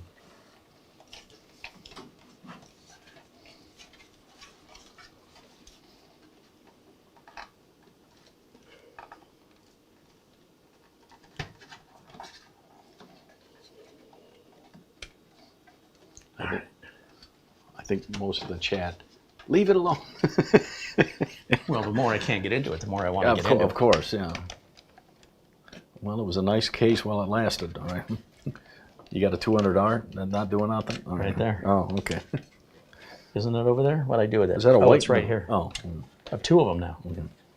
I went from having none to having two. okay. One's going back to a client that we're going to upgrade that soon. Okay.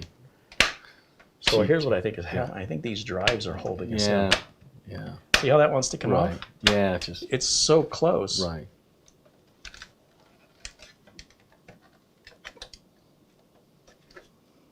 Ooh.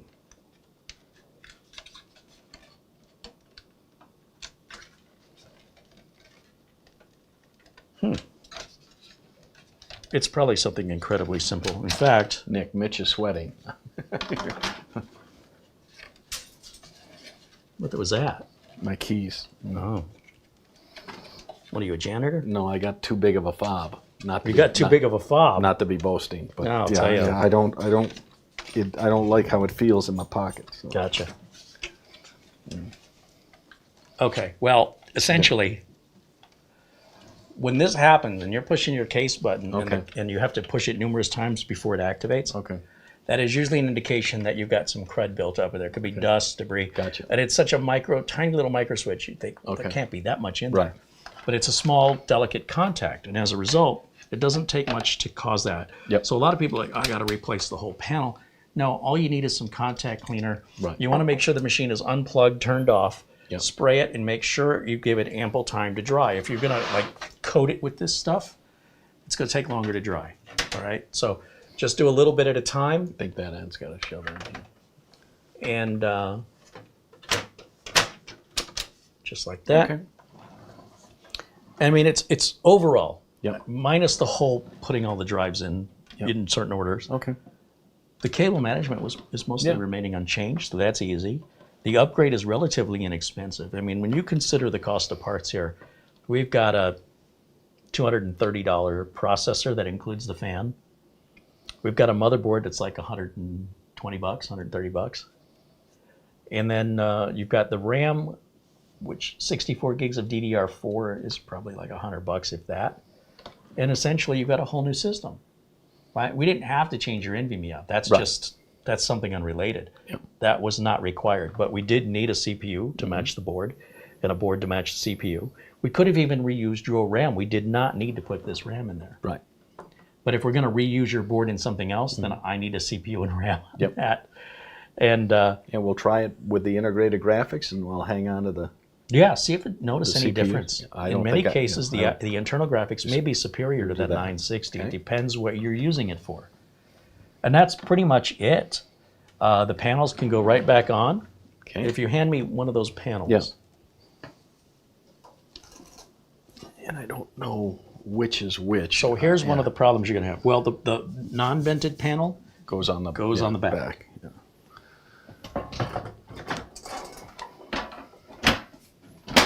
right? Yeah.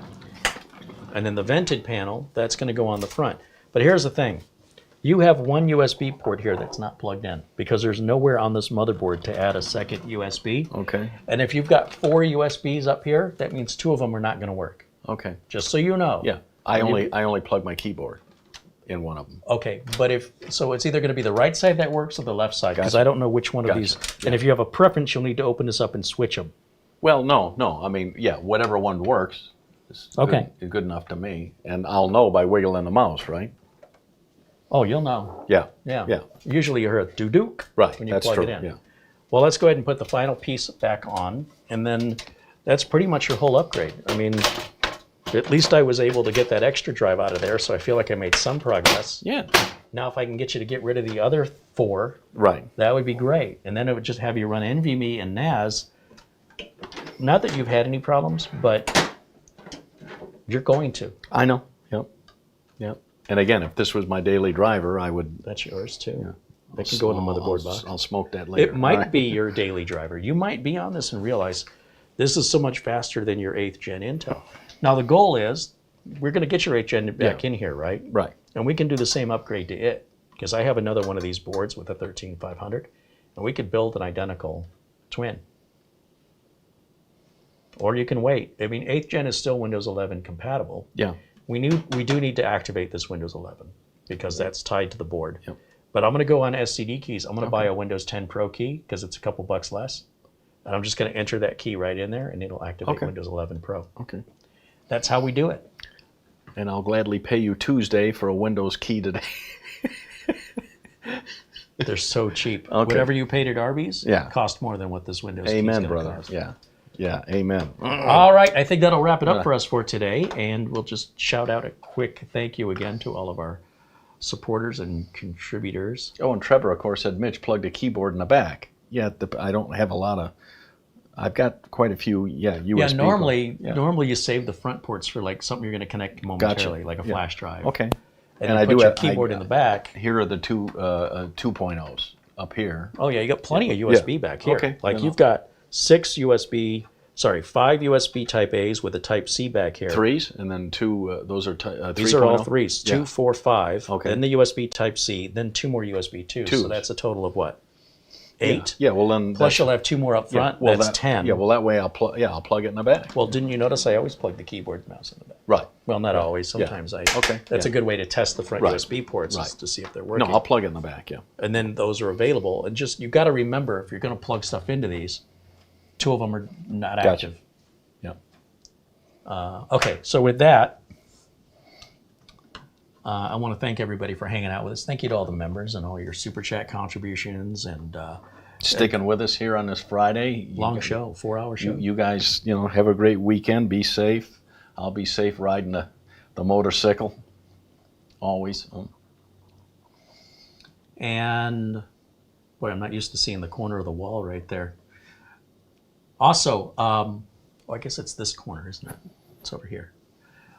Thank you to our friends over at Acronis, at SCD Keys, of course. Our friends at RoboForm. These are all products I use and recommend to my customers. They're all discounted for you guys. All the links are in the video description below, including the parts we used in today's video. And I think Mitch's older parts, I think, are still listed, even though you can't buy them today other than maybe eBay. You wouldn't want to. We'll probably end up reusing Mitch's parts in some cheaper case I've got laying around here to be sold on, Facebook Marketplace or something just to blow it out. A lot of younger people don't have a lot of money and it's good enough for gaming. Especially if the case has a lot of lights on it. They care more about that than processors these days. Okay. And then with that, that'll recycle the parts and keep them out of the landfill and give us future content for putting that into another case. So you guys... Thank you very much, sir. Well, thank you. And it's good to see you here at Studio C. Yeah. Good to be home. He probably thought he was going to avoid helping me move everything by getting out of town. Yeah. I got news for you. Yeah, brought my hernia belt. All right, or my weightlifting belt. So I'm ready. Thanks to Marlena for all the work she does in the background, as always. All my friends in blue and green hanging out in there. Thank you guys so much for your memberships. And without you, well, Mitch wouldn't be getting this upgrade. That's where we're at with that. And our friend Buster, thank you as always. Our friend Oystein in Norway, Frankie B in New York, Charlie Purdy, Phil Stodd, Paul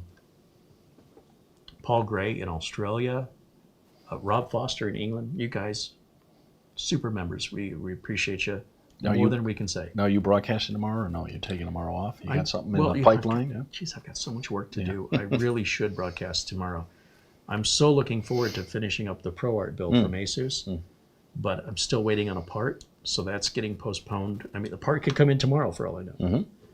So that'll be sort of either it'll be a Friday build, or it'll be, hey, the part just came in, let's change everything and do it now. I've also got the Ultra 7 build I need to finish, and I've got a case for that. I did the Project Zero build in a terrible, terrible case, and I need to disassemble it, put it into a better case. Okay. And then I'll take that crappy case, maybe I'll move your parts into that crappy case, because they'll fit okay. The Project Zero, with all the cables running out the back, these morons who make this case called Sama had no accommodation for the cables coming out the back. I'm so upset by it. So I've got a different case. I have 2 cases that came in. I have 2 more coming in for a total of 4. One's a micro ATX. Speaking of which, our friend Planet Cryos just did an open air build of a mini ITX that has no panels. It's just like a raw, it's got like a handle, and it's maybe this big, and the motherboard and the power supply just hang off the sides. It's pretty unique. Be sure to check out Planet Cryos' channel after this. Our friend Doug Betts also makes some great videos. So live Windows training with Doug Betts. Mike's unboxing, reviews, and how-to out of England. Great channel. If you like this content, check those guys out. And Cyber CPU Tech is good. Salem Techsperts, very good. These are real technicians. All of them are real techs. And, you know, there's plenty of choice for enthusiast videos. There's no shortage. I don't have to tell you where to go. They're everywhere. But if you want to see the industry, and you want to see the challenges that we face, there's more than just me, but there's not many of us out there doing it. And so show them some love. Show them some support. Check them out. And hopefully we will see you all soon. I am hoping to broadcast tomorrow because I've got so much work to do. I just don't know which thing I'm going to pick. Also, probably on Sunday. When it gets to this time of year as we're heading towards the big holiday, I'm buried. And if you got some spare time, listen to some nice music this weekend. Okay. They are good. I can't. I'm trying to think of something smart to say, and nothing's happening. Okay. He's not wrong. Yeah. All right, guys. That'll wrap it up for us for today. Thank you so much for watching. We'll see you all again very, very soon. And until then, bye for now. Have you done that before? Once or twice.